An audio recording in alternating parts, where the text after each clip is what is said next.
o'clock, and we are going to start. First up was going to be just call to order, and then Pastor Steve with First Baptist Church.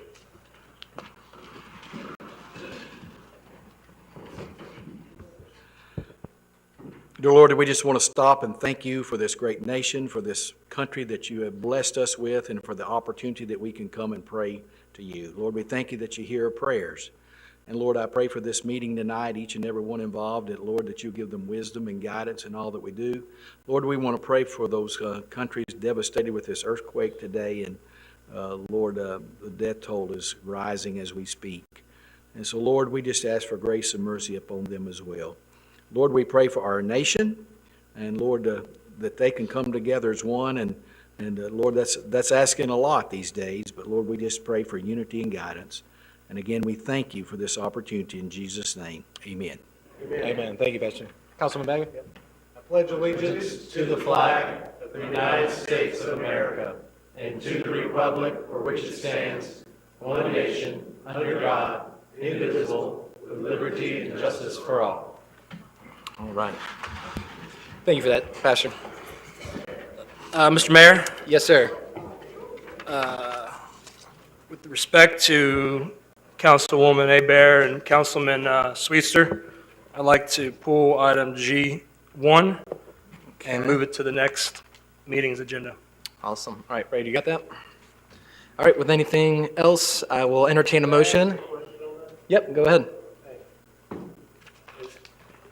Is there going to be any motion on it? I mean, if we're just doing discussion, that's fine, but if we're doing motions, we need to either have backup information or we need to say what action we're planning on taking. Because I know a lot of people, or there's a few people here tonight who actually came to speak on that topic. So is there going to be a motion on that subject next meeting, or is that just a general discussion?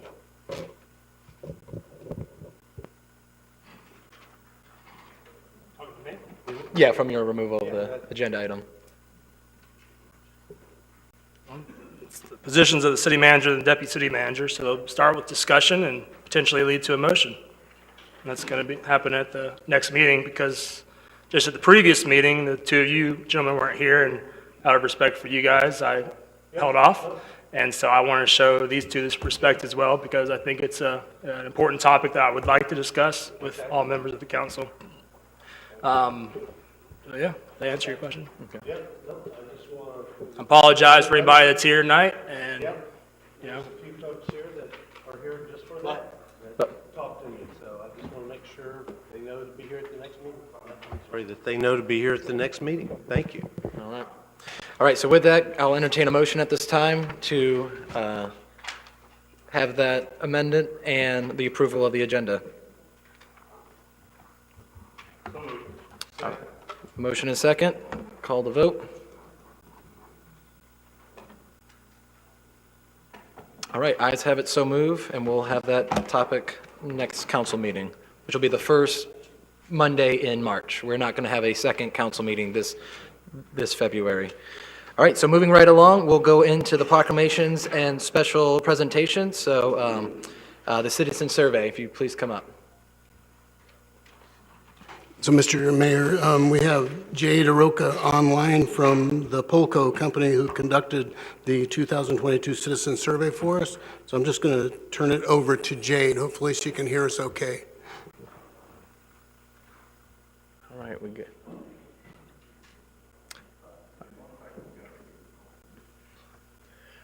One second. We got your video, but we don't have your audio yet. I think we're working on our side.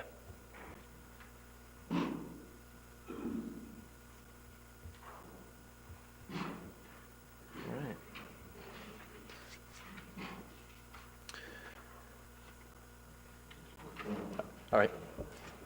No? Okay. Can you speak again, Jade, please? Negative.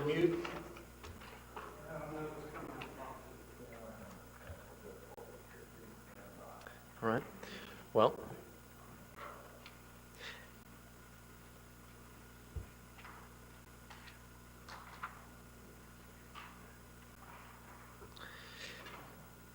Is there anything under the consent agenda that we want to pull or talk about, or do we want to just? Yeah, let's go through the consent agenda and, I'm sorry? Everybody had their chance. Yeah, okay, so we'll start off with the public comments right now. If anyone wants to come up, just one at a time, we'll start. Whoever wants to come up first, we'll make a line out of it. Just say your first and last name and your address, and you'll have 3 minutes to speak about anything on the agenda not referring to the public hearings. There's 5 of them tonight, and hopefully we'll get through those. Thank you, Mr. Mayor. Jason Belcher, 147 Cybert Avenue. On behalf of the Destin Chamber this evening, I'm the chairman this year, and had my first month under my belt. Nothing imploded, nothing went wrong, so I think Shane will keep me around a little bit longer. Just want to mention a few things that the Chamber is going to attempt to accomplish this year. If we can accomplish this without drawing any attention to myself or any accolades, that would be great. What's the best thing about the Chamber is its consistency of leadership. I appreciate Shane and Elizabeth and their many years of service. Shane, 18 years now? Almost 20. Fantastic, buddy. Just some things that we'd like to accomplish at the Chamber this year. First of all, mentoring young people. This has always been an emphasis of mine. Big part of my development. Lots of people poured into me as a young man, and in spite of myself, I turned out to accomplish a few things in life. And so, as a part of what the Chamber has been doing for some time, we're looking to expand the mentoring that we provide to our community. First and foremost, we've been talking with the high school about a potential mentoring program. We've been working with the principal, with the staff, with some preliminary hearings, and also involved our trustees with developing what hopefully will be, not only from a business and leadership, but just as a total citizen, a mentoring program that if we could get something like that off the ground during my year, I would be extremely pleased about that. We also want to continue the good work that our Destin Forward program is doing. Most of y'all are familiar with that because of the accomplishments and the way that we've worked with the city in the past, whether it be with the museum and the pilot house, whether it be with the museum and the Primrose and the post office, Food for Thought's location that the city owns, the plaques down on the harbor, the many projects we've done for CBA and others. Destin Forward has made a major impact on our town, and thankfully, starting with Jennifer Gutai-Comella, who was my predecessor, and for the next 6 chairmans, we're all going to be Destin Forward graduates. So it's really been a significant influence over the city, and we'll continue to do that. And having y'all involved with this, especially our City of Destin Day for that program, is extremely important to us. Lance has always been a big help for us when it comes to establishing, keeping that going forward and having interaction with each one of you, so we appreciate that. One of the emphasis that I've asked our membership to try to embrace this year is greater involvement in our city government.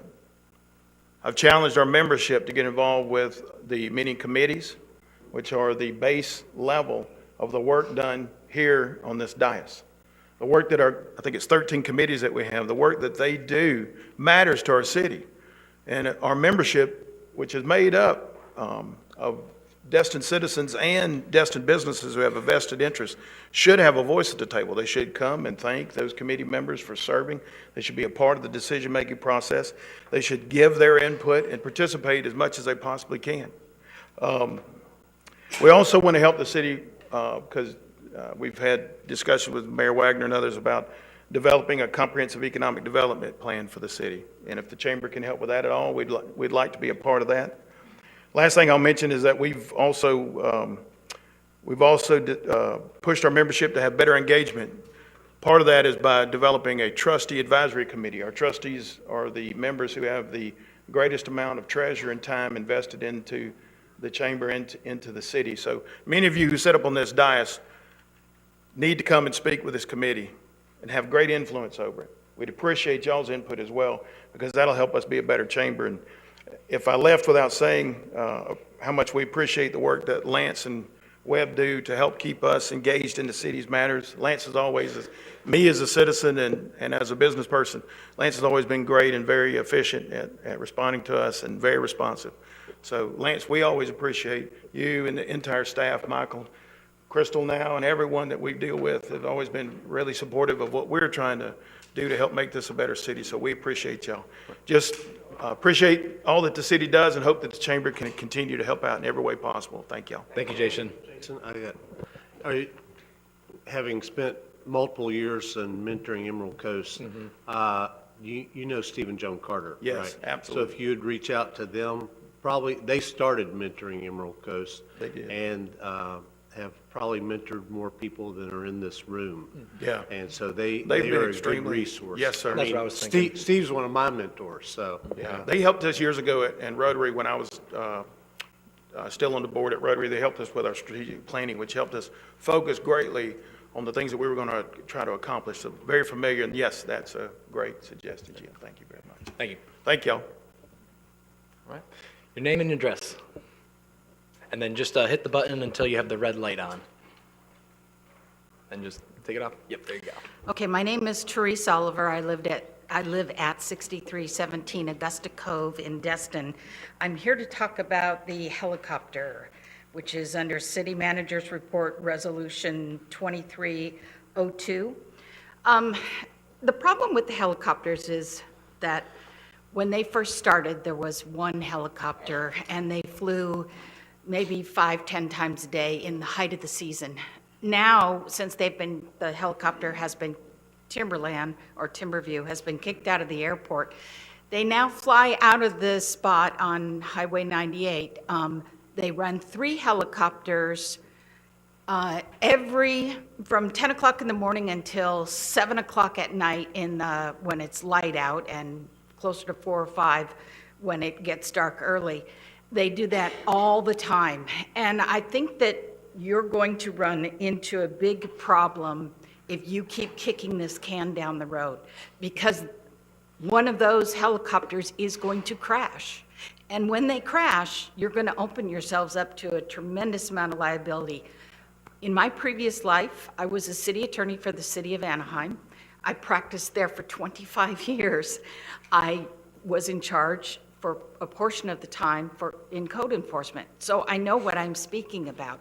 And you're going to run into a big problem. I can tell you, I've already spoken to the FAA, and they are going to do absolutely nothing, and they're going to tell you that they're going to do absolutely nothing. So you saying that you're going to pass this down and have the FAA do something, the FAA is going to do nothing. The real truth of this is that I'm not trying to put this company out of business. They're in the wrong place. They don't want to fly over people. They don't want to fly over the helicopter, over the roadway. They want access to the beach. Find them a place at the beach. Get them away from the homes. Get them away from people.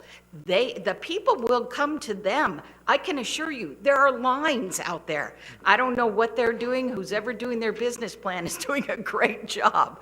But I can tell you that the business right next door to them, Centennial Bank, I've been inside the bank when the helicopter lands and takes off, and it is deafening. It absolutely shakes that building, and that building is pretty much brick. I mean, it's a lot of noise, and our house is very close to that. We paid $1 million for our house, and we can't go outside in the summertime and have a conversation with anybody. And it's just unbelievable how loud it is and how annoying it gets over a period of time. So I think you're making a big mistake pushing it down the road. I think you need to find a solution. The solution is get them over near the coast where they can fly out over the ocean. If the helicopter crashes in the ocean, oh well, so sorry, too bad. They took that risk when they got in that helicopter.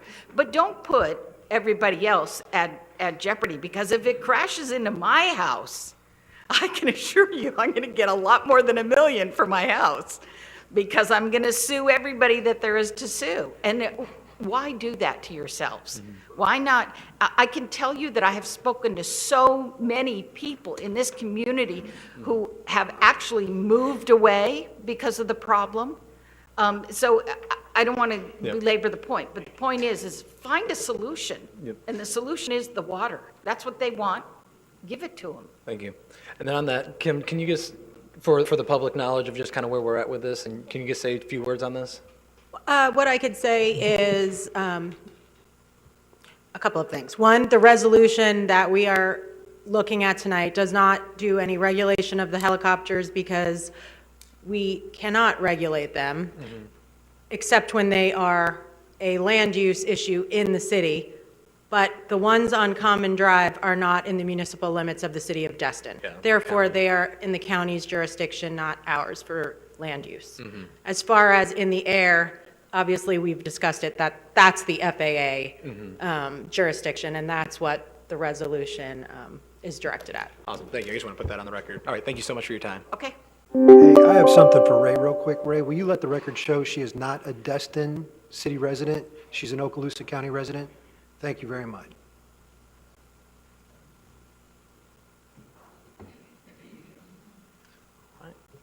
Oh, push it again. She didn't push it off, so you're good to go. All right, name and address. I'm Karen Lugo. The address is 100 Sandprint Circle. That is a vacation rental. I am not a resident of Destin other than about 3 months out of the year. But I have been working very closely with a lot of the short-term rental owners and the managers in Destin for about 4.5 years. As I see that the faces in the council are all new since the last time I was here, I wanted to come and make some very important points as you're thinking about launching a new study. It was about 4.5 years ago that the City of Destin commissioned a short-term rental task force. The result of that task force was several regulations. Those included reduction in occupancy, parking limits, and then some other rules that were more minor. What is very important to understand tonight is that many of the owners, and I worked with some of them, I worked with managers as well who were helping their clients get grandfathered, so to speak. Therefore, for 5 years, a lot of owners still have their old occupancy limits in force, essentially. Some were cut by 1 or 2, but for the most part, many owners still have the old occupancy.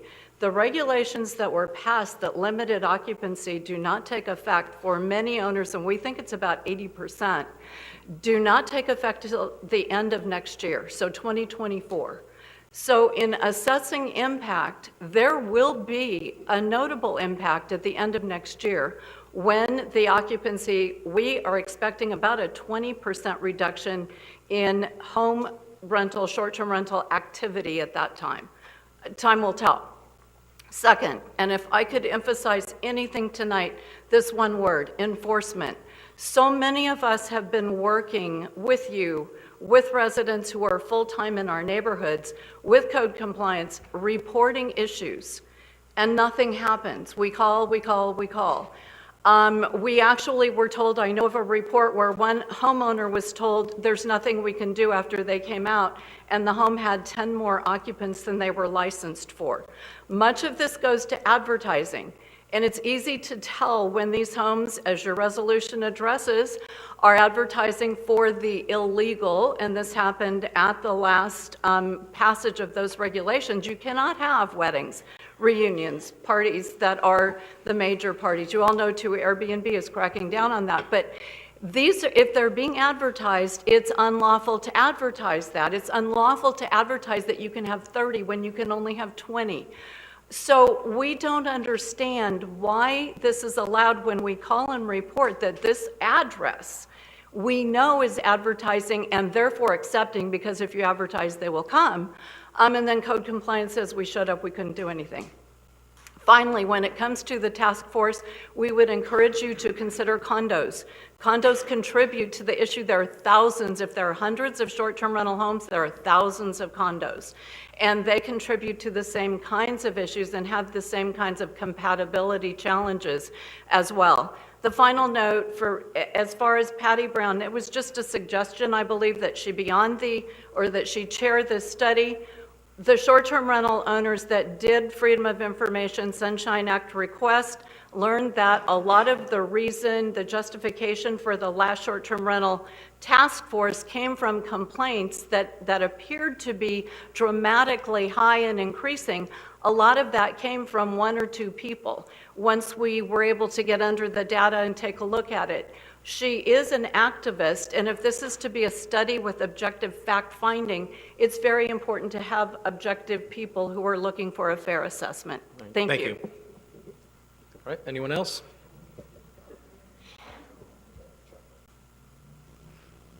Y'all know my address? Sandy Trammell, 3823 Indian Trail. I just want to mention 2 items on the agenda under the city manager's report, and look at the fact that you guys will be talking about these, and there are motions in there. You're recommending those motions. The committees that these affect have not seen this material. So if you make the recommended motion, what you're essentially doing is hamstringing those committees. So I just want you to look at the motion that's there. And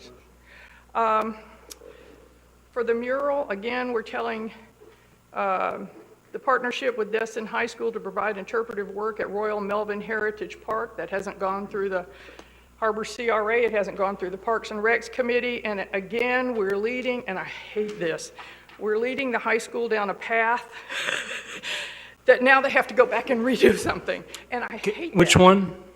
It is Under Jay. city manager. City Manager Jay. The linear park, I was speaking to the community development tonight, and it is going before the town center. It is going before that, but actually the program should be, it goes before them before it comes back to y'all, so you have what their recommendations are here instead of going backwards and then coming back and backwards. So just a caution there. Thank you. Thank you. All right, anyone else? Ken? Webb, how are we looking on the IT? All right, thank you. Good evening, Ken Wampler, 310 Lower Ivy Loop, here to speak on behalf of the Short-Term Rental Impact Committee. Obviously, the fact that this committee is not going to make recommendations to the council to adopt, so that's an interesting twist on things. The other thing is, as a previous participator in the STR tax committee, I would question why you don't have somebody from the industry participating in the Rental Impact Committee, because we, I think, had a pretty good mix of residents that were in the industry as well as those that were not in the industry, and came up with some good recommendations. So if I was to make a suggestion, I would say you need to make sure that it's not a committee filled with residents that wouldn't take into effect the positive economic impact of vacation rentals in the city of Destin. So with that being said, thank you for your time. Thank you. All right, anyone else?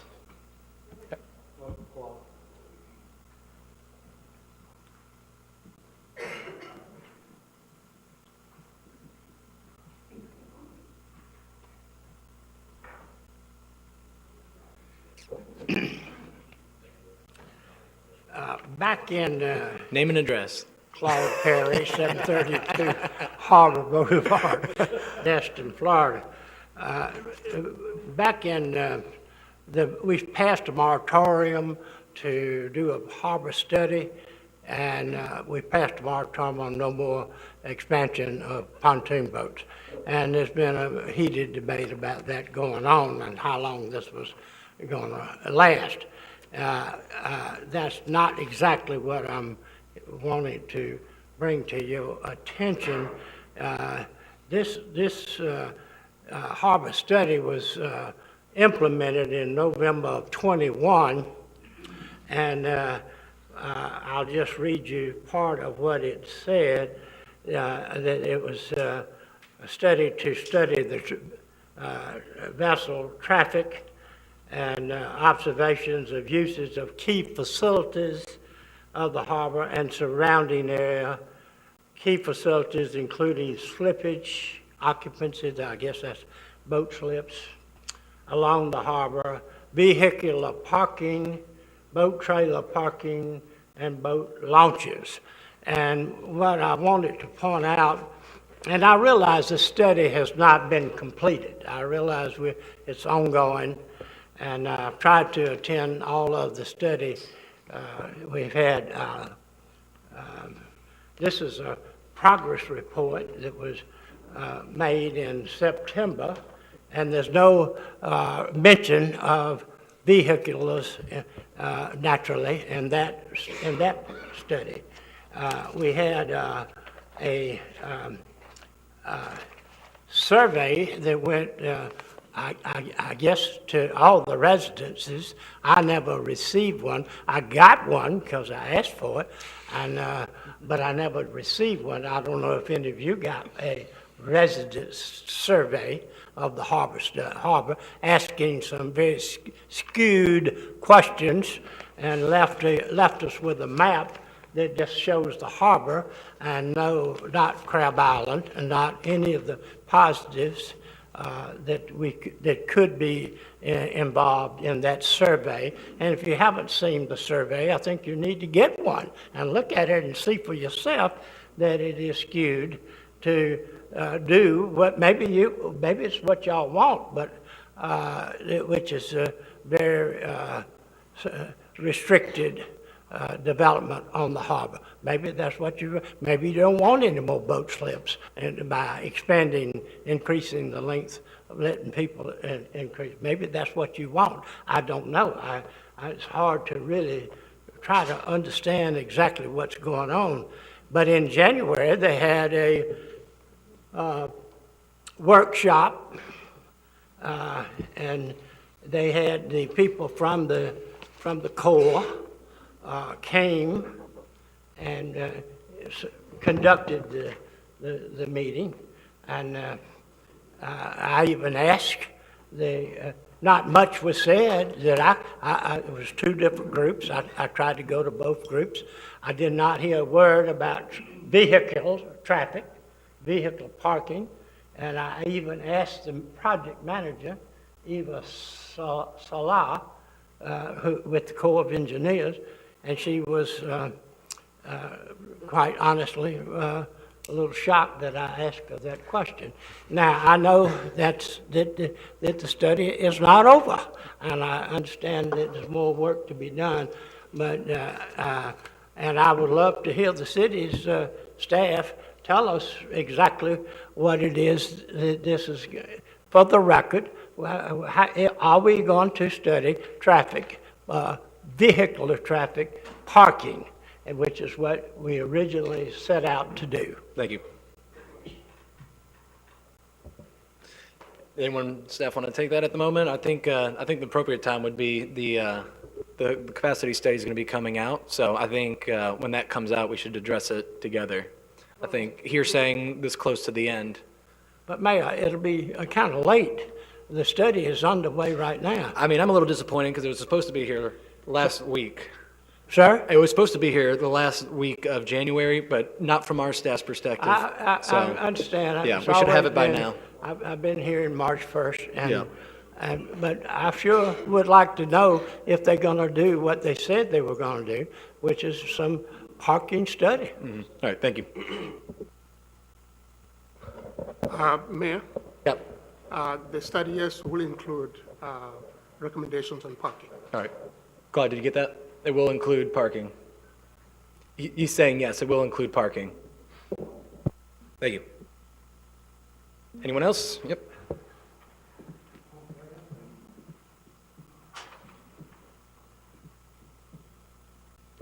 Marcy Bell, 3 Gulf Breeze Court. Actually wasn't planning on speaking tonight, but here I am. As the only citizen in the room who participated and attended every short-term rental task force for both the first and the second, I would like you to know that the reports through our minutes of our meetings that would have been obtained through public records request do not reflect the intent of those meetings and the discussions that happened between us. Mr. Wampler, I would say, was probably, if you wanted to say, on the opposite end of me as a citizen, and he's in the industry and I'm not, and I live among them. We all got along really, really well, and it was a very great experience. So I just want to make sure that for those of you that weren't here, I attended every single meeting. I even came in from out of town to attend a meeting and went back out of town, so I didn't miss it. And I didn't miss the discussion. So don't be misled by other comments that are made here at the dais by people who were not in attendance. Thank you. Thank you. All right, anyone else? I think that was a good, yep, yes, sir. Man, we got good agenda tonight. I appreciate everyone showing up. Man, Yeah, Honorable Mayor and Councilors, I'm Guy Tadlock. I live at 502 Noriega. I also went to the workshop that Claude mentioned and asked a few questions. And I was a little bit astounded that I asked the questions about how many boat slips were in Destin Harbor right now. How many boat slips have increased over the last 20 years, 40 years, and 50 years. And that's not being looked at, which I think should be included in any harbor study. The harbor is a very fragile body of water. It's fairly long, it's narrow, and it's shallow. It's the perfect example of not getting aerated properly by wave action or what have you. Almost totally dependent upon the flushing pump that the city has had a hard time maintaining over the last 30 years. 30 years, that's correct. The harbor's pretty small. It's only about 220 acres. There's farm ponds in this county that's bigger than that. It's only about 0.3 square miles. So I think I'm really more than appalled that this is not part of the study that they're doing, but it seems to be that it's more driven by the traffic in and out of the harbor than it's are the basic things that affect the health of the harbor. So I would suggest that we really look into that and perhaps see if we could add that into it, because I think that's a very important part of the health of the harbor going forward.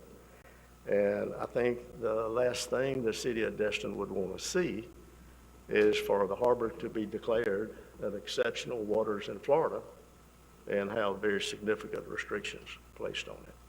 Thank you very much. Thank you. All right, anybody else? Well, there'll be three, yes, sir.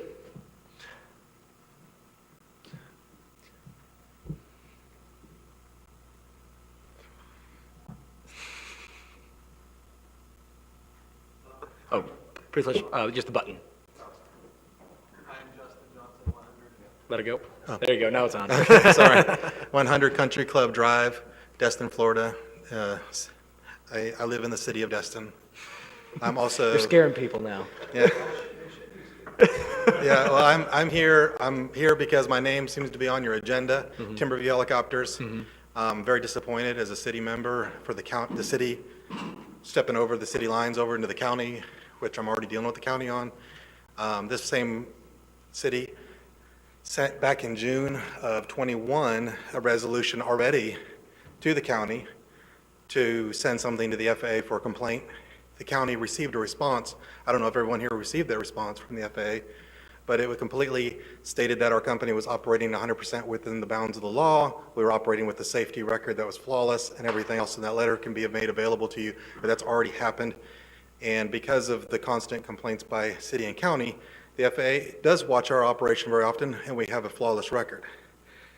This is actually 10 years I've actually been different members that I've been coming to defend my business. Since then, we've flown almost 500,000 customers out of that area, in the Destin area. Last year, over 50,000 alone, happy customers.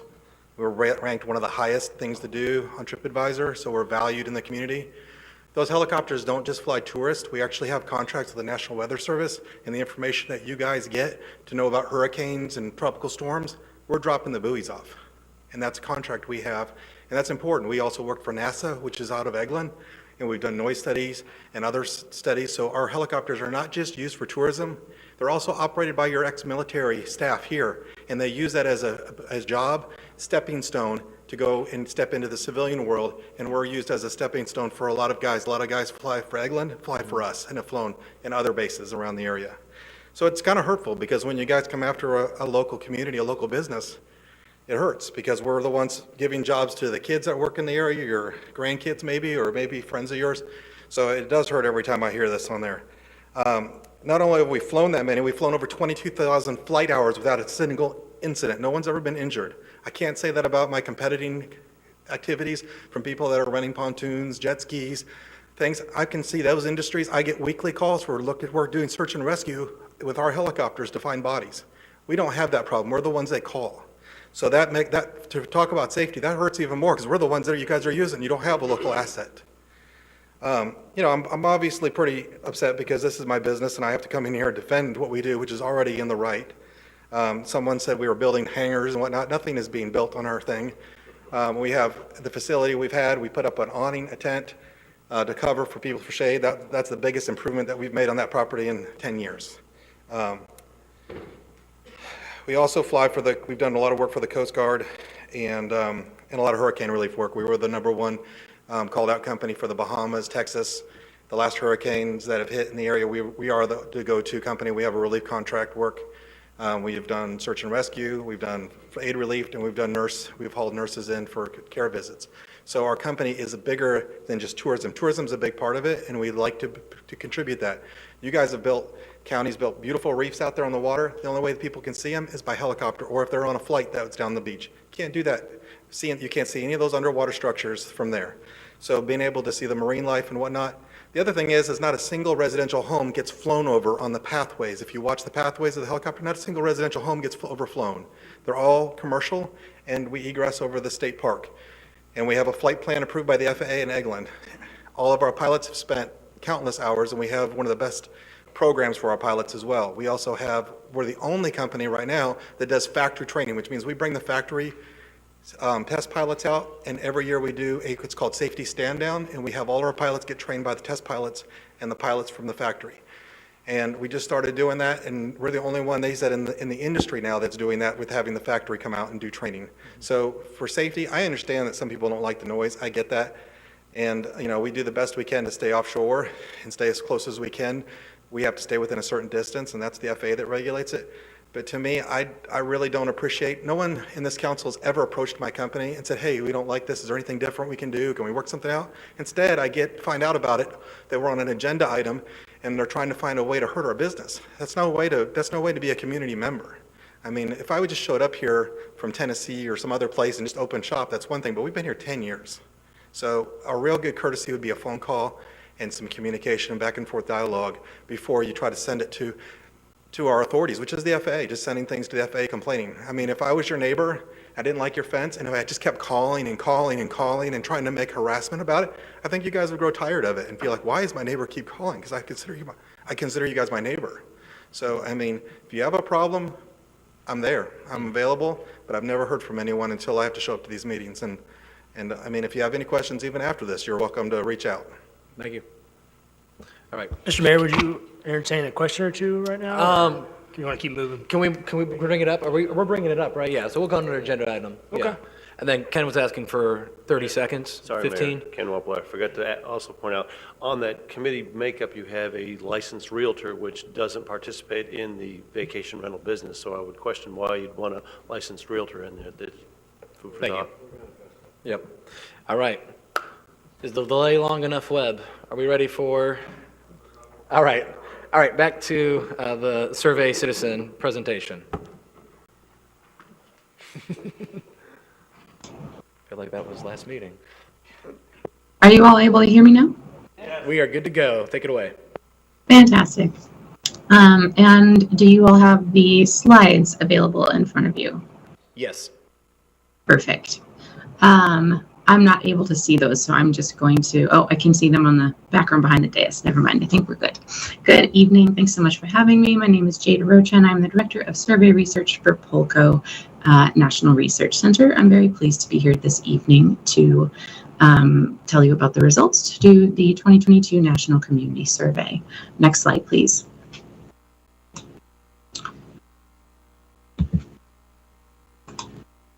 Sorry about that. So just briefly, because I know that the last time that the city worked with my company was all the way back in 2016 when we had a different name. So we are still National Research Center. We are still the company that has conducted Destin's previous surveys. I'll get to that shortly when I talk about the methodology for the survey. But in 2019, we merged with a company called Polco, which does online resident engagement. So National Research Center, we still conduct these benchmark national community surveys, business surveys, and others, whereas Polco is, again, that platform for online citizen engagement. So now we do both of those things. Next slide, please. When talking about the role of resident surveys in local governance, because we want to encourage you to move forward and use these survey results for a number of things. Most often, our clients use their survey results to, when you have repeated a survey, to monitor your trends over time and see how ratings have changed over time, to measure government performance and public trust, to inform budgeting or land use, or even to update or to create a strategic plan for the city. And finally, also to benchmark your ratings to those from other communities, because we have a national database that allows you to do so. Next slide, please.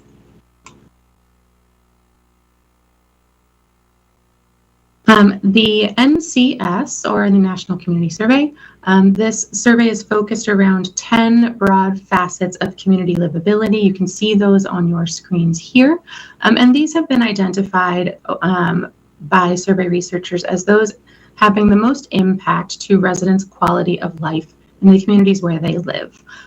This tends to give a very full picture of a resident's perception of their community, and also tends to dovetail nicely with city departments as well. So the overall structure and format of the report follow these 10 facets of community livability. Next slide, please.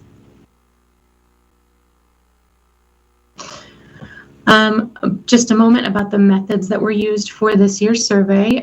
So this was Destin's 4th time conducting the National Community Survey, with previous surveys in 2010, 2012, and 2016. So we do have a bit of a gap from 2016 to now. I'll talk about that more in a moment when I talk about the trends. But this survey was conducted from September 6th to October 28th of 2022. And we employed a mailing approach where we contacted 2,800 randomly selected households. We used a bit of a special approach in Destin, in that in order to ensure that we were targeting households that were more likely to have full-time or at least majority-time residents in them, and not, for example, vacation rentals or short-term rentals, we, and in conjunction with our usual sources of addresses, which we get from the U.S. Postal Service, we also used a list from the assessor's office, which identifies short-term rentals. And then in the southern part of the community, where those residences are most likely to be located, we then removed those that were identified by the assessor as short-term rentals. So again, as an attempt to reach households that have full-time residents. So with that in mind, with our sample size of 2,800, we received 440 responses for a response rate of 18%. That is right about average. Typical response rate for this survey are usually between 15 and 20%, often lower in resort and what we call resort and destination communities. So we were happy to see that response rate in Destin. With a number of 440 total responses, that gives us a margin of error of plus or minus 5% around any percentage that you see in the report. And then the results were statistically weighted. What that means is that we use Census and American Community Survey data to ensure during analysis that the results are made to be more representative of the community as a whole. And finally, in addition to this random sample effort, there was also an online-only open participation survey that was available to the community at large. We received 53 responses to that survey effort. I do want to say that these 2,800 households were contacted by mail, and they could elect to either respond to the survey, a paper version of the survey, or to complete it online. It was their choice. Next slide, please.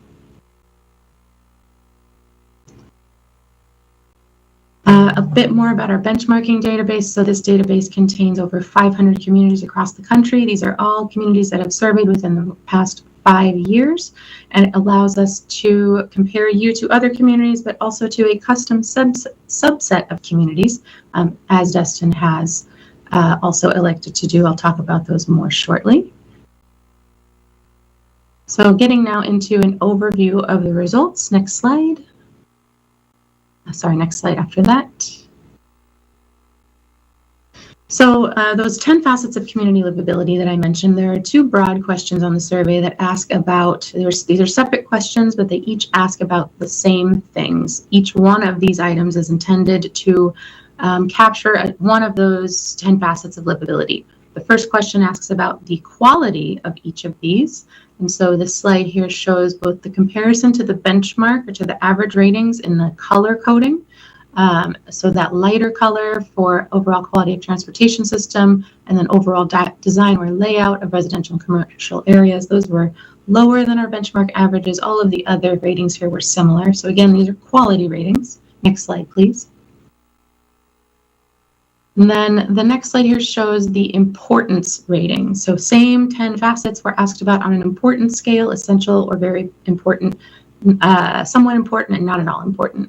And all of these were similar to benchmark. I'm showing you these two because, next slide please, we used this information to populate our quality and importance matrix that you see on your screen here. This is just one way in which we interpret and analyze your data, but I want to call special attention to the bottom right quadrant. These are any facets. There weren't any in Destin, which is actually a good thing, that were identified by residents as being relatively high in importance and relatively low in quality. We would normally point toward those as being special areas of focus. We can see here that we didn't really have any firmly in that camp, which is actually a good sign to see. Next slide, please. Looking now at the comparisons to the national benchmarks, so out of 122 survey items for which residents provided evaluative ratings, 4 received ratings that were higher than average, 80 were similar, and 38 were lower. The cutoff for higher, similar, or lower is anything within 10 points of the average is considered similar, and then more than 10 points is considered higher or lower. Next slide, please. Destin also selected a custom or peer subset of communities to compare themselves to. And this subset was communities with populations under 70,000 and are also considered to be resort communities. So out of this subset, 107 were similar to the average, 1 was more positive, and 39 were lower. Next slide, please. Finally, looking at trends, and that says 2016 to 2023, should be 2022, because this data was collected in 2022. There are fewer items on this slide because some of those survey questions have changed from 2016 to 2022. We did change some of the standard questions on our survey. With that said, for the items that we could provide trends over time, 41 were similar and 29 were lower. And before we move on, I do want to point out, I've said this already, that 6-year gap is pretty large from the perspective of us as survey researchers. Most of our clients tend to survey more like every 2 to 3 years in order to provide a more consistent and frequent trend line. And then in addition to that, obviously a lot has changed from 2016 to 2022. So I do want you to very much keep that longer gap in these trends in mind as we continue to go forward and review the results. Next slide, please. Going now into our key findings. So these were what stood out to us as survey researchers. Next slide. First, just an overall broad overview of the overall community quality. So about 8 in 10 residents gave excellent or good ratings to the city as a place to live and the overall quality of life in Destin. And then 7 in 10 plan to remain in Destin for the next 5 years. These were similar to the national benchmarks and either similar to or slightly decreased from the 2016 survey. Next slide. Our first key finding, Destin's natural environment is an asset that residents want to protect. Next slide. So residents very much highly rated the importance and the quality overall of Destin's natural environment. We can see about 7 in 10 rated this as excellent or good. And it was also considered to be essential or very important by a strong majority of residents. Water resources and air quality, those ratings were higher than the national averages, with 79% and 91% rating each positively, respectively. Cleanliness and yard waste pickup in the community, those were similar to benchmarks. And then 2 areas that were lower than national averages were preservation of natural areas as well as recycling. Next slide, please.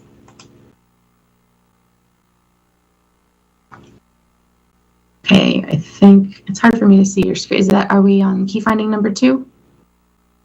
Yes. Thank you. Community design and housing availability may be an area of opportunity for the city. Next slide. So again, looking at some of the areas of community design in the city, we can see overall quality of new development, well-designed neighborhoods, availability of affordable quality housing, and variety of housing options. These items tended to be lower than the national benchmarks, whereas public places where people want to spend time was similar to the benchmark. While these comparisons to national averages are one important way to provide context for these ratings, it's also really important to keep in mind, and as a survey researcher who has been doing this for a long time, these are what we would expect to see in a resort or destination desirable community, particularly around affordable quality housing and availability of housing options. That is not to take away from the importance of this topic, but it is very common that we see ratings such as these in communities like Destin. Next slide, please. Key finding number 3, Destin's economy is both a strength and a challenge. Next slide. So looking at the overall economic health of the city, about 3/4 of residents rated this as excellent or good. Nearly 9 in 10 rated it as essential or very important. And we can see shopping opportunities in Destin as a place to visit came out very strong, both above national benchmarks, overall quality of business and services, and overall economic health of the city were rated positively by at least 3/4 of respondents. Cost of living, another aspect of economy that is lower than the national average, but also, again, in line with what we would expect to see in a resort or destination community such as Destin. Next slide, please. Nearly 9 in 10 residents rated Destin's overall economic health as a high or medium priority for the city in the next 5 years. So that is, again, just calling to the resident perception of the importance of this. Also in a question unique to Destin, and residents were allowed to or encouraged to write in their response to this. If residents were asked if a topic is not listed in the question above that you feel should be a priority for the Destin City Council, please identify that priority below, and you can see a descending list order there. The preceding question here, they were asked to identify the single most important issue currently facing the county. Of those options that were provided, residents most commonly chose housing affordability and cost of living, with 99% rating it as a high or medium priority. Next slide, please. And you can see this is might be hard to see there on the screen. This is actually a segment from the paper survey itself, and where you can see we have some additional special topics on the survey here, which I'll get to next. Just briefly cover those. Next slide, please. So asking residents to indicate how much of a priority it is for the city to accomplish each of these following objectives. We can see in hierarchy of importance, about 2/3 thought it was a priority for the city to offer livable wages and benefits to attract and maintain high caliber qualified staff. And then about 6 in 10 thought that planning and scheduling beach renourishment, public beachfront acquisition initiatives, undergrounding utilities, and then completing 2-lane cross-town connector. Those stood out as the most important priorities out of the items in this list. They were also, next slide, please. This was what we call a double grid. So from this question, residents were asked to select their top 2 priorities. And sorry, I'm not sure if that slide populated correctly there.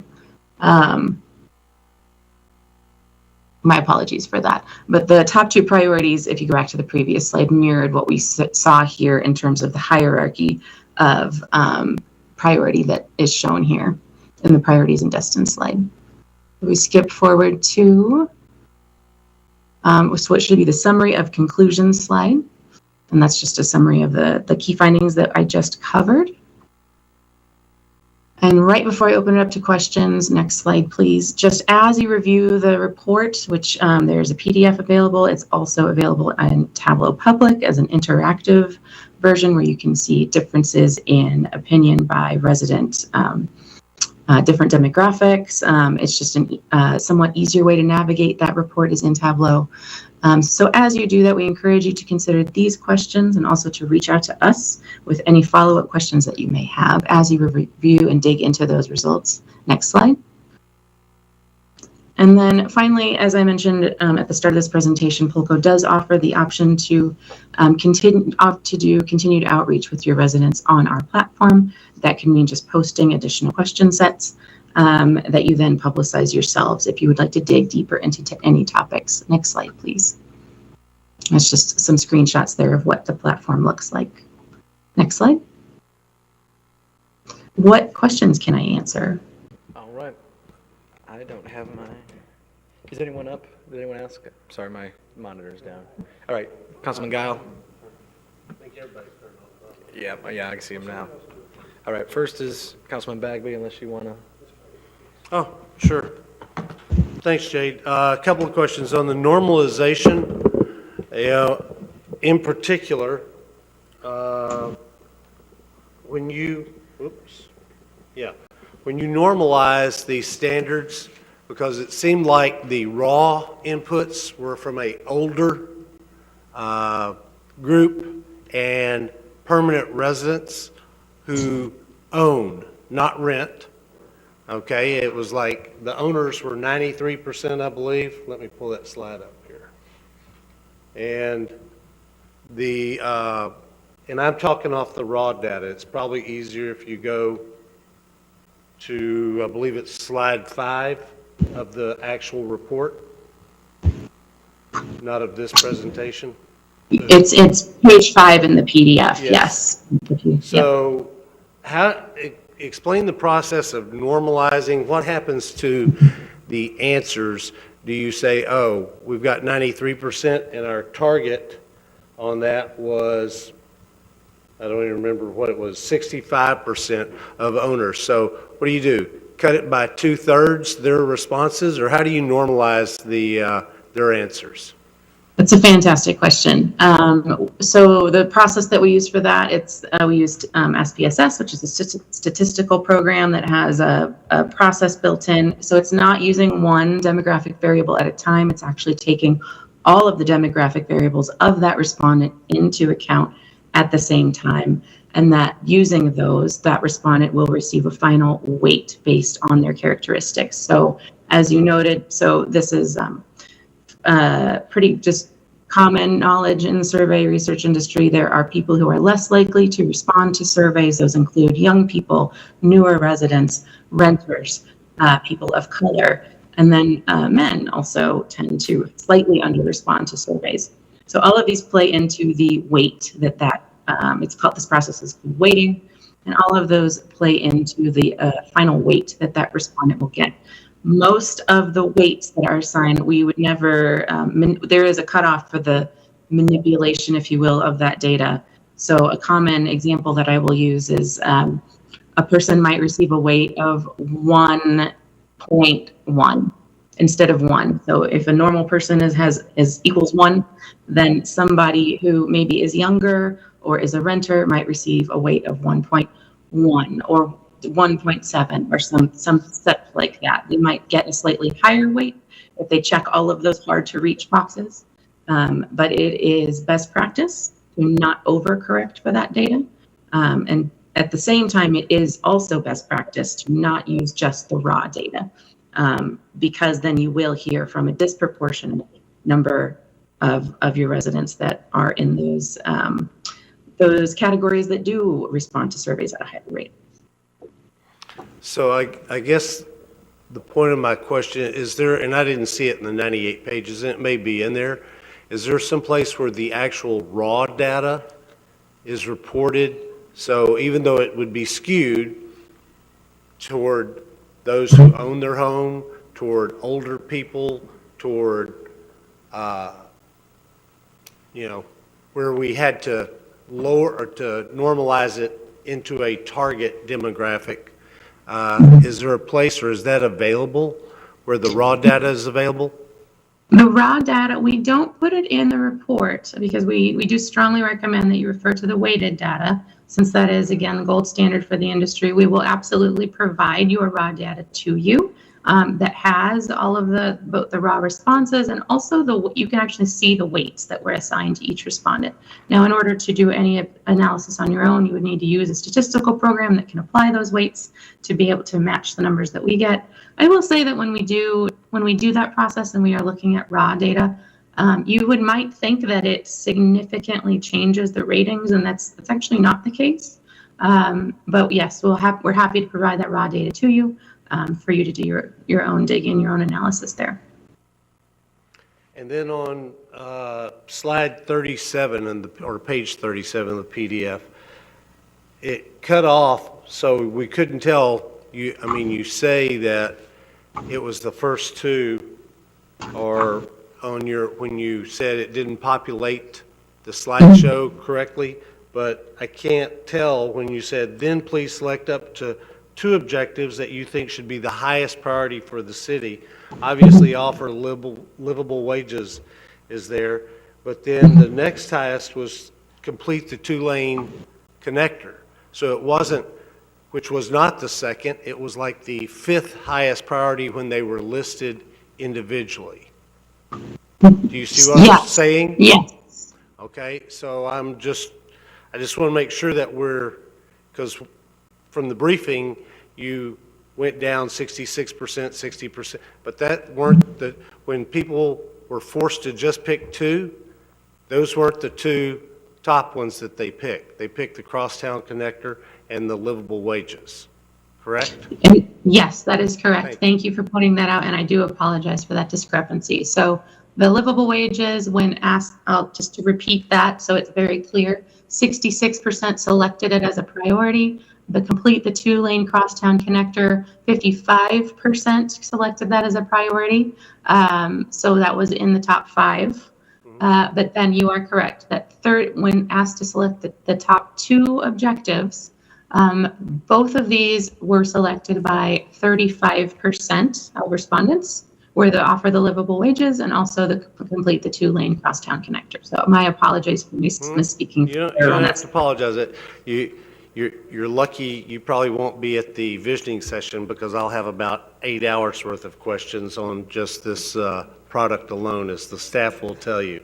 But I just want to because when you force people to act with constrained resources, just pick 2, that's what they really say. Everything's important till you actually have to pay for it, or you have to neck it down. So I just want to make sure for our visioning session, we understand where the people's priorities are and how we got to those priorities. Thank you very much. All right, Councilman Guile? Good evening, ma'am. How are you? Well, thank you. Wonderful. I've got just a couple questions. In your report, you discussed peer communities, and you gave a stipulation of less than 75,000 residents, things of that nature. In any of those cases, do they deal with a 669% population increase based off tourism? Where we're a community where we have 13,000 residents and over approximately 100,000 people that are utilizing our infrastructure, our facilities, our recreational areas every single day during the summer. Do you have peers that have those similar constraints? I don't know the magnitude to which they have seasonal population change. We definitely, absolutely do have communities that fit that description. Quite a few of which are in Florida, but also in other what we call snowbird communities as well in other parts of the country.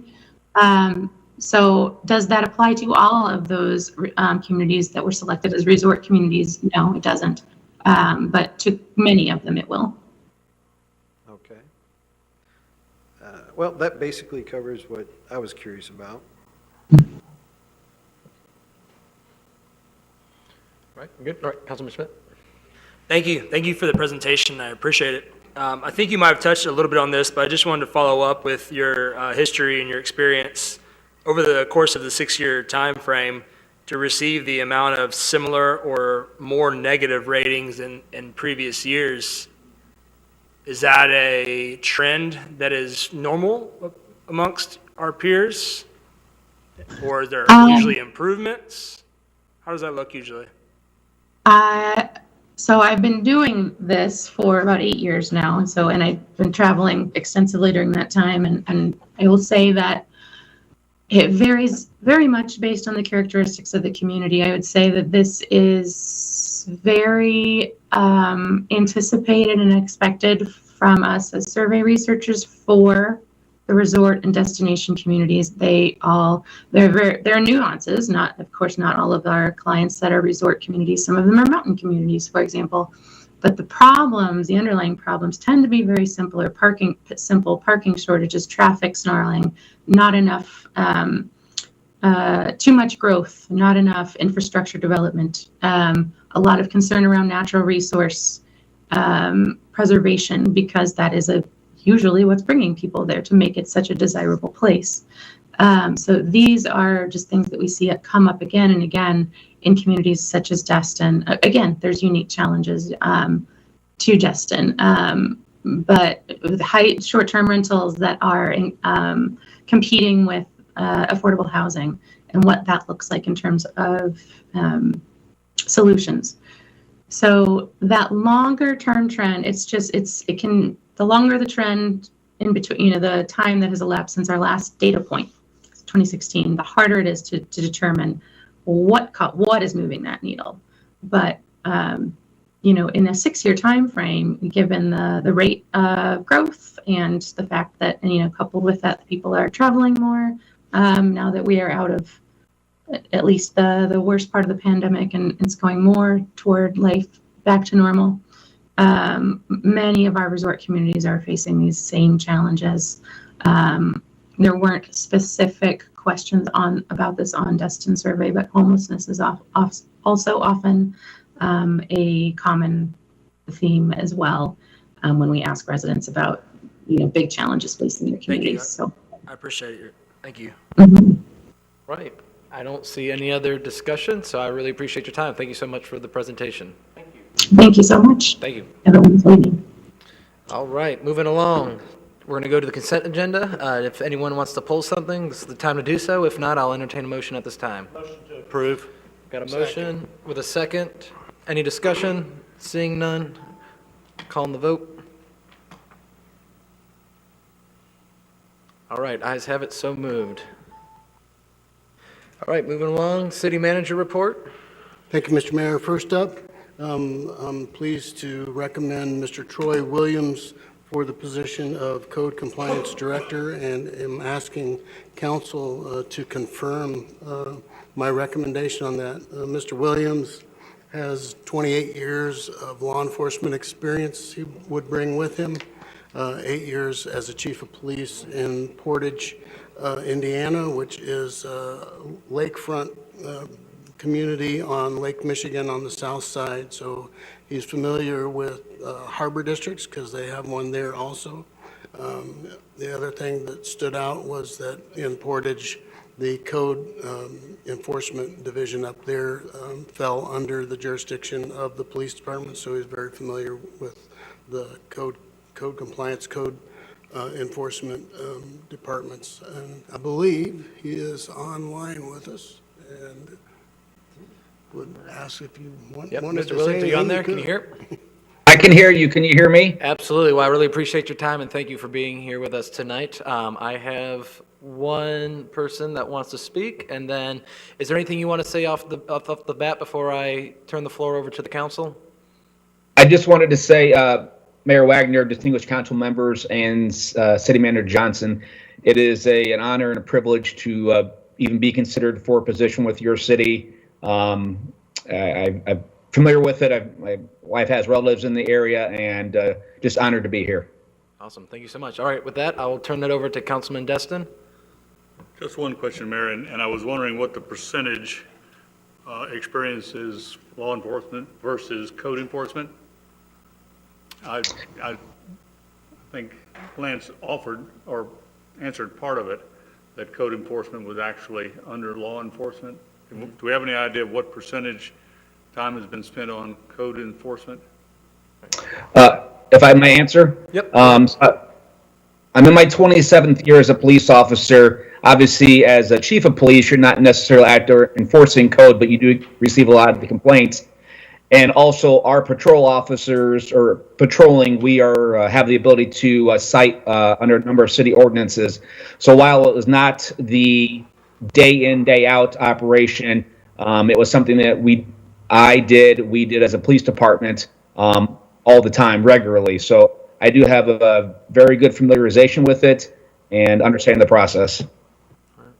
Thanks. And that was the only concern. I've judging by your experience and your service to your community and to the country, I'm going to support you. But this code enforcement job is a little more different and a little more complex than straight law enforcement, in my opinion. But thanks for your answer. All right, thank you so much. All right, Councilman Bagby. You want to? Go ahead. I move to confirm the city manager's recommendation to hire Mr. Troy Williams as Destin's Code Compliance Director. Second. All right, with the second and a motion, Councilman, do you want to still speak? All right, game time. Calling the vote. Destin and Guile. Yep, no, that was my fault.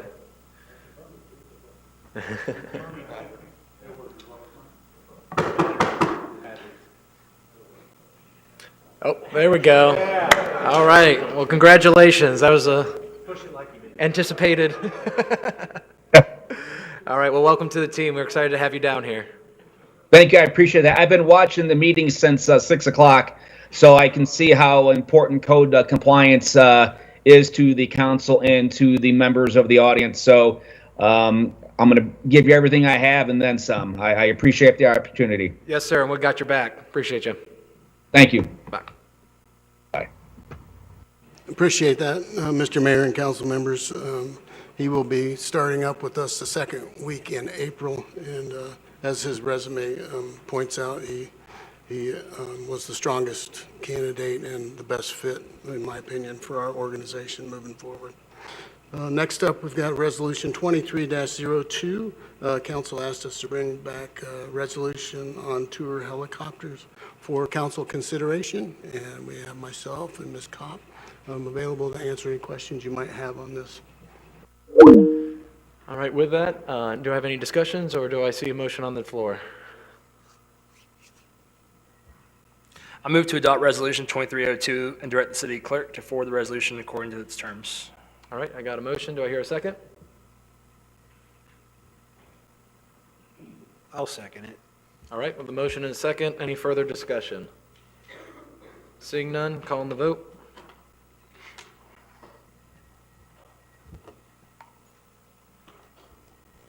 All right, ayes have it, so moved. Item 4C is Resolution 23-03. Council asked staff to bring back a proactive code enforcement policy, which we have done, and are asking for council's consideration on approving this resolution. All right, do I have a motion on the floor, any discussion? I move to approve Resolution 2303 and adopt the policy set forth therein. All right, with a motion on the floor, do I hear a second? All right. All right. I'll second it. All right, with a second, any discussions? All right, here they go, now they're lighting up. All right, Councilman Schmidt? Sure. I wasn't really too sure this was coming tonight, but I appreciate it. But I guess I'm more curious of what was the need for this resolution versus what we already have in place? Or do we have a resolution in place?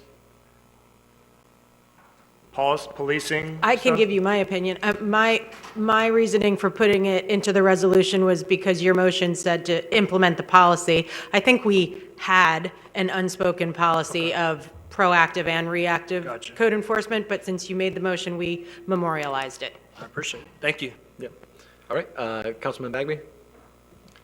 Yeah, I'm not sure I'm going to support this, and I'll tell you why. It's not that I don't want proactive code enforcement, but I thought what we had discussed previously was that we would go to the visioning session, and we would set the priorities, and we would pick 2 or 3. Because when you set 8 priorities, you don't really have a priority. So, I mean, the code enforcement officers could spend their entire time of their shift on Misty Way just doing parking in the right-of-way.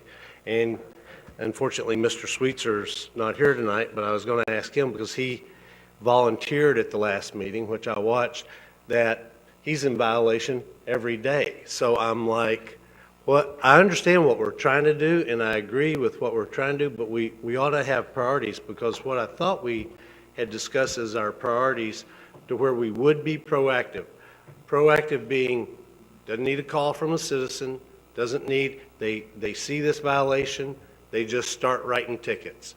So it was parking in the right-of-way south of 98. If you want to put it north of 98, I'm fine, but there are a lot of permanent residents driving around this weekend. Going to be a lot, and this weekend, this coming weekend, Super Bowl weekend, let me tell you what, every one of y'all going to be getting fines, because you're going to have a Super Bowl party at your house, and somebody's going to be parked in that right-of-way. So I just want to make sure everybody understands what this says we want to do, because I don't think this is what we talked about doing. We talked about parking in the right-of-way. We talked about the rogue vessels, or the livery registration, the people. See, John shaking his head. He knew that was one of the 3 priorities. And I thought we talked about the signage in the right-of-way.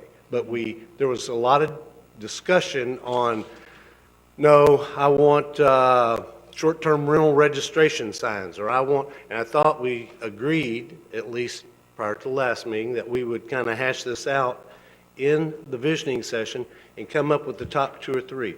If you give them 8 priorities and you say this, then all you're doing is setting them up for failure. I'll be honest with you. I just honestly believe that, because they're never going to be able, like I said, they could spend an entire shift just doing Misty Way. Okay? They could spend an entire shift on some other streets. Fortunately, some people have really long driveways, so they're not, won't mention any names up here, but so I would just ask that we do what we said we would do at a previous meeting, not the last meeting, but a previous meeting. Take this to the visioning session, give code enforcement, 3 priorities, and say, here's what we want you to go after. Here's what we want you to just, if you see it, Attack it.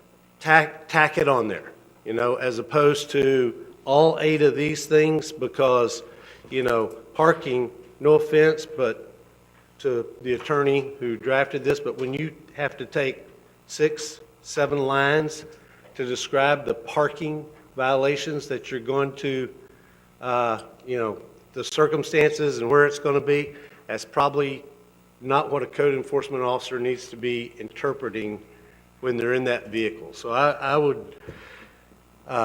not support this, and I will offer a substitute motion that we put this on the priority at the visioning session like we had originally agreed to. Thank you. All right, with a motion, and you were the original motion, second? No. All right, second yours, okay, all right. So I have that. Substitute has been seconded or no? He has been seconded, yeah, so now we have that on the table. So I'll go through the discussions, and then we'll vote on that. All right, so first up is Councilman Guile. No, that was next. It's a first next thing. It's weird. Yeah. Okay. And I've kind of gone over this before. The number increase is 76% from last year to this year. I believe that our team is extremely proactive. I've actually visited the code enforcement office several times in the past 2 months and gone over several numbers, several types of complaints. They have a tremendous amount of proactive calls, but I do believe, so I do agree with Mr. Bagby, that's something that we should probably handle in visioning session, but I also believe that we should at least hear you out and support whatever you're trying to present here tonight, because I think they're doing a wonderful job of being proactive. But if there's things that need to be adjusted to help the safety, health, and public welfare of the community, I think we need to address that and make that priority one of the top priorities. And in my opinion, parking is one of those. To me, it doesn't matter if it's Super Bowl or what the excuse is. If a child has to go off the sidewalk onto a street, a busy street, in order to avoid a car, that puts that child in danger. We've seen that at Main Street and Kelly, and that caused, that was a loss of a life, and that's something that we should never allow or consider or not take seriously. So, in my opinion, I support Councilman Schmidt, but I do believe that our team is extremely proactive as it is. I will state that. And the numbers, everything that I've reviewed shows that they're being very proactive. But I do agree with both parties, Councilman Bagby and Councilman Schmidt. All right. Councilman Destin? Thank you, Mayor. And listening to the last meeting, I was a little confused by a number of questions that weren't asked. Do we even have a copy of the parking ordinance that prohibits parking in the right-of-way? Who's read it? Doesn't it define short-term parking as not a violation? It also, I noticed that as we've historically regulated parking where we didn't want it done, we put up no parking signs. That way, not only is it clear to the folks in the city that they can't park there, but I think even the sheriff's department can write tickets then. So it concerns me that we are going to charge forward to enforce these things when I'm not sure we have a clear understanding of what the ordinance says, and if it doesn't say what we think it says, then we should change it. But we're sending them off on a task that's very confusing. And also, I got the impression that we were going to come up with these priorities at the visioning also. So we're going to pass this resolution, then we'll do another one next month if our priorities are not the same as this. Seems to me to be a little bit redundant and probably not real conducive to coming forward with a policy.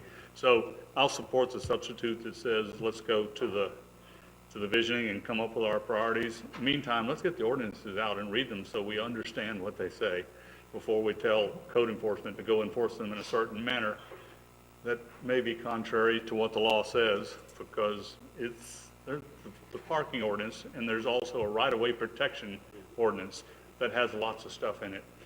Until we understand what those ordinances actually say, I think we're premature to direct the staff of the code enforcement to go in and enforce them. Thanks. Councilman King? Thank you, sir. Yeah, I was just going to say the same thing. I like both motions. I like the substitute motion better. I'd be curious to hear what Mr. Troy Williams has to say about it, being that he's our new code compliance director, whether it be tonight or at the visioning session. Hear kind of hear what his opinion on it is and what route we want to take. I think I'm on board with being proactive in certain areas, especially as far as our, as far as the kids go, and safety. But I think I would like to as well. I'm going to support the substitute motion. See what we have to say about it at the visioning session. All right, we'll wrap it up. Councilman Schmidt from the top. I appreciate it. I'll just kind of wrap up a few things, some of the folks that mentioned some stuff. First of all, this is not to replace the visioning session discussion. This was to, I guess, give staff or city manager a little bit more of a council's direction of doing a little bit more proactiveness. Do they write a lot of fines and tickets? Sure.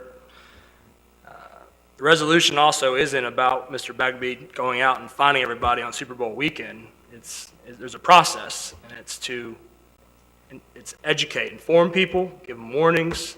They don't follow the warnings, then you eventually give them a fine. So if they're doing that in the first go because they park in the right of way, then that's not really the way they should be doing it.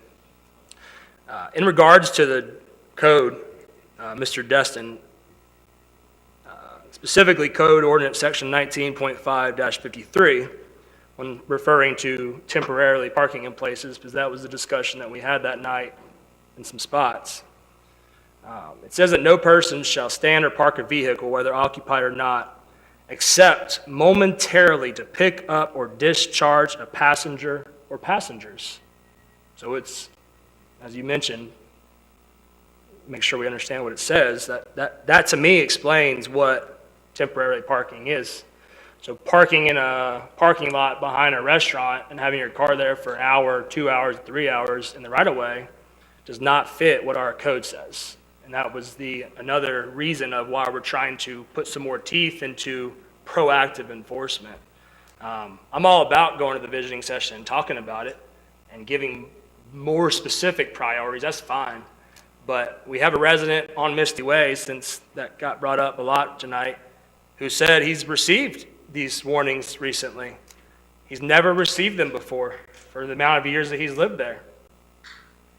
That, to me, is kind of a clear example that we don't proactively do the right thing. This is the first time that he's been doing something. He's admitted it. For years he's been doing this, and he's finally getting a warning. And he should get a warning because he's not doing the right thing. And after so many times, he might get fined. And that's the whole idea of putting forth a policy or resolution to tell city manager and tell code, we need to do a little bit more in what we're doing. So that was the intent of it. I don't necessarily remember voting and saying, we're going to do this at the vision session and only there. So I don't recall that, but that was the intent of this at the last meeting. That's it. All right. So And sorry, Go just ahead. because it was brought up that the attorney that drafted it, I want to explain that as well. It was all of the reasons that Councilmember Schmidt just said, but it was a list for the public, not for staff. That was not priorities from management to staff. In fact, when it was drafted, I did not draft it alone. It was with staff and management. It was passed around to everybody in code compliance and management. And the only comment I got on the list was not to take anything away, but to add to it. And our intent that was discussed internally was that this would inform the public, like some of the issues that we see. And when we went to visioning, council was going to direct which of these or anything else they wanted staff to focus on. So that direction was going to go to management and staff. But this was more like public. We're going to become more proactive. We already are, but here's some issues we see and here's why. So I just wanted to point that out there. Thanks. All right, so we're going to vote on the substitute motion, and I'll call the vote at this time. All right, ayes have it, so moved, and we will knock it out at the visioning session. All right. Next, item 4D is Resolution 23-04, and it is regarding the formation of a short-term rental impact committee, and we have brought this forward for council consideration and direction. All right, at this time, I'll entertain a motion, and then we'll go into discussion. I move to approve Resolution 2304. Council may also appoint us. Y'all want to appoint somebody to this thing?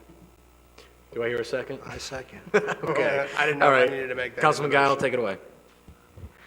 Okay, I think there's some confusion on the role of this committee, and I want to make it very clear. I've seen Facebook posts that try to manipulate or put a false agenda out there, and the purpose of this is not to impede any type of regulation or legislation or anything from ordinance or code perspectives. There's several people in this community that have approached me and asked me very specific questions, so this is an answer to the community. It's not something that I take lightly. Unfortunately, I have a business that somewhat relies on some of this short-term rental community. It relies on some of the CAMs and realtors that support this community, and it impacts me directly, but I have a duty to the citizens of Destin and the residents of Destin when they bring a problem to me, regardless of my personal life, regardless of how it affects me financially, I need to respond. That's my duty. So I feel it's very important that we implement this committee. We appoint a chair that's going to be very diligent in finding the information that helps conceptually synchronize and place into a report that we understand how the citizens feel it impacts us. One thing that I did propose in the initial resolution was that it was going to be CAM/Realtor, obviously, I let the ball drop, and I let Realtor go into the resolution that was printed here. But somebody, I do feel that it's necessary we put somebody on this committee that represents that other side. But we need to understand that this is not a task force. It's not the purpose. The purpose is to find and compile data that shows how the citizens feel these short-term rentals impact us on a daily basis and how their lives are affected. I think it's important that we hear those voices. But, so. All right, appreciate you. All right, so Councilman Destin. Thank you, Mayor. And the only clarification I needed is we're going to appoint 7 members, and we've outlined that some of them shall be certain occupations or come from certain areas. And the way we have done in the past, each member of the council would appoint a member. And or do we divvy up amongst the council about who it is, from what profession or what location you should appoint? I mean, if that's the way it goes, then that's all right. We'll appoint whoever it is that we're in the category of. And the other question I had is, the resolution doesn't say, or does it say that we're going to appoint the chairman? That's what it said. In the past, when we do committees to bring things to us, they choose their own chairman. By choosing a chairman, we may be slanting it one way or the other, so I'd like to see them choose their own chairman. Other than that, we'll go forward. All right, Councilman Bagby. Thanks. What is the product that this committee, you expect this committee to produce? I expect them to produce data in a report-style basis that dictates how they feel short-term rental community impacts this community, either positive or negative. I think their voices need to be heard, and it needs to be documented, it needs to be held on record. Okay, because I guess I have a couple of issues with the formulation of this, and just kind of hear me out, because I don't mind getting feedback. I love to get feedback. I'm a very strong supporter of committees. I'm wondering if this wouldn't be better for a council workshop so we can open it up to everybody. People who are in the short-term rental community, people who manage short-term rentals, people who hate short-term rentals, people who do everything, to every facet of this issue, and tell them, hey, it's been a couple of years since we passed our short-term rental ordinance. We want to hear your input on changes you would like us to make. The way it's worded, I guess, I'm not against your concept, but the way it's worded is, A, we're going to word it to where the sunshine law doesn't apply, which immediately puts my antenna up, because they're not going to make any recommendation to the council. Surely, they're going to make a recommendation. They're going to say 90% of the people that we talked with were against short-term rentals, or 15% of the people that we talked with were for short-term rentals as long as they were, south of 98. And so I'm just trying to get us to formulate, because I think it's important that we do get feedback. I wish we got it before the visioning session to say, here's what you need to do with short-term rentals. Here's, you haven't solved the trash issue. Okay, I don't really need another committee to tell me we haven't solved the trash issue. I don't need another committee to tell me we haven't solved the parking issue, because I live in Crystal Beach, and I can tell you exactly that, I've got 4 short-term rentals that I can put my, golf ball to. I don't even have to use a wedge. So I'm just trying to figure out what the output is. I'm also with Mr. Destin. We don't pick chairs, and we don't, you want 3 north of the 98 and 3 south of 98. Why? 95% of the short-term rentals are south of 98. I'm okay, but everybody gets to pick one person. and then they get to pick their chair. And then we open it up, we advertise it, and people can come talk. But what I want to know is, I don't want to just open it up to where people complain about short-term rentals or tell us how great they are, depending on if they make money off of them or they don't make money off of them. I want them to tell us what's working and not working on our current ordinance. That's really the product I want to see, and to do that would require that they fall under sunshine law. And that is I'm just going to be honest with you, I'll do whatever y'all want to do, but if we don't make them subject to the sunshine law, I will not vote for it, period. Full stop. And that's just because that is a non-starter for me in a body, whether they're making recommendations or not. A body that's presenting factual information to this body should fall under the sunshine. So I've said my piece. Can I add something to that? I mean, it's obvious by the statistical data you just spewed that you feel the community's not in support of short-term rentals as it is. Everything you stated was 90% against, or so in your opinion, you're already stating you feel the community's against it, and you're not taking a utilitarian approach in listening to the community and their input. Now, if this community comes back with the data that you feel they're going to come back with, then I say we implement what you're stating, something subject to sunshine law, and move forward with a task force. This isn't a task force. This is just a fact-finding mission to find out if the next step is even necessary. What facts are they going to find? Well, that's what we're about to find out whenever they I mean, generate what the questions are they going information. to ask? To find facts, you got to ask questions. What questions do you see them asking? Are you asking me to direct that committee on the No, I'm questions just they're asking supposed to ask? in general, what questions you think they're going to ask to discern facts about short-term rentals? Well, I think that's up to the chairman of the committee and the committee to determine, and not me. I'm not here dictating what that committee's supposed to find, what they're supposed to ask. I think that would be a little bit biased in any case. I think it's up to that committee, based on the concerns of the citizens, to determine what is important and what needs to be asked. Yeah, see, you had me initially, yeah, I'll support this. It's got to fall under sunshine, but, okay, you want to form another committee, that's fine. A task force or whatever we're going to call them, but they're going to make or do you believe that they're going to make a presentation to the city council?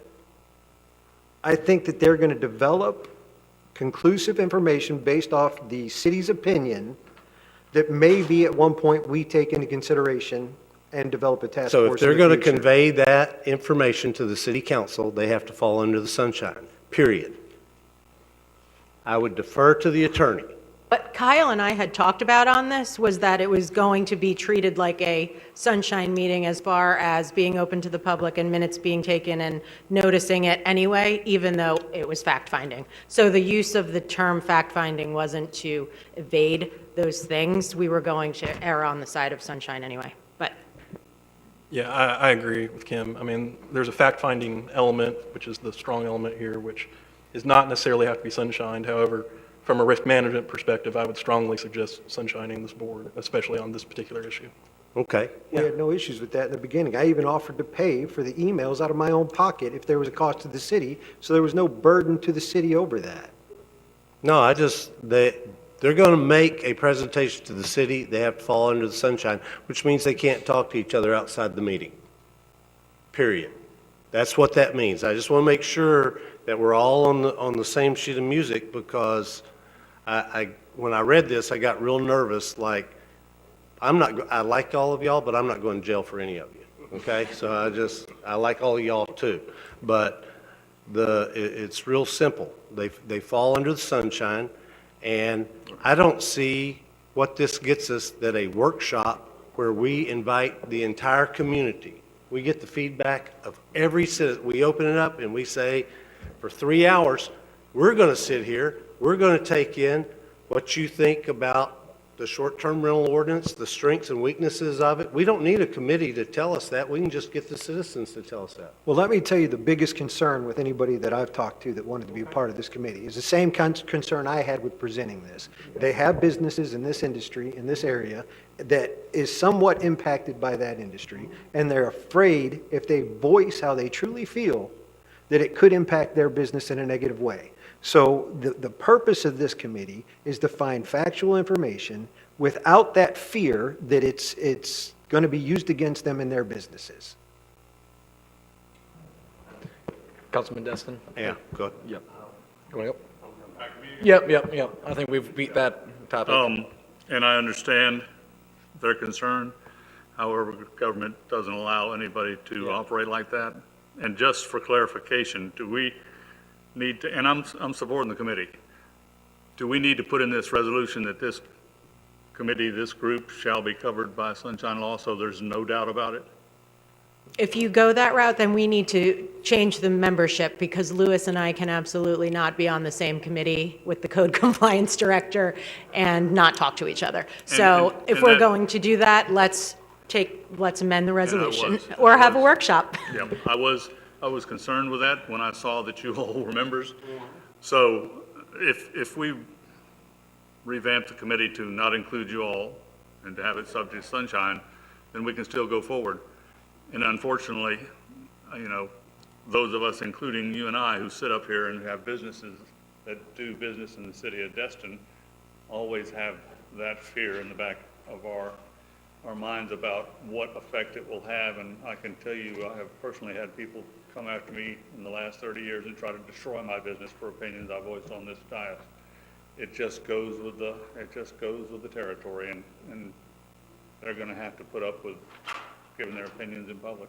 Well, I agree, and I accepted that when I took this oath, but I don't want to put somebody else's business in jeopardy. All right, final words, Councilman Bagley? I agree with Dewey. It's not like we don't know. When Marcy comes up, I know Marcy's got issues with some of the short-term rentals in her neighborhood. When Ken comes up, I know his business, okay? I know where the chamber stands on all these issues. I know where the pontoon rental folks stand on all these issues. It's not hard to discern. That's why I say a workshop. But I'll support the committee as long as we amend the resolution, that it falls under the sunshine, that we each appoint one member, okay? And that they pick their own chair, which is standard for every committee in this town. Is that a sub? That's a substitute motion, I All right. guess. With the substitute motion, do I have a second? Second. All right, fair enough. Call the vote.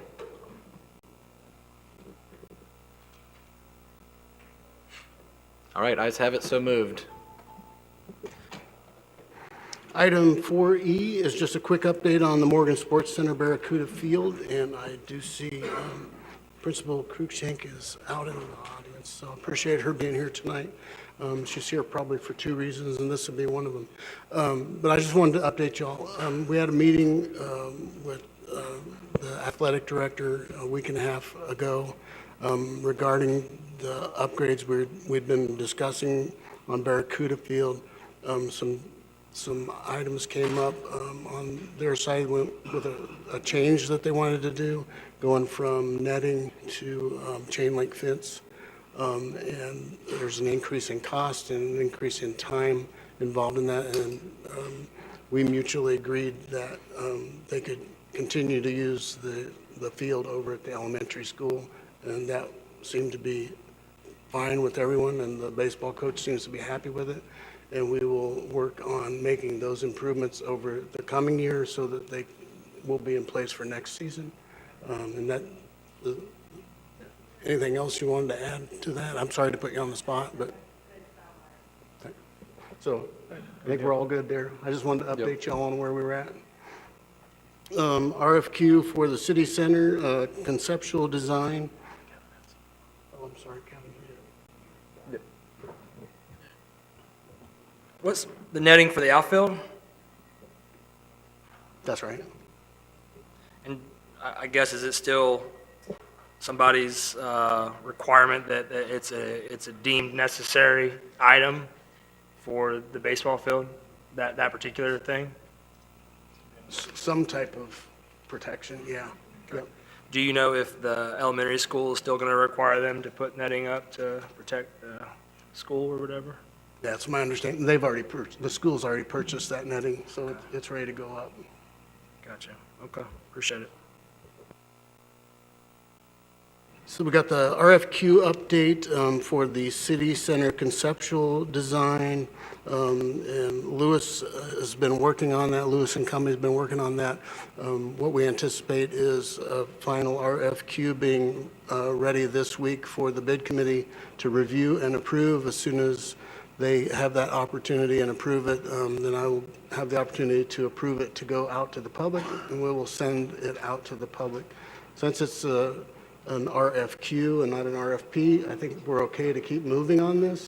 If it was an RFP, I would have great concerns because we have not established what this is supposed to look like as far as from the council. So I wouldn't know what to tell these people to put into a plan yet. So I just wanted to remind everybody that we will be talking about the elements that are involved in a city center during the visioning session. And I don't know if any other comments were out there on that. Thank you. All right, both the councilmen who weren't here last time. So first up, Councilman Destin. Thank you. Thank you, Mayor. I'm quite confused by this, how we will go forward to request a design on a city center that we don't have any property for, nor do we really understand what it is that we want, which we may be able to hash out at the visiting session. But we have 50,000 in the budget, I think, is what we talked about. And if I listen to the motion at the meeting that I was absent from, it appeared that the direction was that we were going to design it on property that we don't own, nor do we really understand that we may ever own. And this appears to me to be quite a foolish thing to do with $50,000 of the community's money, with no design priorities, with no property. And I can't help but point out in the survey that we just had presented tonight, the community center / government, whatever it is we're talking about, was the very bottom priority at less than 20% support. So at this point, until we can get into the visioning session and try to come to a conclusion about what it is we want, and even more importantly, where it might exist in the city, I can't really go forward with this, or I can't support it. So everybody has their own opinion, but I've never quite come across something like this before, that we would go forward with no real vision and no property. All right, thank you. All right, Councilman Bagby. Thank you, Mayor. I agree with Mr. Destin. I brought, y'all are too young. Y'all are too young. This is the Sasaki. I'm missing one. Oh, the Sasaki, uh-oh. We had three, we had three plans in the first 10 years of this this century. I apologize. And I have the plans for two of them. Sure. I want to make sure I get those back. And when I find the third one, I'll bring that to the visioning session. First, we have to have a vision. Put these on the record for the City of Destin artifacts. Yeah. I will. I will tell my kids, give them to the museum. First, we have to have a vision for a town center before we start doing RFQs for someone to design a town center. That would and it would really help if we had either a willing partner, public-private partnership, or we own the land, neither of which is true at this moment. I know there's a lot of hope and there's a lot of other things, but we've had lots of plans before and we've had lots of visions before, and we've put them in nice bound millions. We spent millions, as Miss Sandy says. The only thing I would say is, if and when we ever do this, it is critical in that RFQ that it be someone or a firm, an entity that has done redevelopment of town centers. Because wherever we put this mythical town center in this town, it will be a redevelopment. And I've worked with DPZ and others, and there's some great firms out there, but a lot of times they start from a blank palette, and it's just scrub land, you know, where Seaside now exists or where Rosemary Beach now exists, or it is, you know, just woodlands or cow pastures or whatever, and they put in this gorgeous town center. That's not the case here. It will be wherever it is, whether it's in the harbor, whether it's in the Publix area, whether it's Main Street, out in Crystal Beach, it will be a redevelopment. And so that is a critical component in my mind for any firm that would bid on this RFQ, which I hope we don't do till we at least collectively figure out what our vision is. All right, Councilman Schmidt. I appreciate it. I think it's funny, Mr. Bagby, 23 years ago, you got your drawings here about free beach. Yeah. You're still talking about it 23 years later. Hopefully we'll get it one day. One day. I guess just a couple of thoughts and comments. I mean, when the Trust for Public Land goes out and searches for land, we don't own it. They don't own it. Nobody owns it. But they go find it. And whenever somebody buys it, we pay them a hefty fee ultimately to do that, right? So they went and find land that nobody owns, city doesn't own, county doesn't own, nobody does. Well, yeah, but we don't. So just because we don't own land on Main Street or somewhere else within the city of Destin, shouldn't forego the opportunity to pursue something. You know, just because we don't own it, or we might not own it, or whatever the argument is, to me, it's the same thing as the beaches. Nobody owns, the city doesn't own those, and we've been pursuing them for years. We've been visioning this particular thing, how we had a workshop on it and spent 8 hours, that we're gonna have 8 hours on your survey discussion coming up in a couple weeks. I look forward to that. But we have not spent hours and hours talking about a city center, no, but it's been on the vision session for the past 2 years. So, you know, it's just, this is an opportunity. We're pursuing an opportunity, I guess. And sometimes we don't always succeed in the opportunities, but we're never going to potentially find that out unless we try to get there. I guess one point of clarification I would like to know is Mr. Bagby's asking that none of this happens until we see it. Is that what's happening, or is this going out in the streets this week? We are looking for council's direction tonight, so. Well, the direction at the last meeting was if the legal thing didn't work out, it was going on the streets and was not required to come to the city council. So that was the direction at the last meeting that we voted on. So this will hit the streets. I don't know why it takes so long to get on the streets, but I'm not in that department. But I'm sure there's reasons. But from tonight moving forward, it's not coming back to us, is it? The path that we're on right now, excuse me, the path that we're on right now is that we are in the preparation of that RFQ to send it to the bid committee, and at the end of this week, to put it out.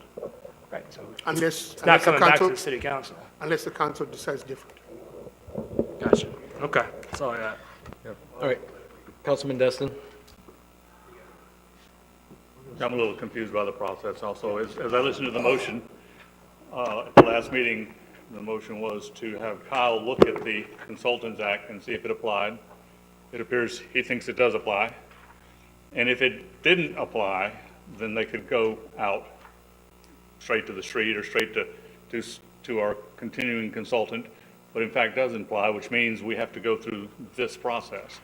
And this is a step of going through this process. And it's a step that is on the agenda tonight for us to make a decision on. And so we are rightfully making a decision on it tonight. All right, Councilman Bagby, last words? Yeah, and before we send out an RFQ to spend $50,000, the council should, since it is above the city manager's spending authority, the council should approve that RFQ. So I'm just trying to figure out, and just to answer your point, Kevin, the third plan actually did envision that area. We had interior parking, okay? Sandy's shaking her head, Dewey will shake his head, Shane and them. It had interior parking, and it looked kind of like Rosemary Beach's town center, but the buildings were all on the outside, and they were all live works, so you had retail on the first floor. What happened? Again, we don't own that property, and Did you try buying it? we decided not to pursue that. Did you try buying it? No. Imagine Because if we the would have guy- tried. Imagine if we would have I'm tried sorry, 20 I'm years sorry, ago. I'm sorry, we did. We could have that We- city center I'm sitting on sorry. Main Street right now, maybe. We did try to buy that. And the Canadian company that owned what was the big store, refused to sell, the ones that Publix has finally bought it from, they refused to sell it to us. So we did try to buy it a couple of times, I believe. Yes, thank you very much. So, you know, it really doesn't matter. I mean, we are where we are, and I would like to see the RFQ. I'd like the council to approve the RFQ with some of the components that everybody's mentioned up here. Thank you. Awesome, all right. Yeah, so it's, from my perspective of it all, it seemed like we can't, so it was either an all or nothing at the time, correct? That was the problem from purchasing it? It was like an all or nothing of the parcel? No? Yeah, regardless of the past, I mean, currently it seemed like I was a big proponent of doing this town center, and it just, from talking to staff, my perspective of it was, we need a concept to bring to them so that we can work together to see if there's a partnership. So, you know, I don't know, it's kind of like a chicken and the egg, what comes first. Along those lines, let me offer a substitute motion that directs staff to. There's no motion. There's no motion. This is an informational item only. And Well, we I'm already not- discussed this at the I'm not previous sure. meeting. I think you have to bring it back on the future agenda to change that motion. You can you can put a motion to rescind on a future agenda, and, you know, that would stay effectively the staff's action. So this. But because you were not present at the last meeting. Right. A person who was on the losing side cannot bring it back, but a person who was not present can bring it back. Yes. So this item is not on the agenda for action tonight, is that what you're It's just an telling me? update, based off the motion of last So we're time. not going to approve the resolution?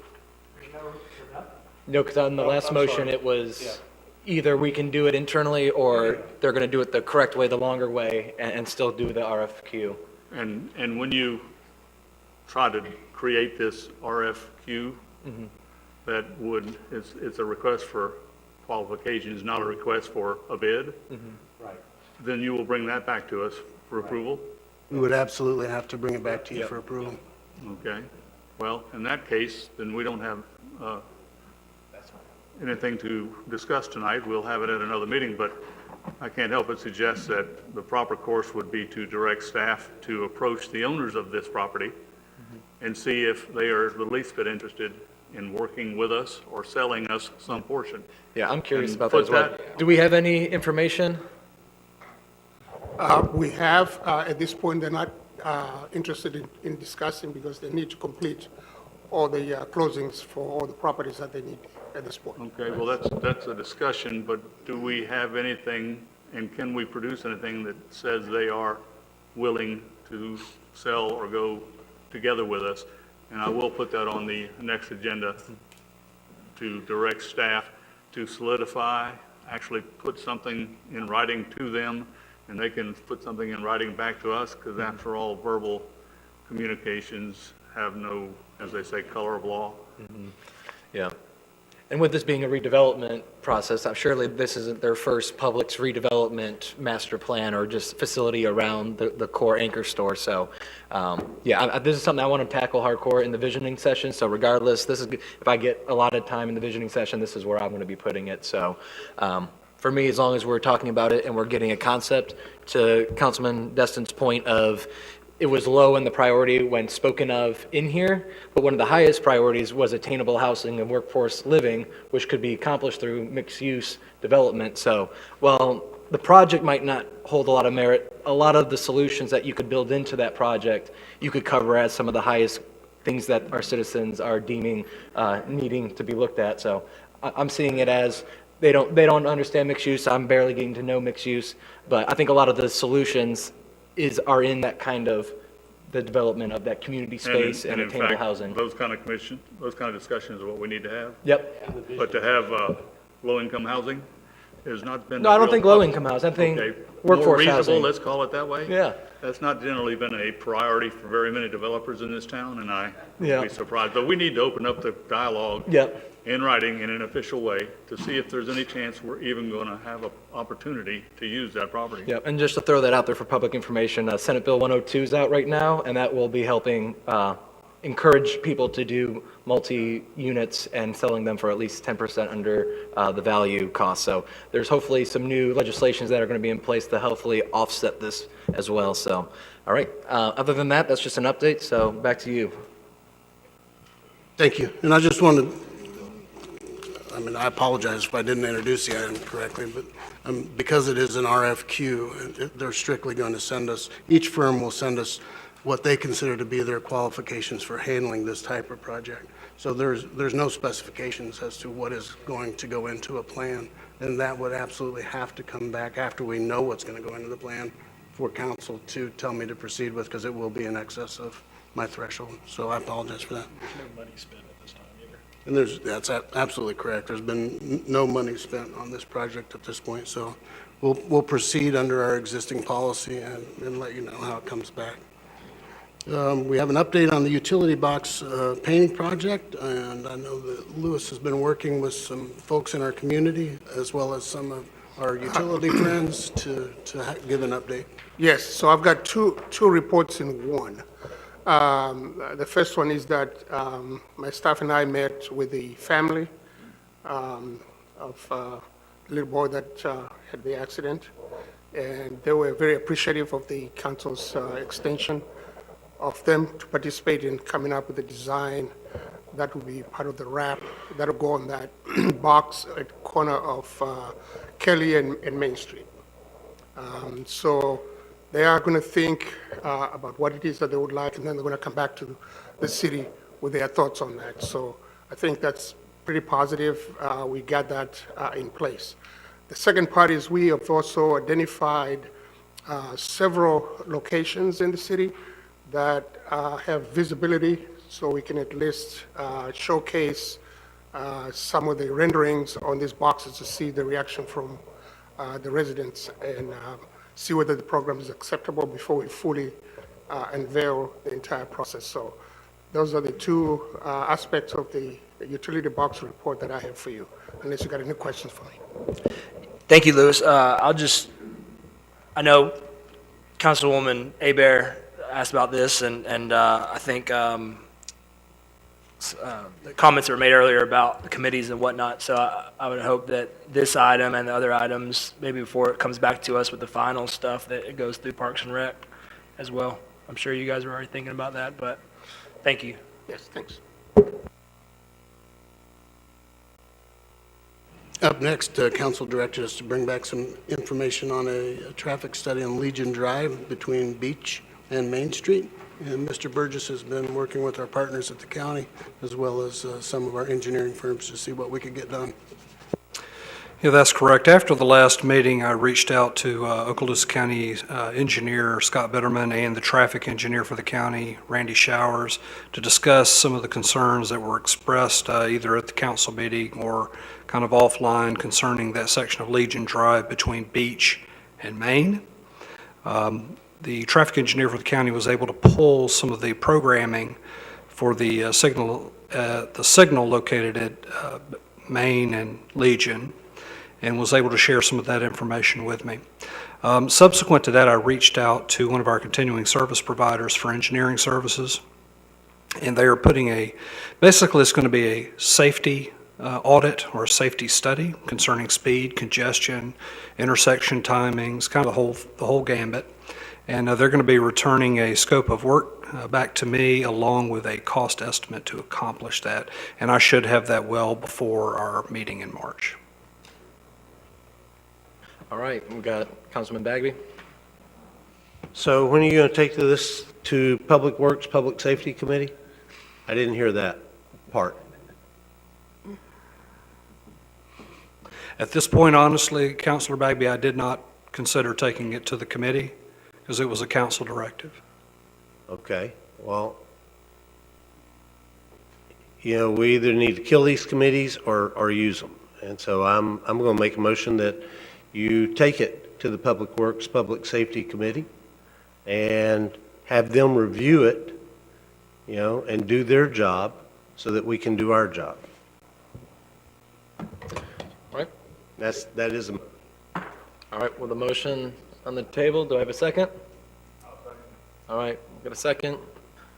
I'll just add a comment to that because I think Mr. Burgess said that he's got to go get a scope of work sent back, and they're not bringing the actual study back or anything. They're going to go do something. So can we have that come back? And then whenever we say, okay, Mr. Burgess, go forth, then he brings the results back to Public Works and Safety? We're kind of slowing things down here.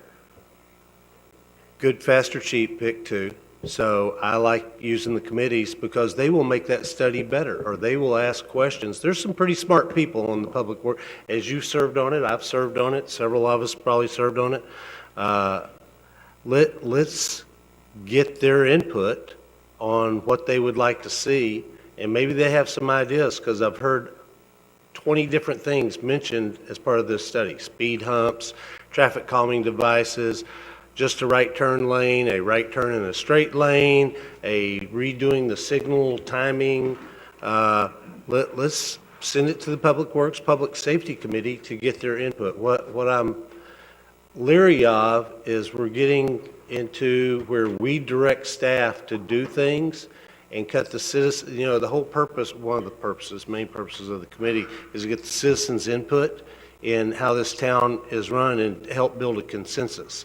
And if we keep bypassing the committees, eventually we'll get what we had a few years ago when we had nobody wanting to serve on the committees because it really didn't matter. They would show up and the staff would tell them what the council had directed, and that was it, and you can go home, have a nice day. And that is not how you build a community, and that's what we're about, is building a community. So you want the committee to tell Mr. Burgess that they agree with going out to hiring somebody? No, I want them to ask questions of Mr. Burgess. He's a smart guy, but he's not as smart as all of them put together, trust me. Okay, so we're going to slow the process down. Perfect. Councilman Guile. I will agree on the importance of committees. I think that I will have to agree with that one. I do believe the committee should be involved. We're selecting these committees to do these tasks. I realize it might be a slow process and put a little bit of red tape in the process, and I apologize that these systems do slow the process down, but I believe it's very, very important that we listen to what these committees have to say and help them guide us, because unfortunately, I can't speak for the other 6 members up here, but I don't know 1/10 of what these staff members know about their job, and I can't possibly know what each and every one of these individuals know. And these committees work very closely with them, and I think that their knowledge is crucial, and their experiences are crucial, and I would feel unjust trying to make a decision up here based off just my limited knowledge on any of these topics. All right, with no other discussion, I can see the duality on that. That's definitely a challenging one. So with that, is there a motion on the table? Yes. Second, and Ray, call on the vote. Can you repeat the motion? Ray, can you repeat? Motion is to take this item, the traffic analysis, to the Public Works and Public Safety for review. So we're pushing it to the committee.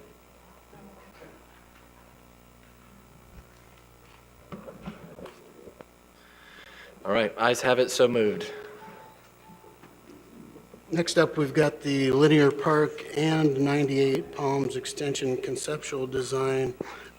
What we have, Representative Maney secured money from the state to do design work on the linear trail portion of this.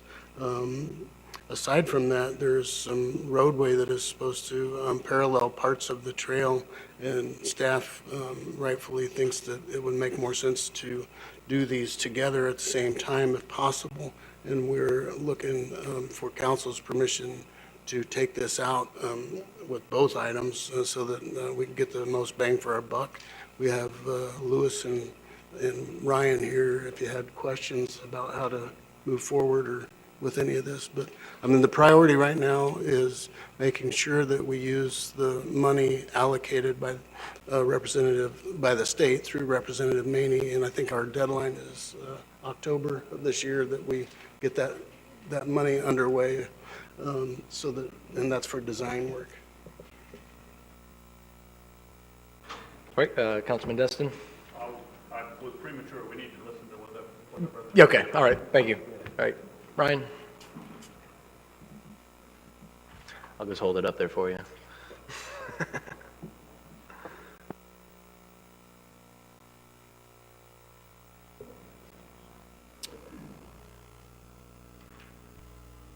All right.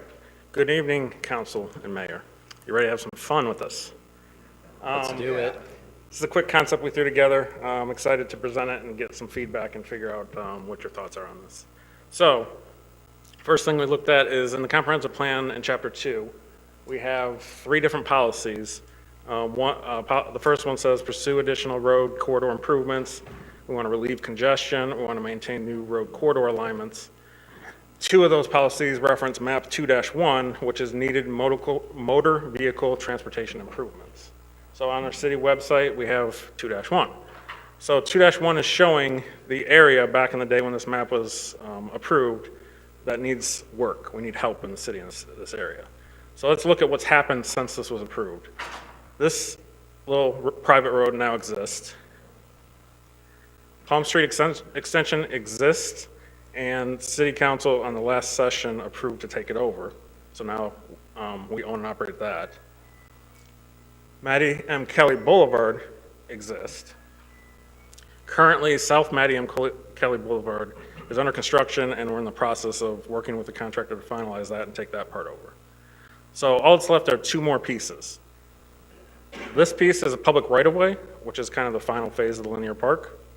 And then this is like a spine that pulls everything together. So this is what we're talking about right now, this area. And in the Land Development Code, we have Transportation Corridor Management Plan, Pathways Master Plan, and then this is defined as a level 2 priority of plan improvement. And in the map that's associated with that, it signifies that as a future minor collector road. So I have given everybody some printouts of the concept. So here's a quick look at the concept. We have some players that are involved with this. DW, we're going through their property in the corner. DW has seen this. They suggested, one of the feedback was try to push that road as close to the corner as possible to impact their property the least amount as possible. And then about 2,000 linear feet of this concept runs through an FPL easement. So DW and FPL are here tonight. We've been coordinating with them. Still need to do a little more coordination with FPL because they're planning on doing a new transmission line in that right of way, so we're going to make sure we work together on all that. Then the road itself would continue on. Once it goes to South Mattie M. Kelly, the 10-foot wide linear trail continues on to Airport Road, and that kind of shows that. So the trail itself, we have almost all the easements we need to get that trail in. There's 3 private property owners that we'd have to go to the table with to figure out if we can work out getting some easements in their backyard to get this trail put in on that part of the project. So let's look at some of the issues. This is a very, very complex project. Like the city manager mentioned, we have a grant already to do the design for linear trail, but there's wetland impacts involved with this project. We would need to work with DW to get the roadway easement. Inside the DW area, there's 2, I believe, monitoring wells that would need to have to be relocated as part of this project. And inside the 2,000 plus or minus foot of FPL easement, there's DW infrastructure. There's 4 different utility pipes that have to be modified as part of this project. And obviously, FPL's infrastructure itself would have to be modified as well. There's drastic elevation changes throughout this whole area. So for ADA compliance, we have those issues that we'd have to look into. Retaining walls will be needed. The main story of this project is fill, fill, fill. We're going to have to bring in a lot of fill to get this to all work, and especially if the trail needs to be ADA compliant anyway. We would need easements from 3 private residents. There are, like I mentioned, impacts to FPL's infrastructure. This is such a tight corridor, we'd have to do something similar than what we're doing with the Crosstown Connector. So we'd have to do an underground storage system. And variance will be required. So, with all that said, the engineering division's motto is everything is figure-outable. We can still do this. So this is giving you a little map of kind of visualizing the areas of concern that was on the last slide. So it just shows you along that corridor where these little areas are. Got some drone footage looking at the wetland impacts. So this is at the end of 98 Palms Boulevard extension.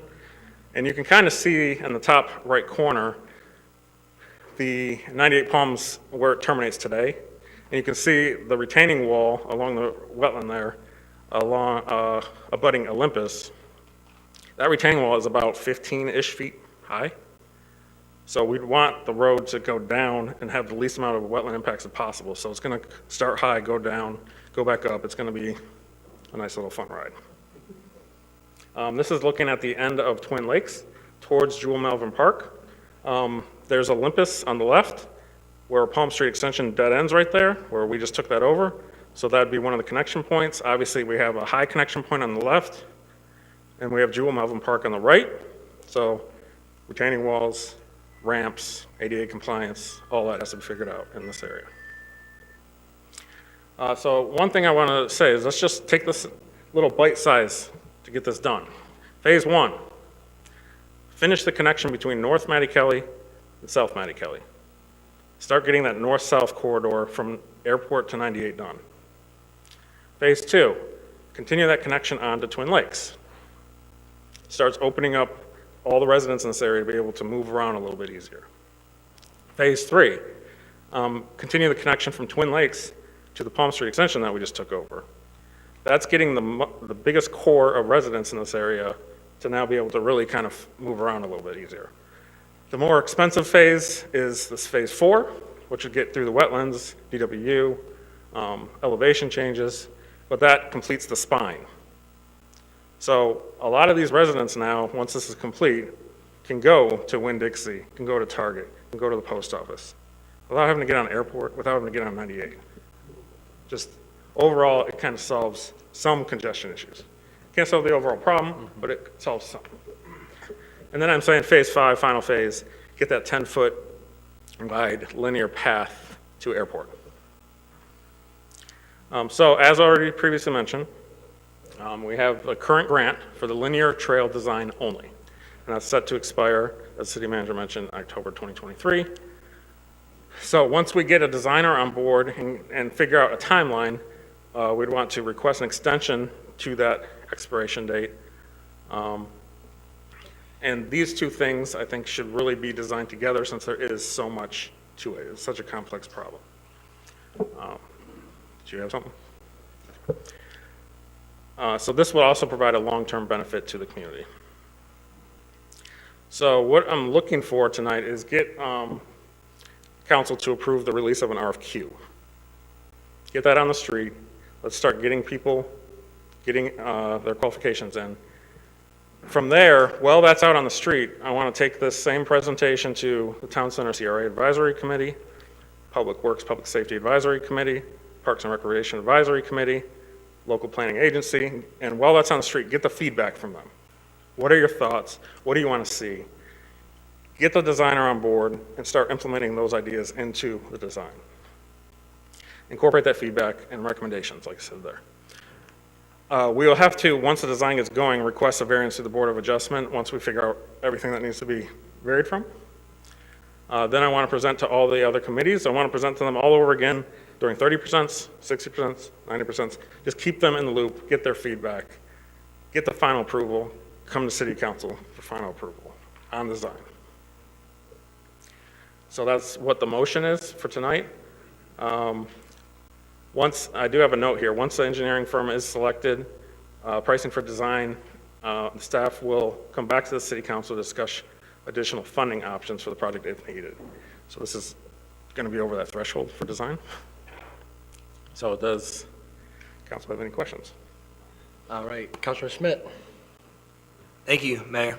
Ryan, thank you very much for your presentation. I always enjoy your thoroughness and your details and all of it, so thank you. One, when I first came aboard a couple of years ago, we heard about this, and I think we had it on our budget for a 5-year plan, and it's on there for a while. I was always under the impression we're having a bike and walking trail on this linear park from Main Street to Airport Road. That just kind of was my understanding. What was that the original? Like, was that the plan? Is that the plan? And a road, the connectivity is kind of a new thing that is it something that like you see to do, or was the road part of it as well from onset? So the road's been in the comp plan in the LDC for who knows how long. I don't know that, but looking at the trail aspect, I'd advise you guys just go kind of walk that area and look at it. It is very complex with all the different elevation changes. So in order to get the most bang for our buck, we need to design these two things together. That's my advice. Okay. So you're just wanting requests to get funding or to go out and get a designer.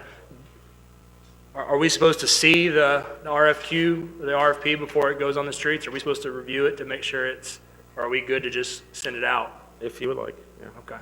No, let me correct you there. There's a process that we have in place, just like what we were talking about on the earlier item, where the RFQ will go to the bid committee. The bid committee will approve it, and it'll go forth from there unless we're directed otherwise. Gotcha. I'm still learning too. So. Yeah, it's all good. So similar to the same previously. Good to know.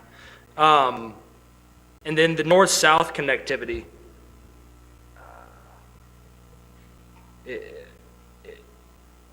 mean, it's a very. I mean, I like all of the designs already, so it's very creative, and I think it will help And alleviate a lot of issues. I have already heard from a few residents in Twin Lakes that were surprisingly not excited about this. I don't even know where they heard about it from,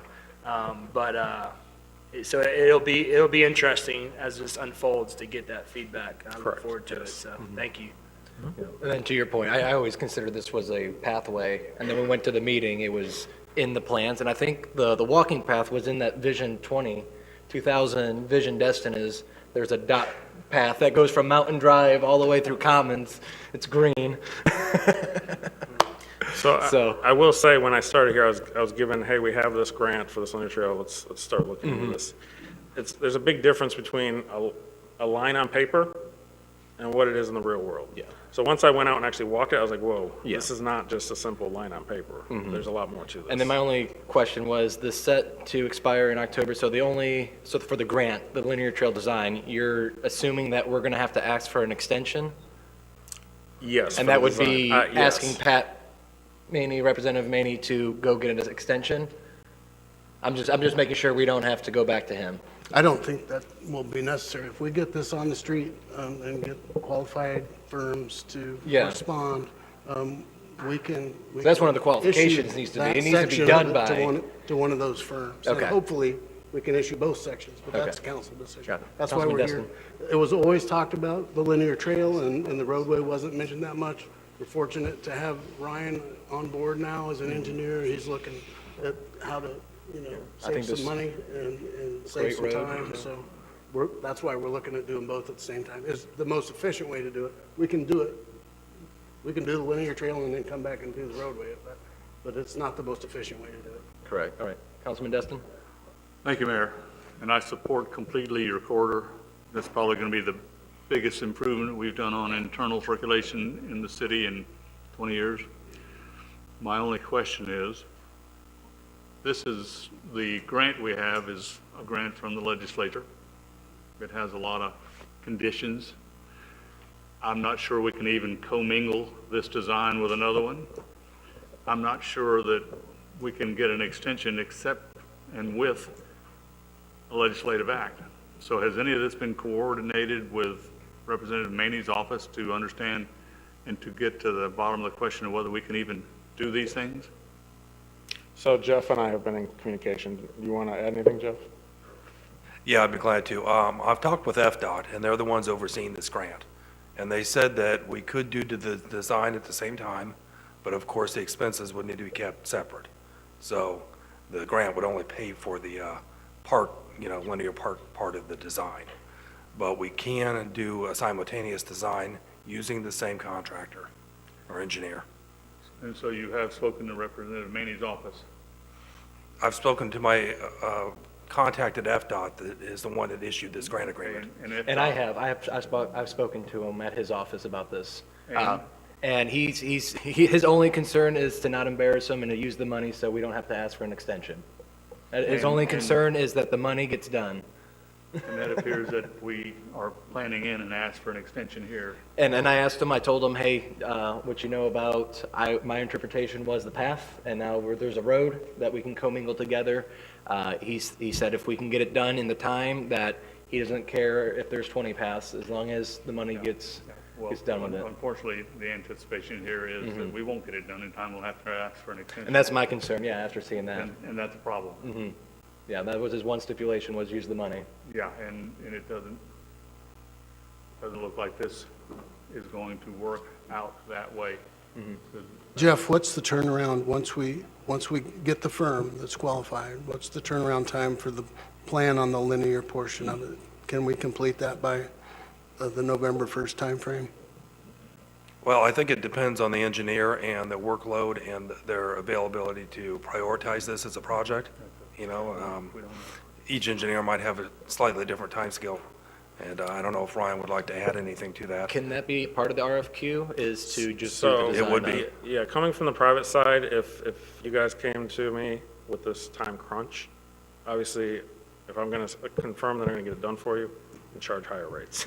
Yeah, So yeah. it's going to cost more. We do start right away, but we, in my opinion, by commingling them, are going to cause a problem. And if we lose this grant, then We've we also need probably to lost future restructure support. how we're doing our business in the city of Destin. Folks, and I hope you understand what I'm telling you. Don't lose this grant. And running them together is a danger of doing that.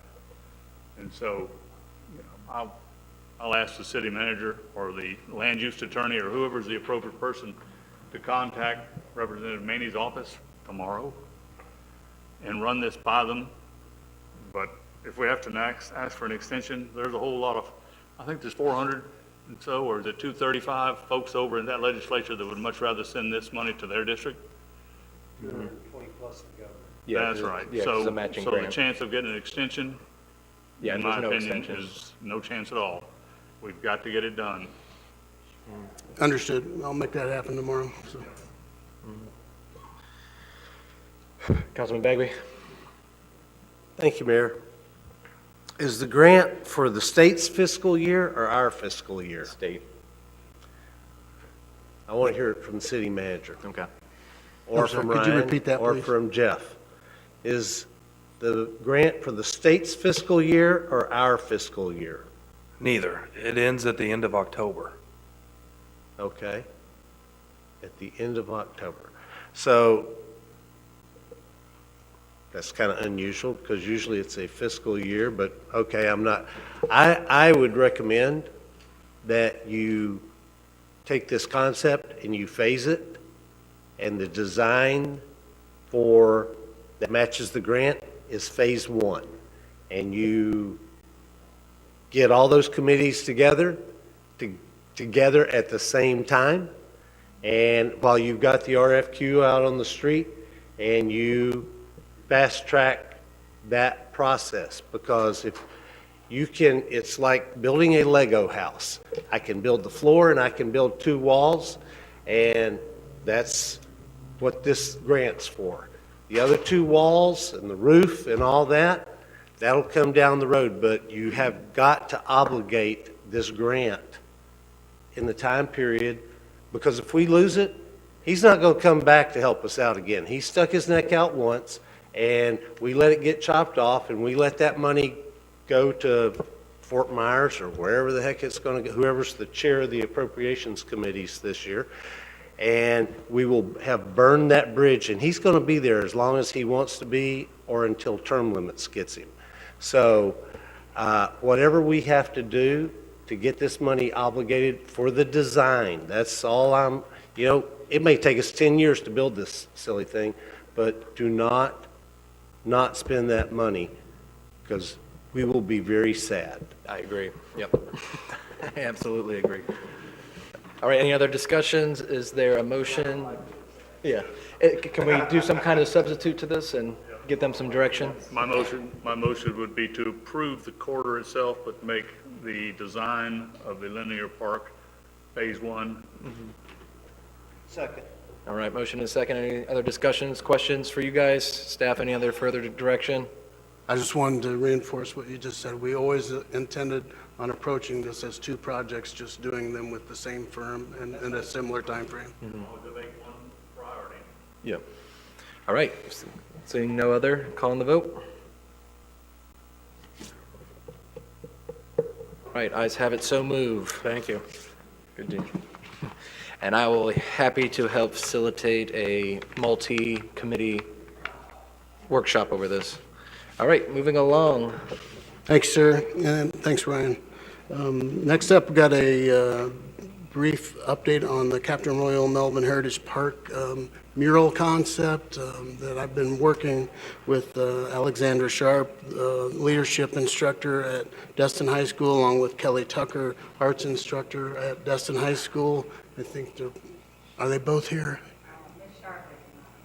Okay, so we have Ms. Tucker here, and then Ms. Grushenk is also here, who's always is supporting this too. And the concept is reasonably simple. I just wanted to bring it to council to get an affirmative on it so that we can move it forward and take Sandy's suggestion in making sure that the committees get to take a peek at this too and offer input on it. But Ms. Tucker has provided some samples, and I think they look to be good samples. We are going to be required before to actually meet the conditions of our grant to provide interpretive signage at this park anyway. If you go way back to some of the very first concept designs of this park, it actually shows something very similar, a similar use to the ramp walls to highlight fishing in our area, and the types of sea life available off the coast of Destin would be a great place to showcase the artwork of our high school students. I think it's a great partnership, and I've been assured that the quality control will be maintained, and I look forward to working with the high school on this. I just wanted to get an affirmative nod to move it on forward. One way or another, we're going to have to provide a service like this, and it just seems to make sense that we use some of the local talent to help do it. So I don't know if they have any comments or questions. Just stand up. And I appreciate you sitting through till 8:30. I apologize, I should have moved to Come on, we're going to make it through. All right, Councilman Schmidt. Yeah, I just want to, this is amazing. I've seen the work at Fudd Pokers that they've done recently. I guess I'm not saying same project, but similar partnerships, and that was fantastic work. And this is very exciting, and I'm excited to partner with you guys. So I'll move to authorize the city manager to work in partnership with Destin High School to provide interpretive artwork at Captain Royal Melvin Heritage Park, as well as getting the final blessing from Parks and Recreation Committee. Oh. All right, I got a motion and a second. Second. All right. Sure, I'll take off the I'll modify that and take out at Captain Royal Melvin Heritage Park and just put artwork in the city of Destin. Are you okay Sound with good? that? 'Cause I'll take it all everywhere. Get them on the utility box project too. Let's go. All right, I got a motion, and are you okay with that amended Second. motion? Okay, good with that. Any other discussions on this matter? Seeing none, calling the vote.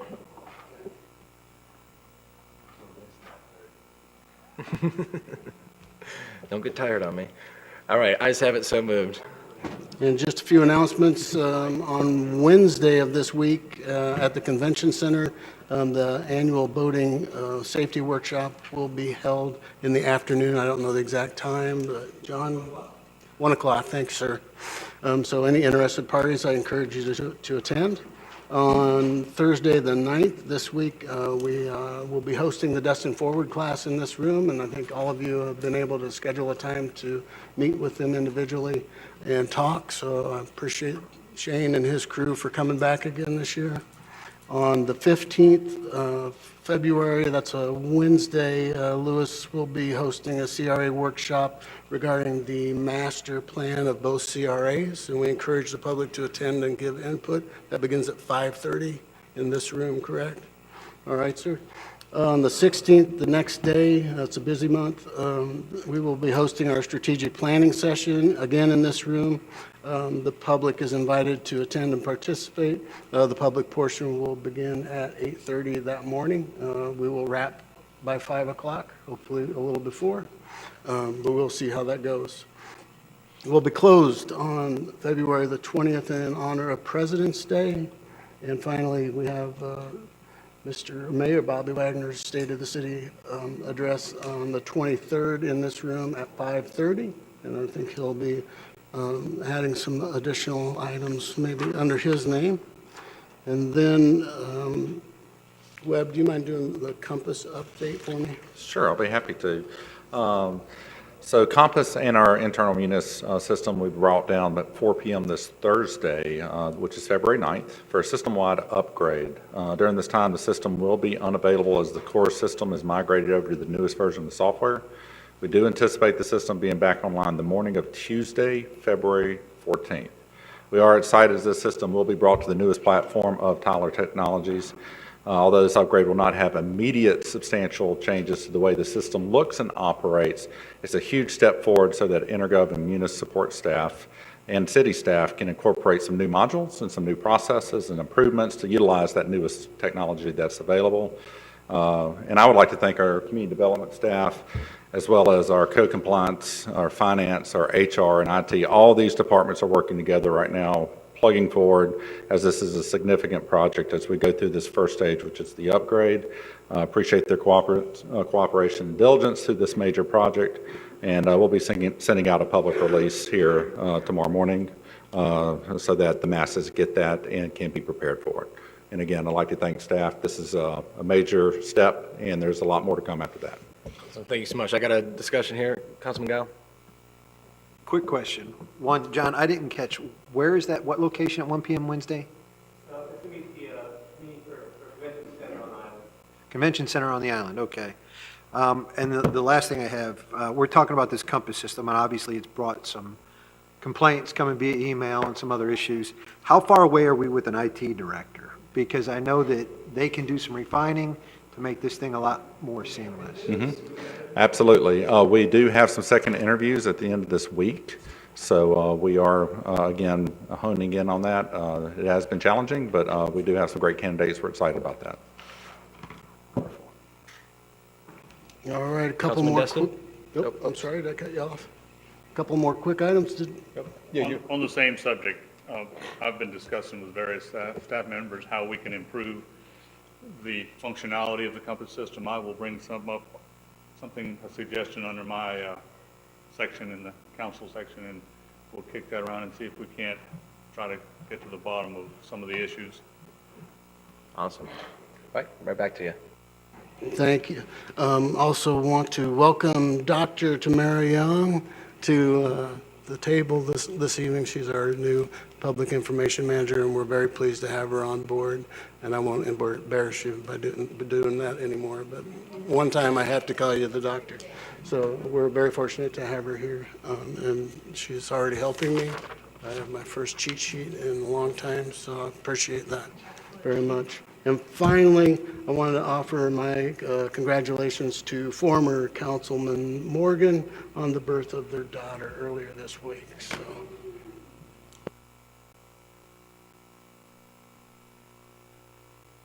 All right, Councilman Schmidt? Do we want to talk about the K1, or do you want me to wait till my name to talk about that? Did you want to, is there something specifically you wanted to bring up before I ask some questions on your K1 announcement about Okaloosa County regarding allowable usages? Under announcements. I'm sorry, I appreciate you doing that. Yeah, late on Friday, I think we got a response from the county attorney, and we emailed that out to all the council members. I don't know if you can help me update on that. Yeah, and I may need some help from the land use attorney. I think she also saw that memo, but basically it was a memo that was sent back that the county did reaffirm that they did permit the helipad out there, and but as it relates to operations, that is something that they deferred to the FAA. So a few follow-ups on that, if I could, since we're talking about this right now. I first want to say, Mr.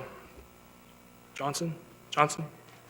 I'm not sure about everybody else, but I'm in no way trying to shut down a business, first of all.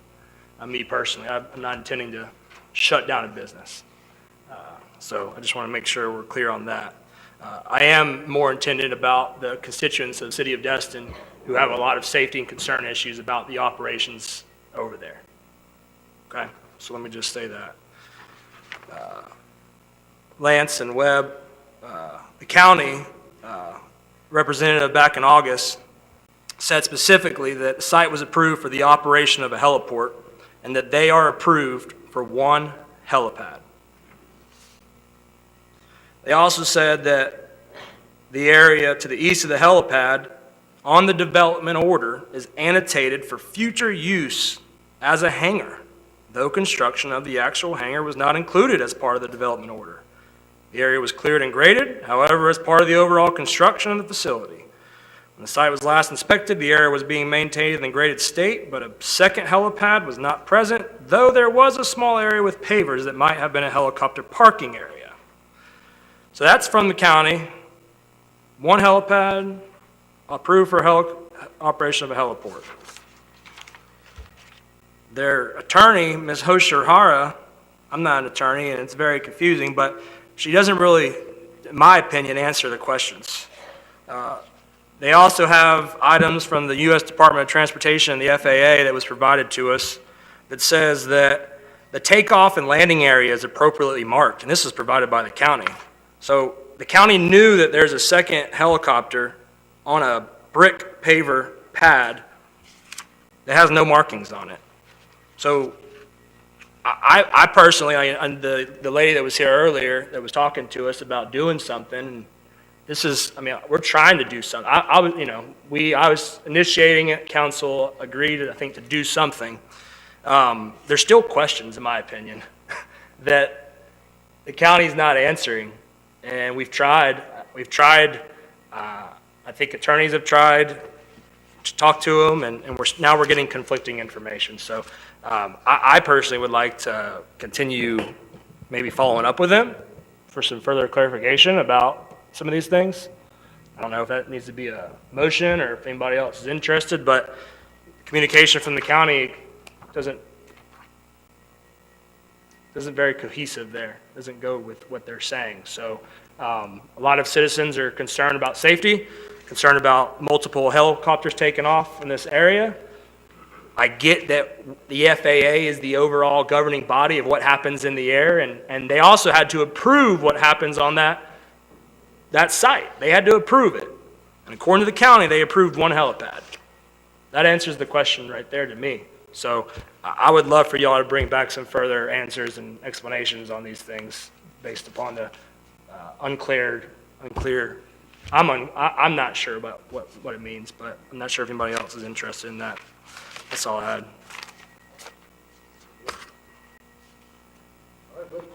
With that, that is the end of the city manager's report. How's everyone on a bathroom break? Good to go? Yeah, everyone's good? What? Yes. All right, let's do like 2 minutes. Yes, This please. 5-minute thing. All right.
City councilmen, please make your way back.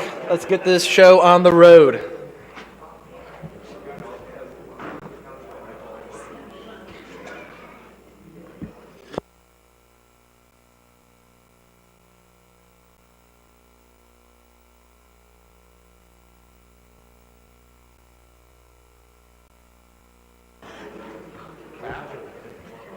Kevin Schmidt to the podium. All right, Kyle, take it away. All right, we've got the first reading of ordinance number 2302CC, an ordinance of the City of Destin, Florida, providing for amendments to the Code of Ordinances to prohibit smoking in city-owned public parks and city-owned public beaches, amending Chapter 15, Codes of Recreation, Section 1538, Behavior of the Code of Ordinances, providing for findings of fact, providing for incorporation into the Code of Ordinances, providing for conflicting provisions, providing for severability, and providing for an effective date. Before we actually vote, let's wait on Kevin, but y'all can discuss it. Yeah, and with that, seeing this is a public hearing, do I have anyone out there who would like to make comments on this matter specifically? This is the tobacco. Yeah, come on up. Come on. Yeah, All right. your turn.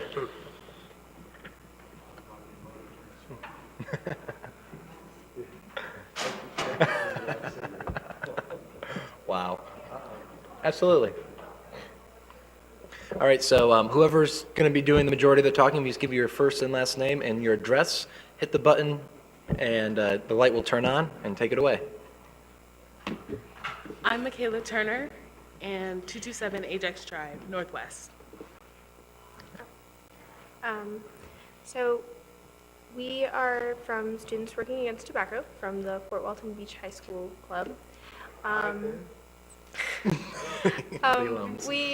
We're here to try banning, to make our beaches and parks tobacco free. So every time I go to the park and see somebody smoking while children are playing, it's like hurting. It hurts. In our county, there's about 70% of our kids say that they have been exposed to secondhand smoke, and there's more than 7,000 chemicals in tobacco smoke. About 69 of them can cause cancer, and more than 7,300 people die from lung cancer each year in the United States because they are exposed to the toxic smoke. In children, secondhand smoke exposure can cause respiratory infections, ear infections, and asthma attacks. And not only that, but it can also impact their development, academic, and athletic performances.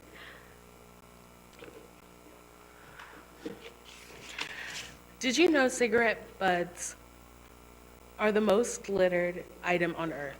I was able to see an example of this at last year's beach cleanup located at the boardwalk, when volunteers collected 8,000 cigarettes from 6 area beaches. After the cigarettes get extinguished, it still causes damage in the form of non-biodegradable. This means it doesn't get broken down by nature and stays there. If cigarette butts can't be broken down, where does it go? It could end up in the ocean. This could affect the water supply and also affects the marine life. Studies show they are toxic to fish, water fleas, and marine bacteria.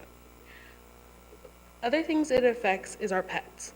When dogs are scavenging around the beach or parks, they can ingest cigarette butts. This could cause cancer and other harmful side effects. Nicotine, which is the main ingredient in cigarettes and vapes, is a rapid-acting toxin that in extreme cases can cause cardiac arrest. When kids are at the parks and see adults or people they look up to smoking, it puts this image in their head that it's okay or acceptable. In society, the media and coming-of-age movies everywhere already heavily influence and normalize this. Nearly 9 out of 10 people that smoke started by the age 18. By changing these social norms, it allows us to decrease the overall smoking rates. Not to mention the impact tobacco can have on teens' mental health. It can cause stress, depression, and an increase in anxiety or stress. As a teen, I see the effects firsthand. How my peers start smoking but also start losing themselves. These tobacco companies target my age group by creating flavors that appeal to us, such as candy flavors. Not only is it affecting locals, but tourists as well, especially when the only current solution is getting up and moving. This smoke-free policy prevents people from starting to smoke, but can also promote people to quit. Recently, we talked with the Bruner Middle School SWAT team about the importance and different reasons for having tobacco-free parks and beaches, as well as how tobacco personally has a negative impact on their families. And these are the posters they made.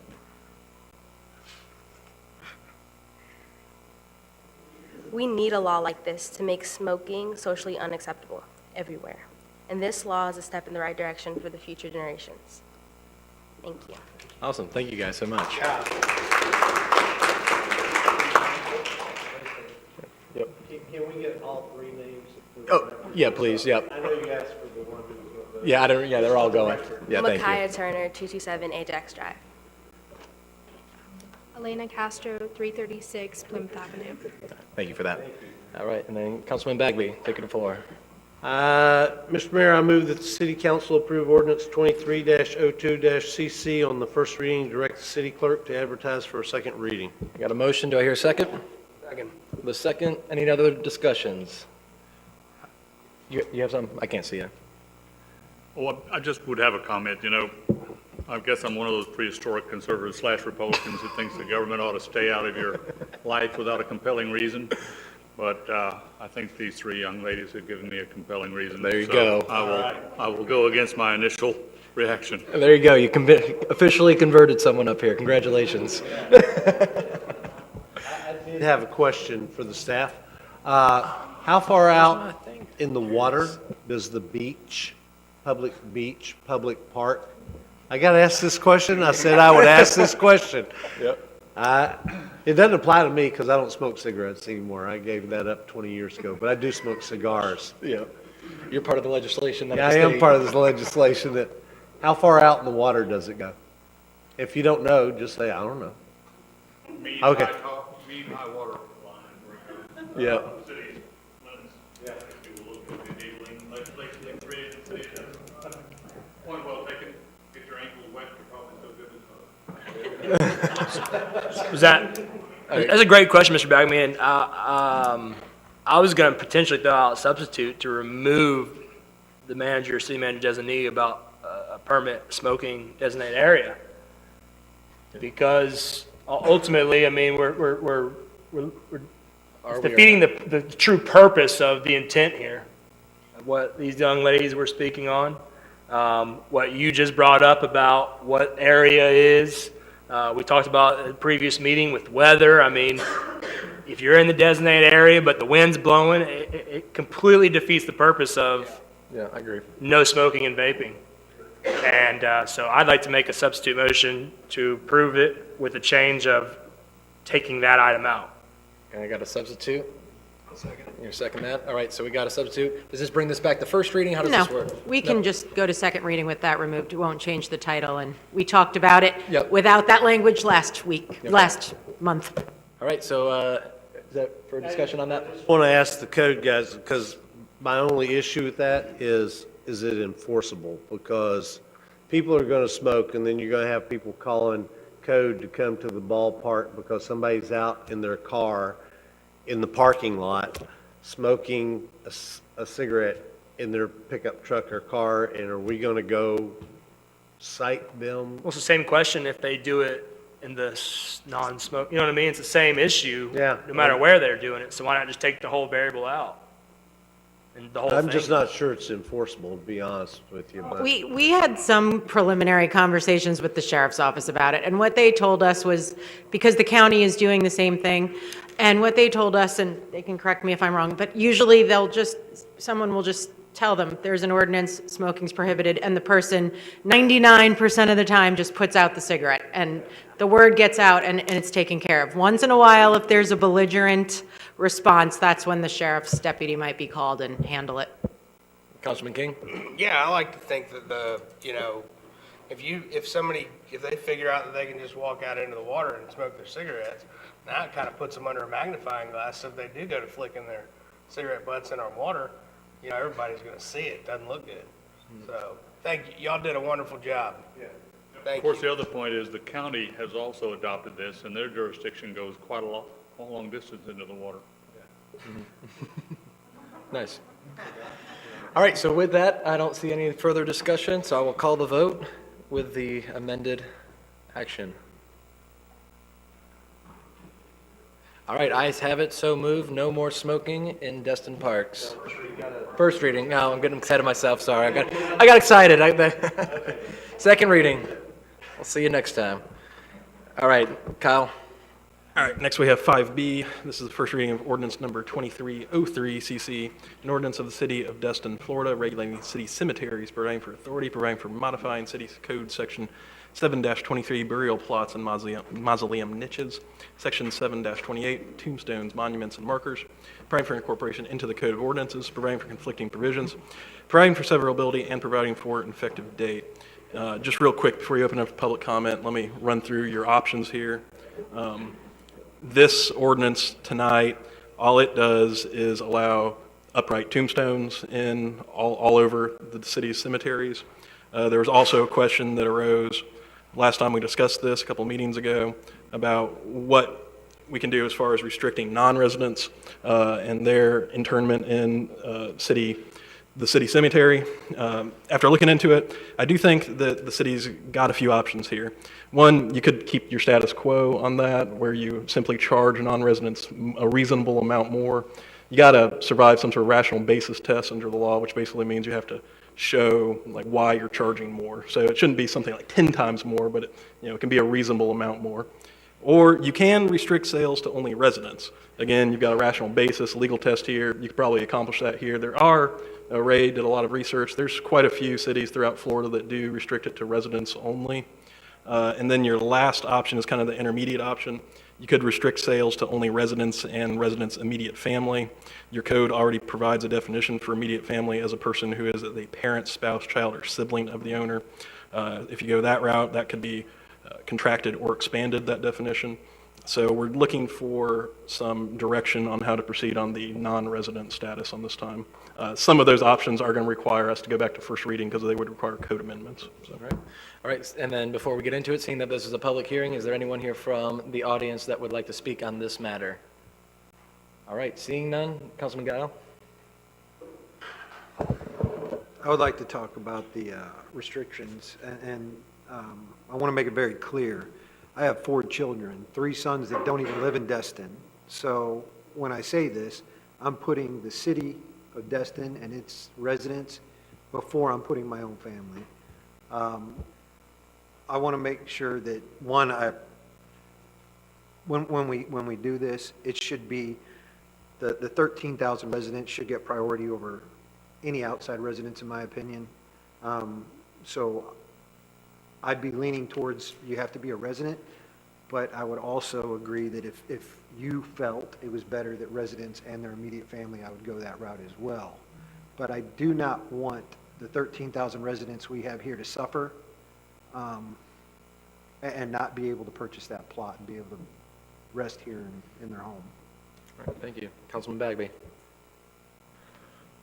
Mr. Mayor, I move for approval of ordinance 2303-CC on first reading as presented and direct staff to advertise for second reading with option 3.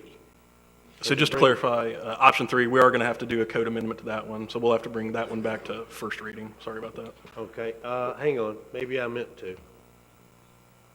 Nope, option 3, which is the resident-only option for those of you who don't have all, just make sure I understand this option. So my wife and I could buy 4 plots for ourselves and our 2 daughters because we are residents. Our daughters grew up here. They're not residents now. They may be residents in the future, probably doubtful, to be honest with you, but they would have that option. I am not as and this isn't one of those things I'm gonna, as I told the staff, this isn't the cross I'm gonna die on, no pun intended. But, I'm not a fan of just sell it to anybody, no matter, I'm against charging them 10 times or whatever y'all talked about before. I do believe the residents ought to be prioritized. I could probably support option 4, residents and their immediate family. That way I could make my daughters buy their 2 plots if they wanted to come back here and I wouldn't have to buy them, which they'd have to pay a higher price. No, they would, which is why I would buy them. But I do think that is for the residents of Destin. And if you've got kids or you've got parents or you've got somebody you want to bring here and you're a resident, that's fine. If you're not a resident, there are a lot of other places, a lot of other options. But again, it's not something that I think, we do have to prioritize the residents. I agree with Tori's point. So I'm going to make it with option 3, as long as residents can buy more than 1 plot. So I can't just buy my plot as a resident. My wife just can't buy her plot as a resident. I believe that is how the code is currently structured. Now, if that's how y'all want the code to read, that's fine. If you want me to change it, of course, I just need that direction too.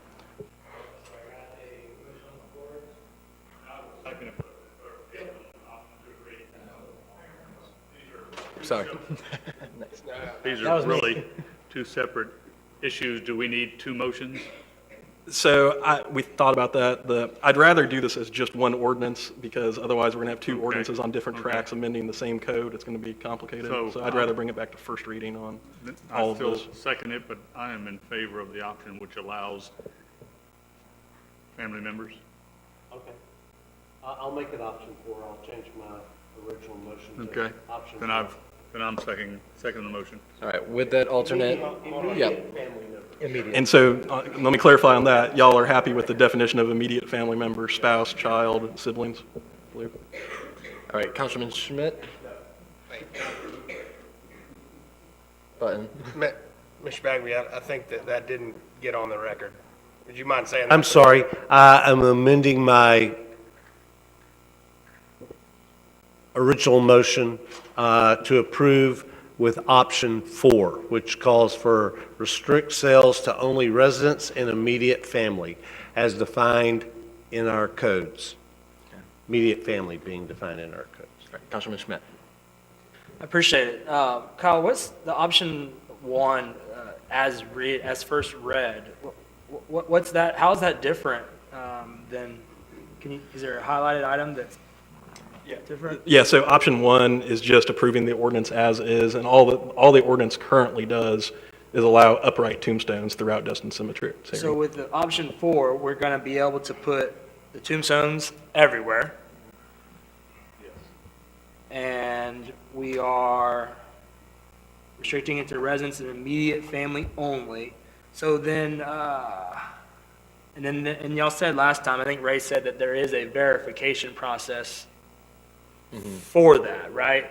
Whenever they come by it, there is a process that they go through, like you do with the committees, I think you Right, we said do. last time. We do a due diligence to making sure that they are residents. Gotcha. Okay. You go good? Thank you. Thanks. I do have a question, sir. Yep. Mayor? This should be a 2-part motion, right? Because the upright monument throughout the cemetery needs to be satisfied also. Ray, we're just amending this ordinance to bring back the additional add-on relating to residents and immediate family. I'm assuming they're okay with the upright monuments. They were in a consensus on that last time. So I interpret this as amend the ordinance to bring back that residents and immediate family.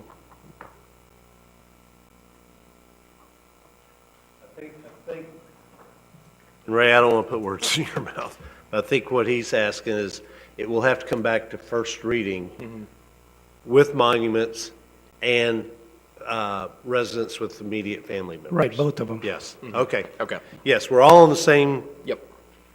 All right, with no other discussions, I'll call the vote. All right, ayes have it, so moved. Kyle, back to you. We have 5C. This is the first reading of ordinance number 2218 PC, an ordinance of the City of Destin, Florida, amending Comprehensive Plan 2020, providing for authority, providing for findings of fact, providing for jurisdiction, providing for the adoption of a small-scale amendment to the Comprehensive Plan future land use map to include a change in the future land use designation of a parcel of land located east of the Destin Airport as depicted in Exhibit A, consisting of approximately 24.98 acres from low-density residential to institutional, providing for incorporation into the Comprehensive Plan, providing for conflicting provisions, providing for severability, and providing for an effective date. And this is a public hearing. All right, seeing that it's a public hearing, is there anyone here in the audience that would like to speak on this topic? Seeing none, I'll close the public comments and entertain a motion at this time.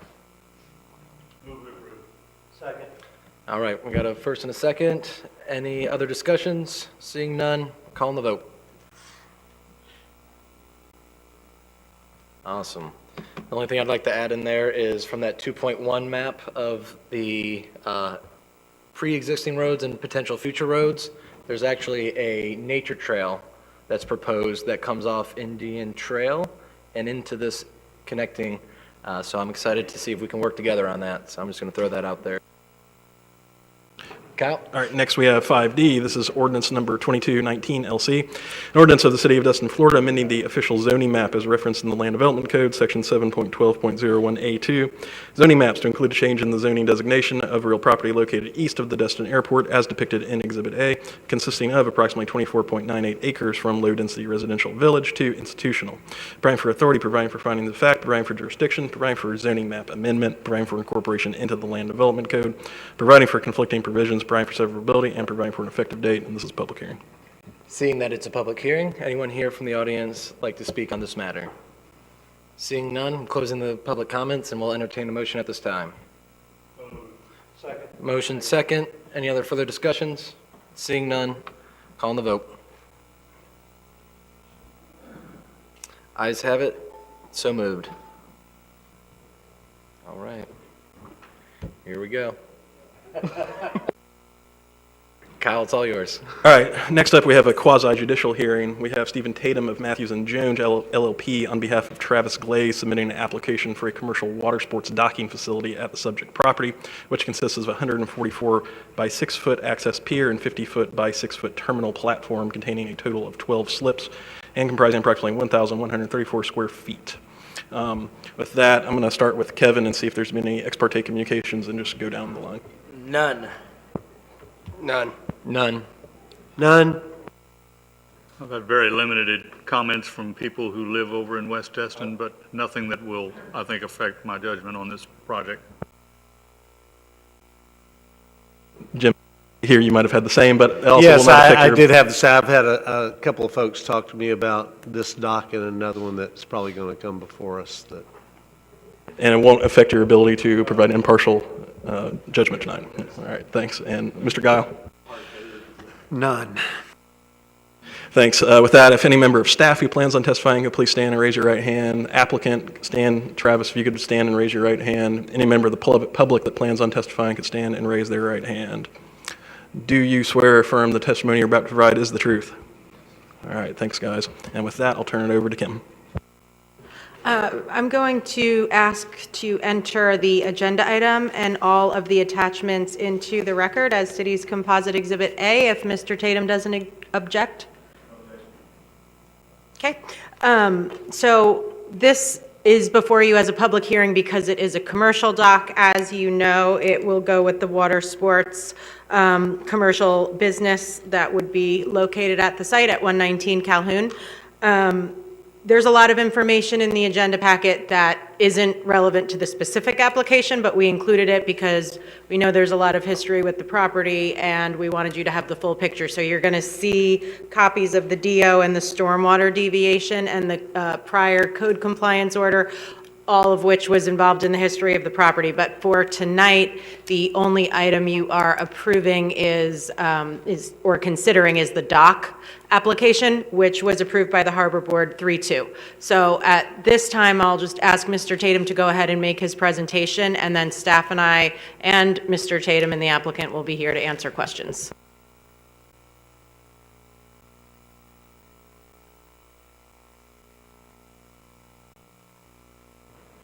Good evening, Council. Stephen Tatum on behalf of Travis Clays, Wet and Wild Water Sports.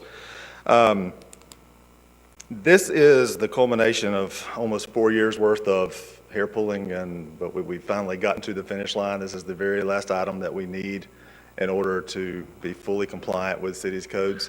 As Ms. Kopp alluded to, the development order has already been approved.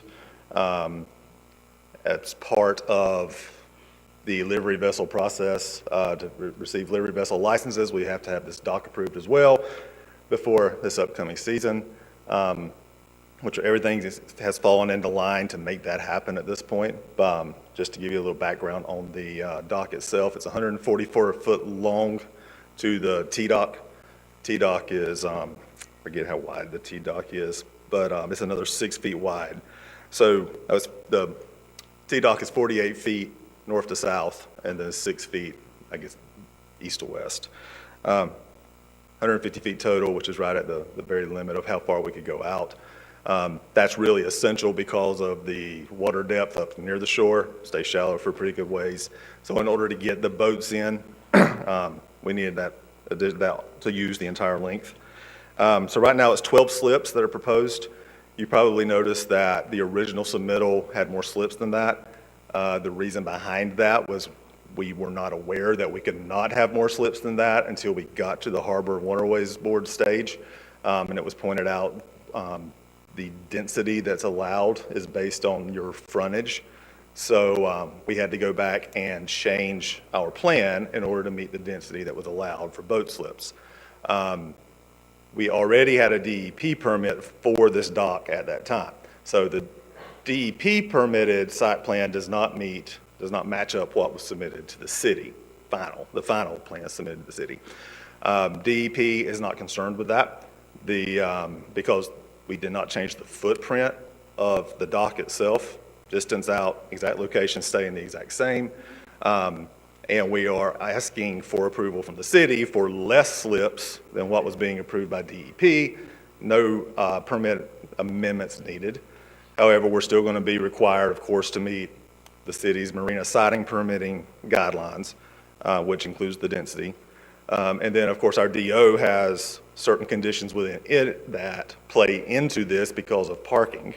And then also, of course, the livery vessel licenses themselves will have a certain conditions in it that will stop us from having more boats than what's allowed there. So that said, we have our submerged land lease already in place, and we're at the point where we're ready to pull a permit and put some additional boards out in the water. Is there any questions for me or the applicant? All right, anyone from the board? Seeing none? With the footprint, what was the original boat slip that you guys were targeting at for the amount? There was 15, it was weird because of the way DEP looks at slips is different than the way the city looks at slips. Mm-hmm. We thought we were having 15 slips, mm-hmm. but in reality, we were probably having more than that, even based on the city's definition. I can't give you an exact number now, mm-hmm. but it was more than the 12 that we're asking for now. Right. Okay. Mr. Baggy?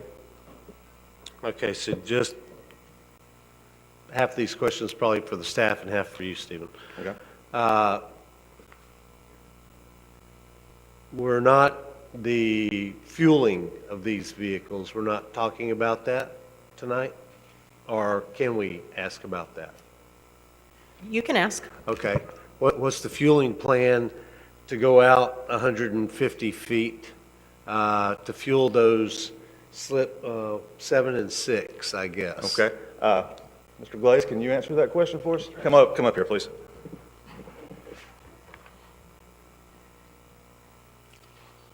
Travis Glaze, 119 Calhoun Avenue.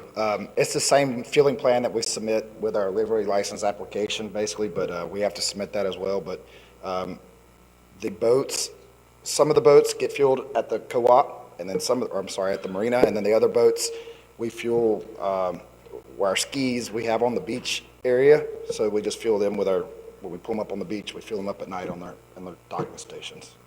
When you say fuel, pull them up on the beach, not the beach here, but. No, beach- I have I have a full beach there without a, so I can actually, that's how I get my watercraft, my Sea-Doos up and off the water. So. But not on this parcel? Or are On- they on? it's on that parcel, It's yes, on sir. this parcel? Yes, sir. Yeah. So what else is going to be on this parcel? Maybe I misunderstood, because I thought there were only going to be 12 pontoon boats. Just 10 boats. 10 boats? Yes, sir. There's additional slips. I don't, is that right? Yes, there's 12 12 slips, slips, but I'm only permitted for 10 boats with parking and 15 skis is what I have there. Okay. See, I guess part of my issue here is we thought we were going to have this, and now we have this, but we kept the capacity for this instead of going back and saying, oh, well, we only have 10, so let's make 10 slips. So what are you doing with the other 2 slips, just out of curiosity? They're just transit slips. So we're permitting transient That's, slips? that will be open slips. Let's not call them transient slips. That opens up a whole Well, can of worms. That opens up a whole can of worms. That's what I heard, and that actually is one of my concerns, is that we're gonna have, those will be transient slips, probably out there at the end of the tee, and that's what I'm afraid is gonna happen. That's why, you built, you've got 23 and a half feet, and this is with the 12 slips. 23 and a half feet per slip. So I didn't see the pilings because you need one to tie the boats off, the pontoon boats off, right, on the front. So I missed that in the design. Did I miss that? Well, there won't be any other pilings sunk besides what's shown on the plans. So the boats will be just tied up to the dock. Now, the 2 slips that are shown on the plans at the tee really are there for convenience purposes, in my opinion. You have several boats come in at the same time. At the end of the day, you can get some people off there, you can pull them around the sides, and you're in good shape. But as far as adding additional boats that will be kept at that end, he won't be able to add any additional boats just based on his parking calculations and how many boats he'd be approved for per his livery vessel licenses. Just my concern. We create enforcement challenges for ourselves every day. This is a perfect example of this. We do it with short-term rental homes. We do it with docks that have what I would consider excess capacity for transient slips, or whatever you want to call them, whatever the legally you want to call them.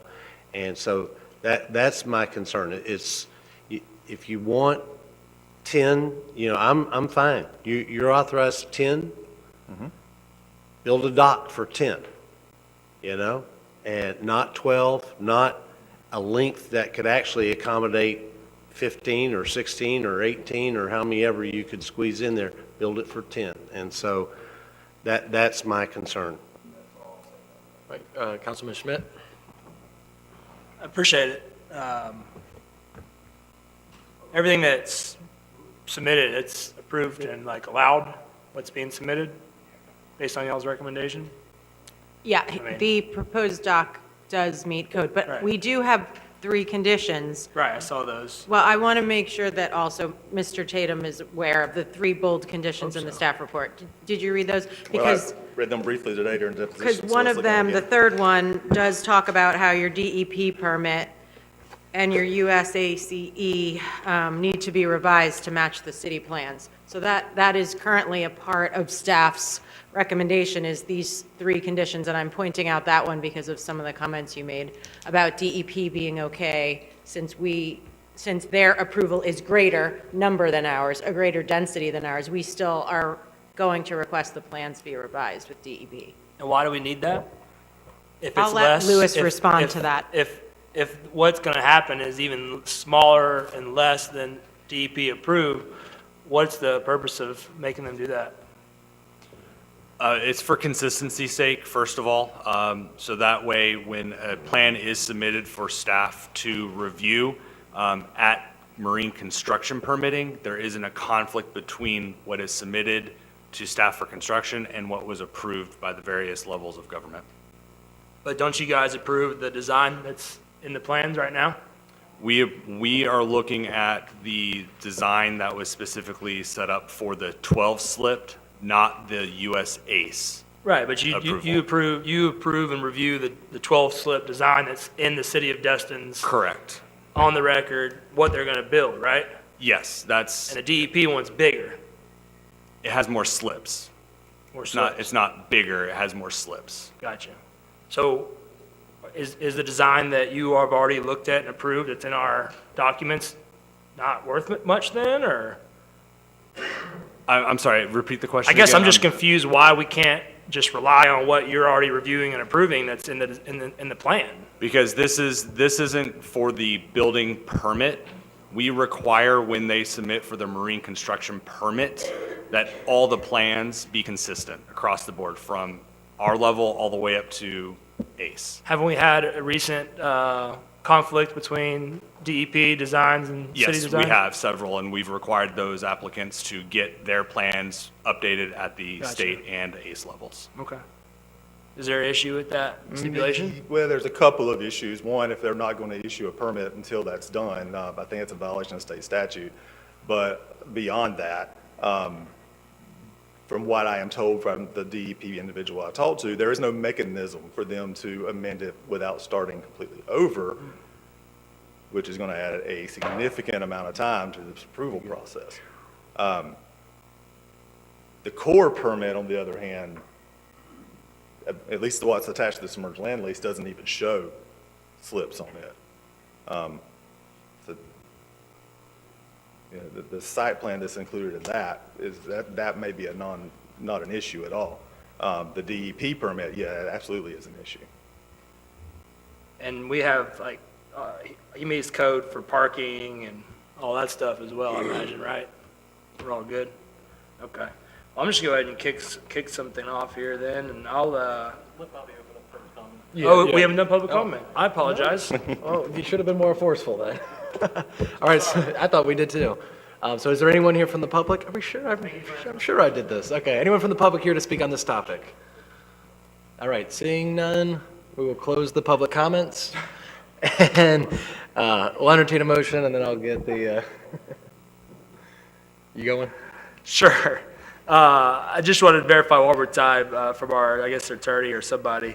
Is there any problem without having a DEP updated plan, like legally or issues? No, since we're doing less than what DEP approved, it's not, we will still be able to enforce our permit, but staff will then not be consistent with what they've done in the I got past. it. All right. I'm going to move that the Harbor and Waterways Board, wait, I'm sorry, that's what that's, well,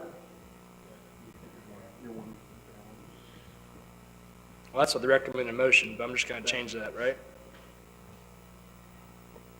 I'm just going to change it to City Council?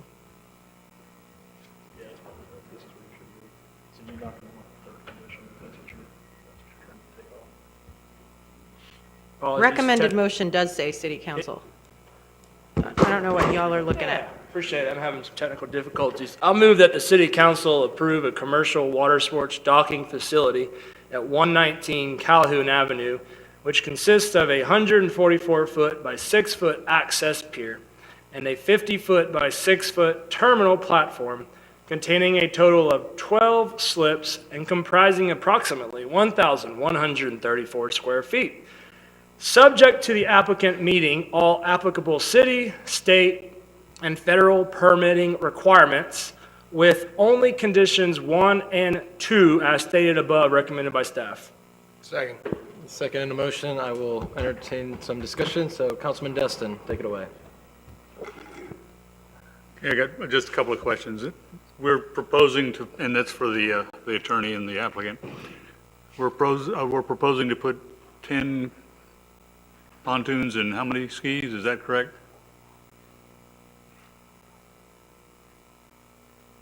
15 skis. 16 skis, 10 pontoons? 15 skis, 10 pontoon boats. Okay. Now, having built docks and figured angles on how to do what I need to do on those docks, I understand that these slips are wide enough to put more than one boat in.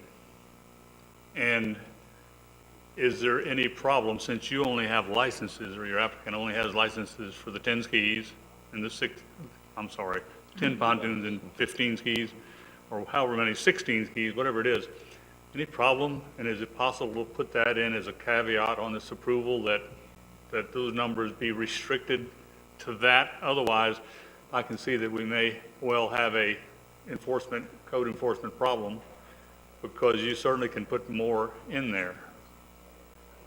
Well, just to answer that, Councilmember Destin, our code already defines the slips to only hold one vessel, so I think it's enforceable as it is. But if you want to clarify that in the approval, that's fine. It's not going to hurt Is there any anything. reason why we shouldn't? I have no problem with that being a condition, just ask Okay. my client. Another question I have is, we've got the upland development, and I see that there was a modification done on the stormwater. And as we build the upland, if we fail to comply, does that hold up the permit for the dock? If I could, this might help. The upland development is almost completely finished. The only thing that remains is 5 trees that need to be planted and striping of the ADA space. I hope you're correct. And I guess our city staff will go and check, and if that's the case, then you don't care if another caveat, or at least you agree, and maybe staff says that's the way it works anyway, that if some of those improvements are not as they are depicted on the DO, does the dock go forward? And I'm asking staff or their attorney, we are going to review, I guess we're going to have an as-built on the upland. If I could, that would, I think, help with this, Ms. Cobb. I think I understand what you're saying. Let's say he calls in, development's complete. He's already got his dock permit to start building the dock. He calls in and says, hey, come out and do the DO inspection. They come out and they find something wrong. Correct. Are you saying you would want the dock construction to halt at that minute? Because here's the reason why I don't think that's I'm asking necessary. if that's what we do under the present code. Well, they're two separate things. What would be a problem for them would be they wouldn't be able to get their livery vessel registration, right? So they would not be able to operate. But we wouldn't necessarily stop them from the dock construction if they have a problem upland. We'd make them fix both before they could operate. Would we give them a CO? Because at least my understanding of the history here is that there's been a great deal of controversy over what they're supposed to do and what the city told them they should do and what they think they were told to do, which has led to a ongoing debate about what is supposed to be happening for over a year now. And if we don't have any clarification about, okay, this is, and we all understand this is what we're supposed to do, then I don't see where we won't get back into that situation again. Speaking from just while they discuss, a CO would not be issued until they certified that everything was completed in requirement with the plans. So they wouldn't issue a CO until they came out and did a DO inspection and determined that what was constructed does meet what was shown in the plans. And so that CO would include not just the uplands, but It the includes dock the also? uplands and the dock. I just confirmed with the Community Development Director as well for the record that no CO would be issued until the dock and the DO are in compliance and complete. Okay. And so if you have no objection, I would offer modification to the approval that states the number of pontoon boats and the skis that you say you plan to put in there. Okay.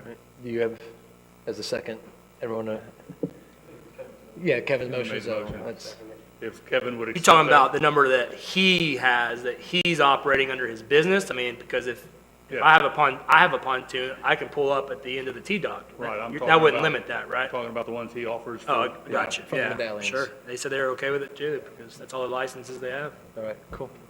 All right, Councilmember Bagby? Well, I need to understand Kevin's initial motion. So you're saying you got the staff recommendation and you got the proposed dock does not propose and the proposed dock, but that the applicant provide the city with approval from FDEP, you eliminated that or omitted that from your motion?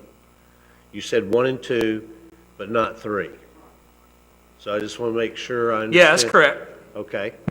So and then you just said you have a pontoon boat, and I know, but somebody could pull up to the T-Dot into the transient slips or whatever we're calling these slips. My question is, they're going to get their livery vessel. Are livery vessels going to be tied to those 10 spots that are being approved? So this registration has to be one of these 10, or can any livery vessel, as long as he doesn't have more than 10, be tied to this property? I believe they usually have, I don't know, I call them chase vessels in case something breaks, they have a backup that can go into the same slip. So I don't think a particular vessel is attached to a slip, but let me confirm. Is that right?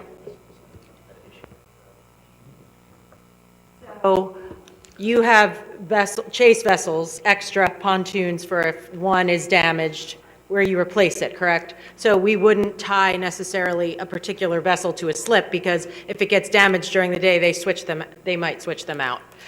So we don't usually tie a specific vessel to a slip, but we count them and we tag them. They call them medallions, we call them stickers. And the object of my addition is that we only offer this many pontoons and jet skis for rent as per what we say we're doing. We usually say you can only have 10 operating and 15 jet skis operating. But if they have a backup for when one gets damaged, they are supposed to notify the city so that we can follow what sticker is on what and what is being used. They can't just put it in the water. They're supposed to notify us, we amend what we have here in our records, and then they swap them out. I understand that part. Now, on the motion to approve, we've left off one. I'm sorry, I wasn't paying close attention. What did we leave off that was on the recommended motion, or no? The applicant provides the city with approval from FDEP and UC regarding the revised set of plans at the time of building permit application. The revised plans are to be sent to FDEP and UC, are not to exceed 12 slips, the maximum slip density allowed per LDC, which I thought it was 10, but okay, this says 12. Okay, and that is part of the motion? Or is it No, left that's off? not part of the motion. And the reason it's not part of the motion, Kevin, you made the motion? Yeah, I took it out because from what attorney said, we have a plan, there's a design already in the designs, and it's less than what was originally sent to DEP, so DEP doesn't have a problem with it currently as is, and if it's just a formality to have two images match each other, I just didn't think it was necessary, if that's the main reason, to be consistent in a picture. That's kind of how I took it. That's why I took it out. Yeah, and I guess my concern is consistency. We've enforced it. And so what I don't want is somebody that we enforce it against, or 5, 10, how many ever we've enforced it, to come back and say, selective enforcement of your code, since that seems to be a popular phrase in this town, for them to come back and sue us because we didn't make another applicant do it. And so Aren't we allowed to do that? Is like by? Well, if we have a good Is that why we're reason, here? I'm just Can we not just- sure. I could add one thing. There has been a change in state law probably since most, I'm not sure if all, because I don't know when all of them happened, but the change in state law has been fairly recent where we can't hold up our applications based on state permitting. So that is a distinguishing factor that could lead to this change. And if council does not want us to do that extra step anymore, we won't do it. I mean, because what we're enforcing regardless, I mean, they have to have a DEP permit, but what we enforce at the city is going to be our permit. So whatever our permit says is what they're going to be doing in the city. DEP will handle enforcement issues with their documents. Excuse me, and so why would we take it out? What do we accomplish by taking it out, other than Kevin doesn't think it's necessary? It's in the discretion of council. I am just here to serve y'all. Okay. To me, we accomplished not being an extra burden on a business owner and a person that's here trying to proceed with doing, I think, the right thing. I'm not sure about the history of this property. I mean, I'm as much as sure as you are about it, but, so it's not just because I don't think. I'm just trying to, it sounds like the attorney says it's not required. If our city can't enforce the city's permit on a dock, then, I'm just trying to help somebody out that's a business owner that's here doing something, so. My only comment was, I don't see how we're putting a burden on the applicant since we cannot hold up his permit due to the fact that the two don't I think he react. said that, unless I'm wrong, but I think I heard him say that if we make them do this, they have to start the whole DEP process again. unless I That's correct. It's misunderstood that. basically going back to the starting point with a whole new submittal. That's what I heard. Even though we're the exact same footprint for the dock that was approved and just less slips. Would this require for them to start their permit over the way I heard you describe it, Kim? It does not. It's simply a notification. Our permit or DEP? If we approve the motion as recommended by staff, all that says on the third that we left out, it doesn't say that we're requiring them to go back and change it. Doesn't it just say we're going to send a copy of it to DEP?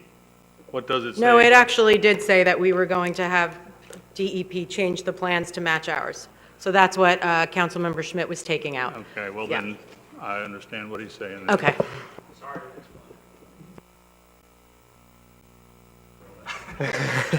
All right, any other further discussion? So at the moment, we are voting to Microphone.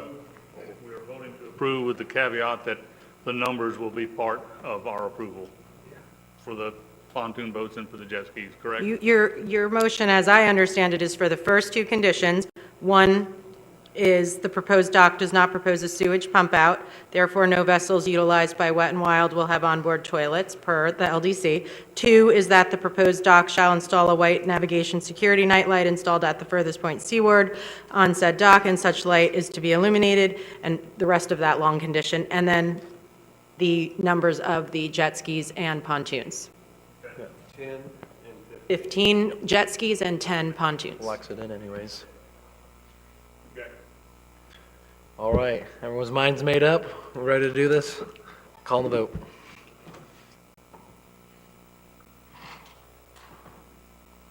All right, ayes have it, so moved. Now, y'all still have to get your livery vessel registration before you operate.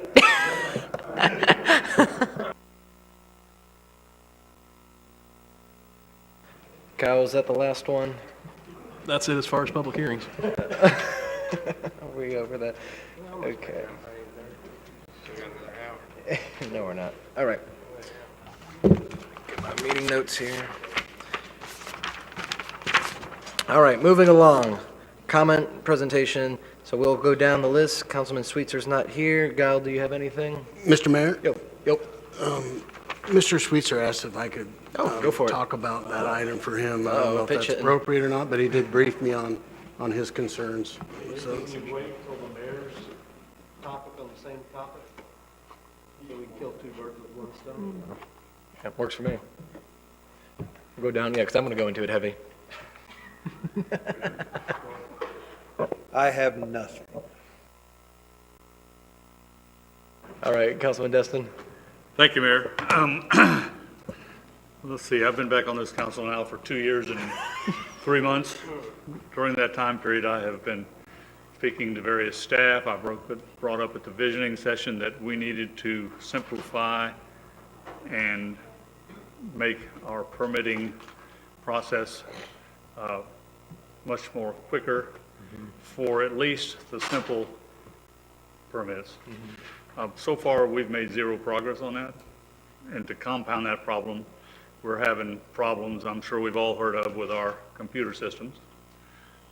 So I would propose that we set about this, and I will make a motion at the next meeting to put on the agenda that we come up with a criteria that we can use to separate big things from little things.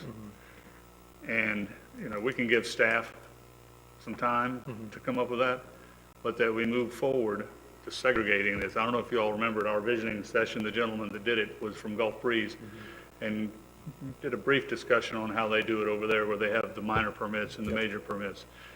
If nothing else accomplishes in my 4 years up here, we need to go forward with that. So, you know, at the next meeting, I will put on, under my name, a motion to direct staff to bring back, and I know that the land use attorney will have to help us in how we parcel out the difference between major and minor, but we can't take months and months, if not years, to issue these simple things that, and, you know, just suggested criteria. You don't change impervious surface, you don't do a whole list of things that's minor. Let's get that permit out in a timely fashion. I noticed it's possible on the change for the stormwater for the applicant that was just here. The difference between the application date and the approval was 10 days, and that wasn't small stuff. So we can do it, it just has to be made as a priority. And so I will have that under my name on the next agenda to give direction to the manager to talk to the staff and tell us when and how, and suggestions on how we set that underway. Thank you, that's all I have, Mayor. Love it, I appreciate that. I'm gonna. Come on, you can assume that. Yeah, I'm going to nominate Todd Buer, who is my LPA appointment nominee, whatever I do to put somebody on. So he's already been vetted by, he lives south of 98, if we're going to make that a tracking criteria for the short-term rental review committee, whatever we're calling that entity. So we've already talked about code compliance, so my nominee is Todd Buer. Oh, throw me a curveball with that one. No. All right. Yeah, good deal. All right, so I have a motion on the floor. Do I hear a second for the nominee? I'll second. All right, the second discussion, Guile? I do have a Weird question. face. Sure. Is he related in any way, shape, or form to the CAM or benefit financially from a rental? Short-term I rental? don't think so. They may have a short-term, or they had one. I think Microphone. they sold it. I'm sorry. But not that I'm aware of, but it doesn't really matter to me. You can have all, if we all nominate somebody that has one or doesn't have one, that's who we nominate. So, Well, I think it defeats the purpose of the initial meaning behind the short-term committee, but as long as he doesn't, I have no issues. okay. All right, A-Bear is not here. Councilman King? We didn't vote, yeah. Yep, all right. No discussion, call and vote. All right, ayes have it, so moved. Small portion of my dissertation on the permits. The other problem that we've all heard of is with the compass. I spoke to Lewis and some other staff members about how do we fix that. From 8 years on the school board, we had numerous computer changes, and we had 3,000 employees that had to understand how it worked. We always entered into a contract for continuing consultation, or whatever we call it, with the company that provided it. Webb told me that he wasn't sure that was available. He has a number of ideas that may substitute, but, you know, I'm going to make a motion directing city manager to contact whoever it is we bought Compass from, and to see if we can get continuing support to the staff, because otherwise it's just when it crashes, and I know of 3 or 4 instances when they were trying to go through things and they crashed, even this, when the staff was trying to help citizens get through it, when it crashes, that's a disaster. And so I'll make a motion at the moment to direct the city manager Motion. to contact whoever provided this computer system to us and see if we can arrange to have support like we need it to the staff members. All right, any other discussions on that? All right, seeing none, call on the vote. All right, ayes have it, so moved. All right, anything else? All right, Councilman King. Thank you, sir. Just one quick thing. I was just curious, and this is a question for Kyle or Kim. It's my understanding that for the land use, or for the LDC, that we are going to put into place new limitations or what have you for docks like this. Is that right? So actually, you're bringing up something I had under my report, so good, we can do it now. But, and the reason I put it on there is because I needed to pass a message to you all from Councilmember Abear, who's not here. Sunshine Law requires I do it here. She wanted to talk about limiting the length of docks in the code, because from what we're getting lately, there's been a few more than we typically get. And so she wanted to talk to you all about it in March and decide if that's what you all want to do, and if it is, get ahead of a bunch more applications coming in. So we can discuss that in March and put it on that agenda. But as far as the LDC rewrite, we do not have a dock limitation going into it right now. What we were doing was waiting on the Army Corps results, which we talked about earlier, and should be in before our March meeting. And so in March, when we talk about this issue, we should have that raw data to hopefully be able to determine where it is safe to end a dock in the harbor, or where it is most safe. Yeah, and that's my question is, if we get, I don't know that there's space for, but if there is, I feel like it will happen with the knowledge that this is coming.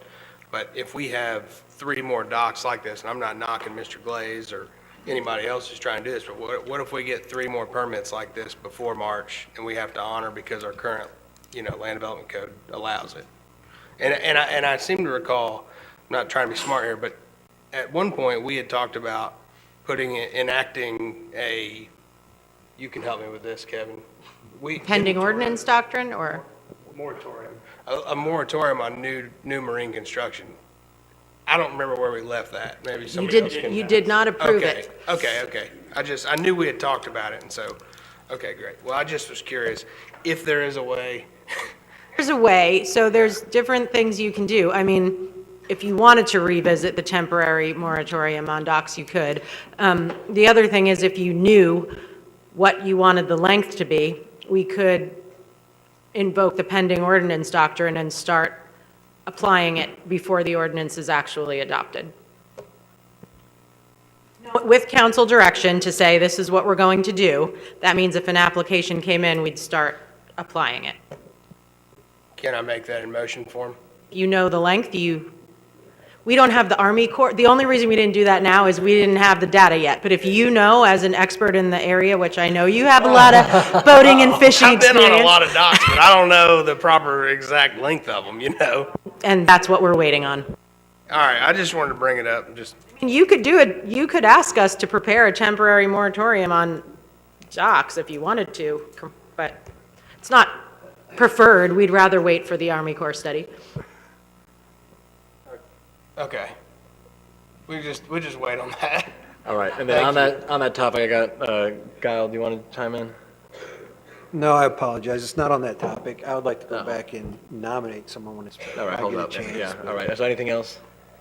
No, that's all I've got tonight. Thank you. All right, thank you. Kevin? All right, thank you. On that topic, after the recent harbor capacity study meeting with the Corps, when will we get final report based on y'all's most recent update? So we had a meeting with the Army Corps last week, a status report. So we should have the draft final report end of this month for the city to review and provide comments before they finalize the report for general publication. So you said you're going to get a draft final report at the end of February to distribute internally with staff. Right, so you have a committee. That's Harbor Waterways Committee, yeah? Correct. Or, I'm sorry, the Harbor Capacity Study Committee? Correct, so it will go to Steering. that, yeah, it will go to that committee, and the process will start.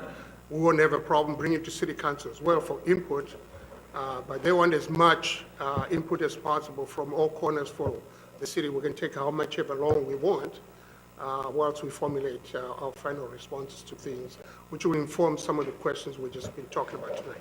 So are you putting together responses, or are we just receiving a final report from the Corps of Army Corps, and then we just take it in? Yeah, so they will give us the draft for us to react to it, for comments, before they finalize the actual report for general publication for us. And then you're going to go to the steering committee and get those comments as well? Correct, and if you want here too, bring it to city council for comment. So, I can't foresee the future, but we're talking April, we might get it? You will get the draft report end of this month. We won't. You said that I'll staff ma- and the steering I'll- committee will be. Yeah, I'll make that available to city council too. Okay. I would sure love it as soon as we get it. Not sure about the others up here, been waiting for a couple of years, so. Because my concern is again, here we are. You're not gonna have a final report until April, maybe. And we have a delivery vessel moratorium that we're supposed to have a workshop on the calendar coming up soon, I think, right, Lance? Yes, we have workshops lined up, talked about it this But we won't even have the report until April, and then we have a moratorium. It's so frustrating. I just said to you that we will have a draft report end of this month. This is the final draft report for us to comment on it. So it will have recommendations in there that will inform whatever things Okay. that we want to do. Then we have an ability to comment on that report. And then do they respond to those comments or something? Sure, they got to finalize the report, take into So- account But the that's, city's. but that's my issue with that. It's not a final report. It's a draft final report. Then the steering committee, the staff, the council, everybody provides questions and comments. And then they take all that information, and then they combine a final report, and then we get a final report that's completely different possibly from the draft final report. And somehow or another, we're supposed to use this $500,000 survey study to do all these major decisions that we're supposed to be doing in the next 3 months. I don't think it's fair for them to simply give us a final report without our input. Well, I'm very upset with, I don't know then, why didn't we 3 months ago tell them, like, are we not able to go call them, or like, is it just completely out of our hands, this timeline? Because it seems like it's another month, another month, another month. Do we have no say? We paid them, right? We're a customer, is that not how it works? We just do whatever they want to do? I don't work with Army Corps of Engineers very often, but I have a lot of people in the city that are talking about this right now and are very upset about it. And so I'm using this time, even though it's 10 o'clock, to ask the questions. If there's any other people that want to talk about it, please do. Have a suggestion, Kevin, on what we can do? Should we send a letter? Every other meeting, it's a different thing, so I don't know what to suggest, honestly. I understand your frustration, but the Army Corps of Engineers is driving the bus and we're on it. Right. Well, I've said it once, I've said it many times, I can't wait to see it, and by all means, when we have to make decisions here in a couple months, it's gonna be very frustrating if we don't have the information to make those decisions, so I'm sorry if I'm rambling, Councilman Destin. Thank you. The qualifications for Resolution CRA 1701. Mr. Bagby, it's inside your agenda packet, I provided it as support tonight. My goal is, I would like to have the end result, and maybe Kyle can help me, is if you are a property and landowner in the Town Center CRA, I think it should be a qualification that allows you to sit on the Town Center CRA. This came from membership issues, this came from discussions with other citizens that when I recently brought it up, that after that said that that's a good idea.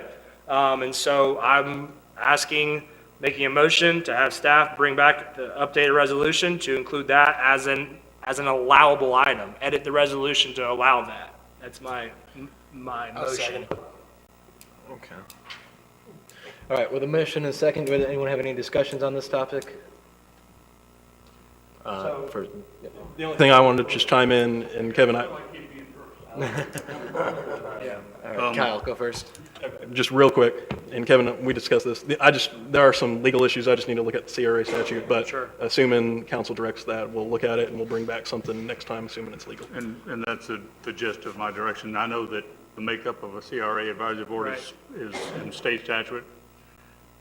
So we need to know if we could even do that, and then we can discuss if we should do that. I agree, and I wish, 2 weeks ago when I made this motion, I put this in the agenda packet, no offense, I wish we would have known that right now tonight. Yeah, well. It's unfortunate we don't. So our direction is to have the city attorney look at that issue, of whether we can even put people who don't live in the city of Destin on CRAs. I was there when it was formed.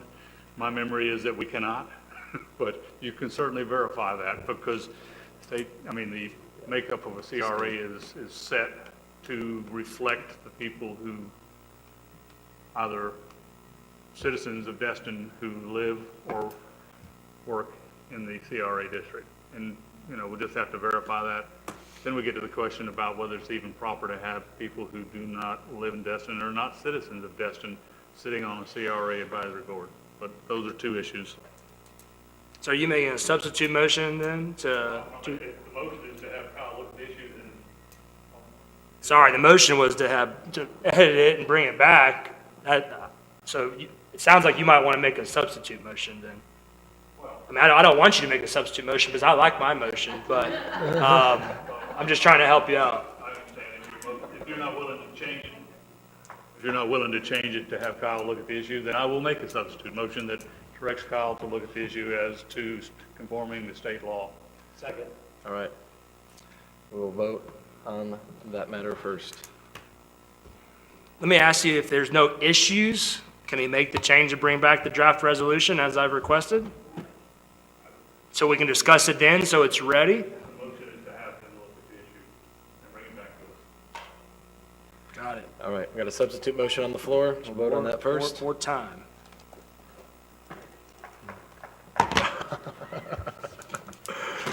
Good sport. I've had a lot of constituents asking about picnicking at the splash pad at Clement Taylor Park. This is the new park, Clement Taylor Park. If you haven't been down there in a while, there's 4 or 5 picnic tables right next to the Kevin? Leonard Destin. Oh, boy. Do I need to wait until the next meeting now to talk about it? Okay. Leonard Destin, I apologize. There's a splash pad at Leonard Destin, and there's 4 or 5 picnic tables. I asked about this a long time ago, and I got an answer, and since then, it's been asked numerous more times from other people around. You are not allowed to eat anything at those tables. And our employee that works there is very good at telling people that. And that's the rule, and that's what they're supposed to do.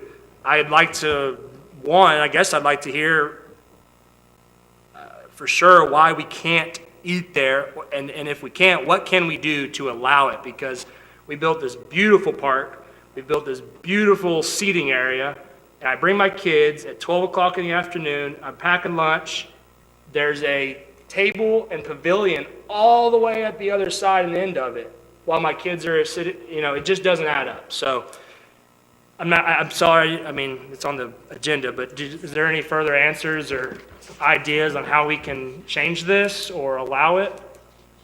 Can we change the rule? If you'll allow me to bring that back to you, I would like to find that answer myself, because I wasn't aware it was set up in that manner. Yeah. Okay. Well, then that's fine. If at the next meeting, we can add this again back to the agenda, and you can bring back why or why not, and if there's a reason, what options are available to maybe change it, because I know a lot of people that would be happy to eat lunch at the splash pad. That's all I had, thank you. Oh, I'm sorry, one other thing. I know we had the new celebration at the front Tarpon Pier, Tarpon Beach, and I apologize I wasn't able to go. I had another, something come up, but we've had some people ask a couple of questions about, and the gentleman asked the same question about a lot of properties, about silt fence. Is that a requirement when we destroyed the property at Tarpon Beach? Should we have had it? More than likely, it should be at that location. So we've addressed that internally with our staff, that we correct that moving forward. And I also had a question about asbestos testing. Did we do any asbestos testing over there? We did do Thanks, that, Jeff. and it was negative. Got it. All right. Thank you very much. I'll report back. Appreciate it. And that's city staff that bulldozed, or is that a subcontractor? All right, just getting that for the record. Yeah. All right, do you want to nominate your guy, girl, lady? May I please nominate Patty Brown, who will be under the category of resident south of 98 and will not be affiliated with a CAM or Realtor in this position for the short-term rental impact committee. All right, I got a motion on the floor. Got a second? Call the vote.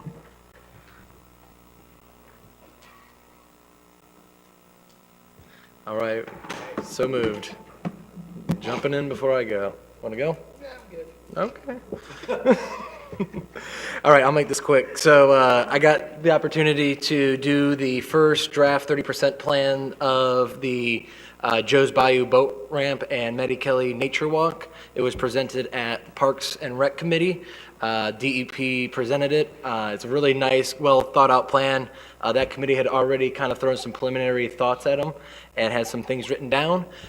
Pierce, who is the representative of DEP, suggested that we do either a workshop or we really try to make it a grab this plan, let's take it in, let's get all the information, all the details, and then let's give it back to him so we can do a nice 1-2 clean final.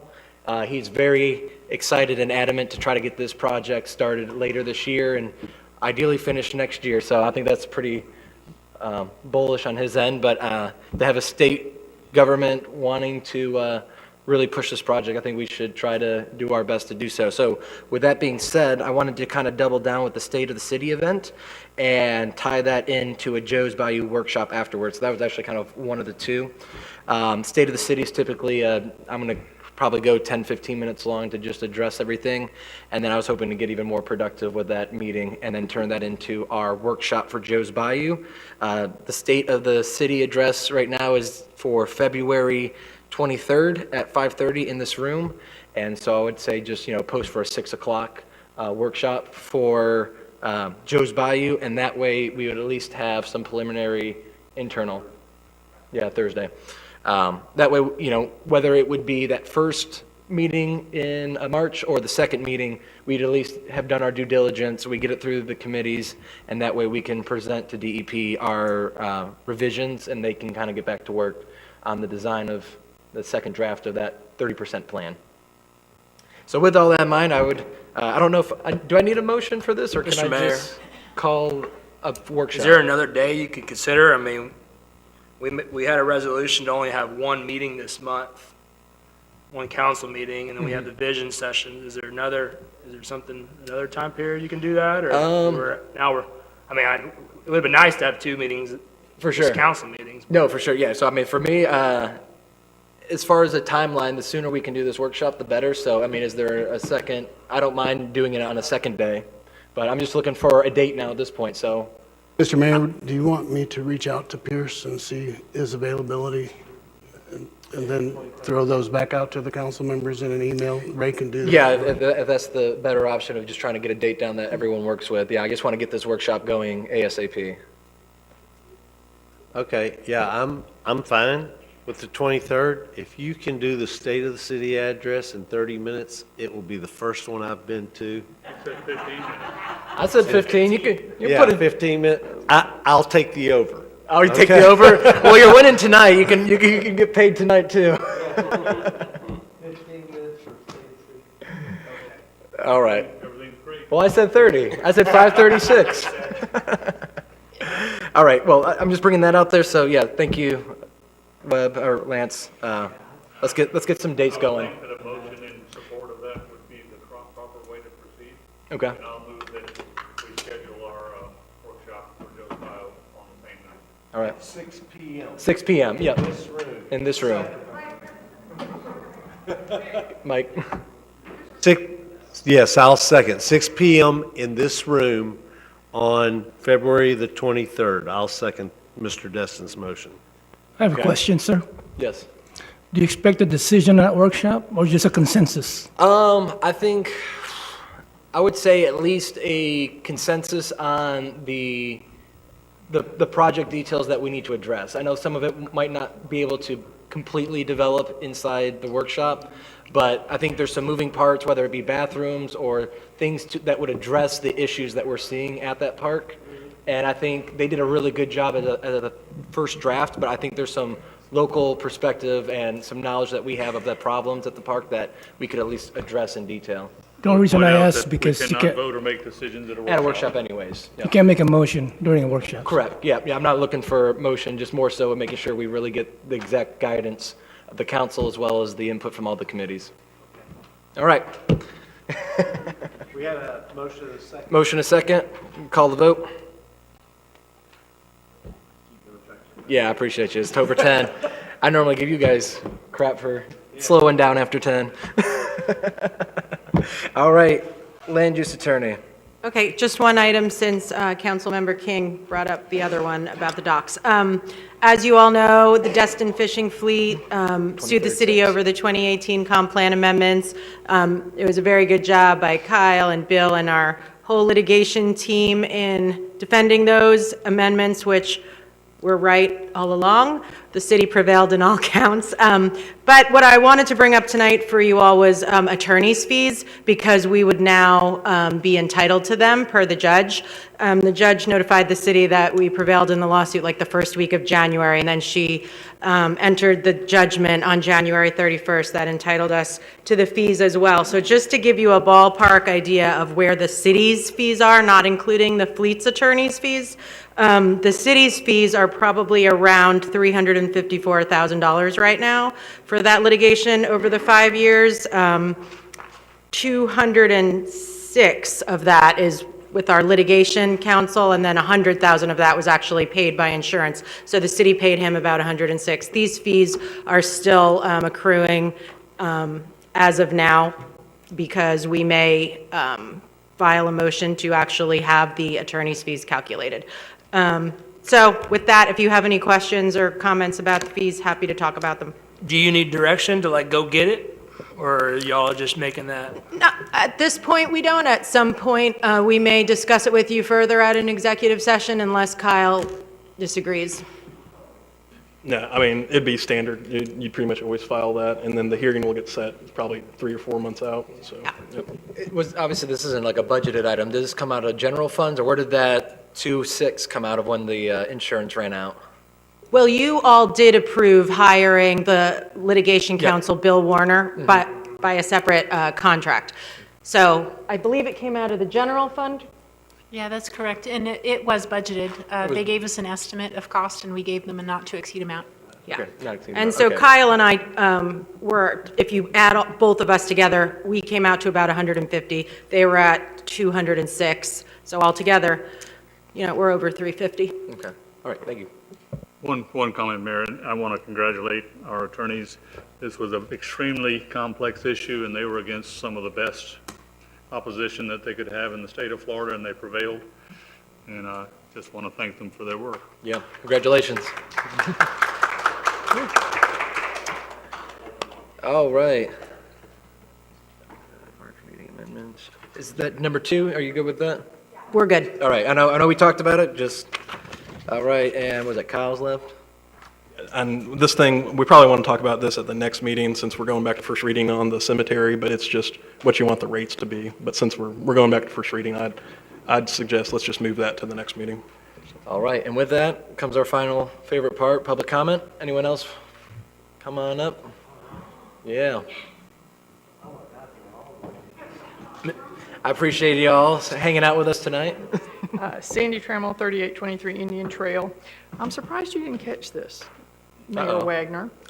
In the presentation y'all were given tonight, I heard the comment, "We refuel our skis on the beach." And it dawned on me, how many of our ski rentals that run up on the beach all through Destin are refueling on our beach? And what is the impact of that? And how do you answer that question? I don't know where they would refuel, but they take the little tanks down, they refuel right there on the beach. What happens when they spill it? I mean, yeah, anyway. The other thing is, congratulations on the workshop for the Joe's Bayou. And just to kind of put it in perspective, y'all heard the other comment about the other study that you did, what people want in Destin. We had almost 1,000 responses to what they want at Joe's Bayou. You only had 440 for what you want in Destin. You need a bigger room for the state of the city. If you're going to have this afterwards and all those people show up, you're going to need a bigger room. Oh, yeah. Thanks. I was hoping we could even go to Joe's Bayou. Quick follow-up question. We have a refueling plan that specifies how they fuel their vessels, right? Good deal. Good deal, yeah. Okay. We do. So it's approved? Yeah. Okay. Yeah, Got it. it's approved. Thank you, John. So talking about the fuel contingency oil abatement plan, at the next Harbor and Waterways meeting, I got the Coast Guard and DEP coming to talk about oil abatement and fuel contingency. So come to that meeting. All right, cool deal.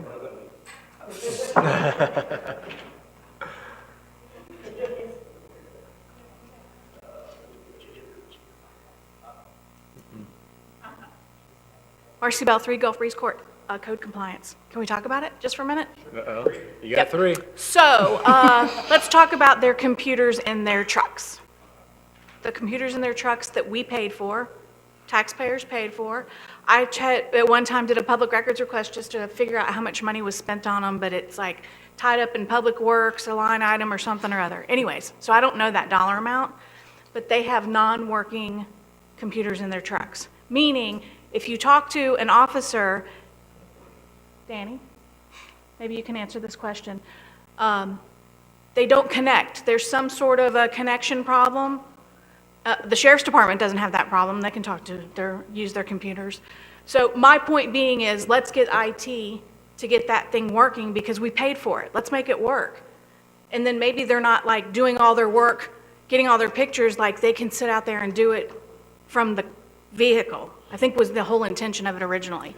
And the only other thing I have to say is, yes, selective enforcement.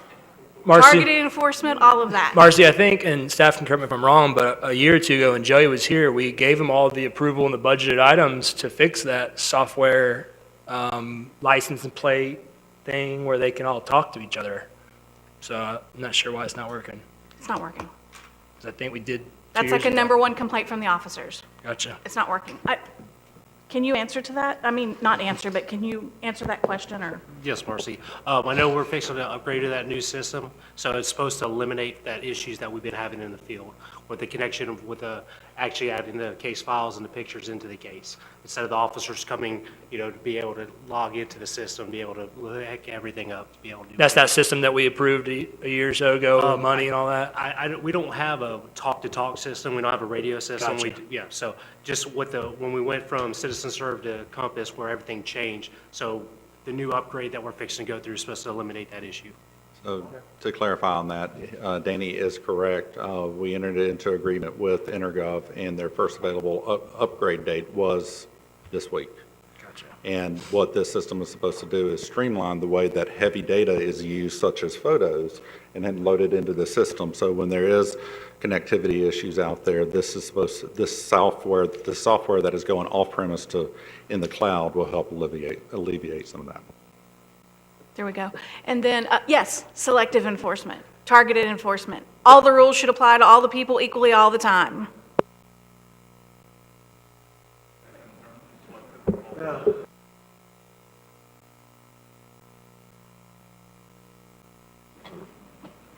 Sorry, I know it's getting late. I'm Guy Tadlock. I live south of 98. And I came here tonight because I was very interested in the survey that the city had done, and I wanted to hear it. And I was a little bit disappointed that the lady wasn't present tonight. But it was also disappointing to see that of a population of roughly 13,000, 2,800 responses were sent out. And of those, there was only 18%, or 2,800 letters that were sent out, and of those, there was only 18% responsive. Quite frankly, and I'm certainly not a statistician, but I don't see how in the world they came up with an 85% confidence level. But living south of 98, I want to share with you that I've lived here for 20 years now. I've lived here longer than I have anywhere else in my life. And for the first 15 years, it was a blast. I mean, it was the greatest thing that ever happened to me and my wife. The last 5 years hadn't been real pleasant. And quite frankly, it's getting worse. And we can talk about that later on specific things that we have to deal with. But of the, living south of 98, I have about 25 close friends and neighbors that live south of 98. About 25 of those have left. 4 from Crystal Beach, 1 from Dunes of Destin, and about 20 from Holiday Isle. Now, they come back and visit. Some of them still own their units here, their houses here. And they will universally tell you that Destin is a good place to visit. It's not a good place to live, south of 98. I will tell you that in 2017, when the issue about short-term rentals, and my concern is not so much, it is short-term rentals, but also the general enforcement of the City of Destin ordinances and the ineffectivity of code enforcement up to this point. But I can tell you that back in 2017, when some of the issues first started coming up, I had a meeting with the city manager, and we were hiring a code enforcement person. The city manager said that this would be funded by the registration fees of short-term rentals, and he said, Guy, if you would give me 6 months, you will see a tremendous amount of progress. Unfortunately, he wasn't here 6 months later. So tonight, you hired, I think, the 4th head of code enforcement. Folks, you got to get it right this time. It just seems like that the council, this dais right here, is genuinely interested in trying to solve these problems for everyone, but somehow or another, it's just not getting to staff. So I was very impressed with the credentials of Mr. Williams, and I really hope that we can get it right this time. Thank you. Amen.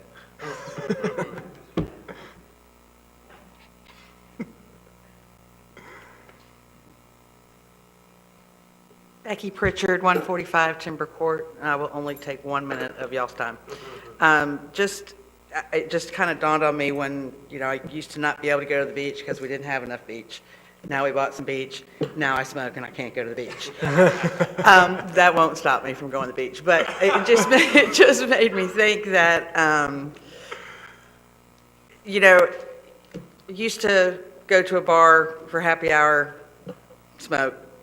Don't go to a bar for happy hour anymore because I'm sitting in my car on the way home instead during happy hour time. So what it boils down to for me, and usually when I speak to y'all, I'm speaking for maybe my neighborhood or a group of people, but I'm speaking 100% for me right now. And that is, if I'm not going to the places that I like to go to do the things I like to do, I'm doing it at home. And if I'm doing it at home, I want to enjoy my yard. I want to be able to sit outside without feeling like I'm in the inner city at night because of my new streetlights. Very happy Mr. Helicopter Man left because I'm very happy I don't have helicopters flying over me all the time anymore. But code is super important to my neighborhood, that's what makes me happy at my house. So I got to be happy doing something somewhere, and it's got to be at my house. So I need code to pay attention to everywhere, not just maybe short-term rentals. Sorry, Mars. There's just, I live in a high-density area, and it's not short-term rentals, it's long-term rentals, but they still turn over, and it's still kind of the same kind of problems. So that's my ask is fix the code thing. It would make me super happy. And a lot of my neighborhoods. Would it be parking for you? What's your top? Trash cans. We don't have a sidewalk on my street, and the townhouses are close to the road, so they block the sidewalk. They're in the right of way. They're sticking out in the dang road with their trailer hitch. There's boats in the right of way. I mean, drive down. I've got, I'm going to send it to code today. There's 6 paint cans that have been sitting on the side of the road across the street from me for a month. Mm-hmm. Sitting there. Thank you. Empty. Spilling. Mm-hmm. Thank y'all. Yep. Do you have something? I do. And I'll make this pledge to you. You know, I've been back on for a year and a half, and I came back on because we went through 4 city managers in 5 years. And it's not the city manager. It wasn't the city manager, wasn't it? It's the people sitting up here, okay?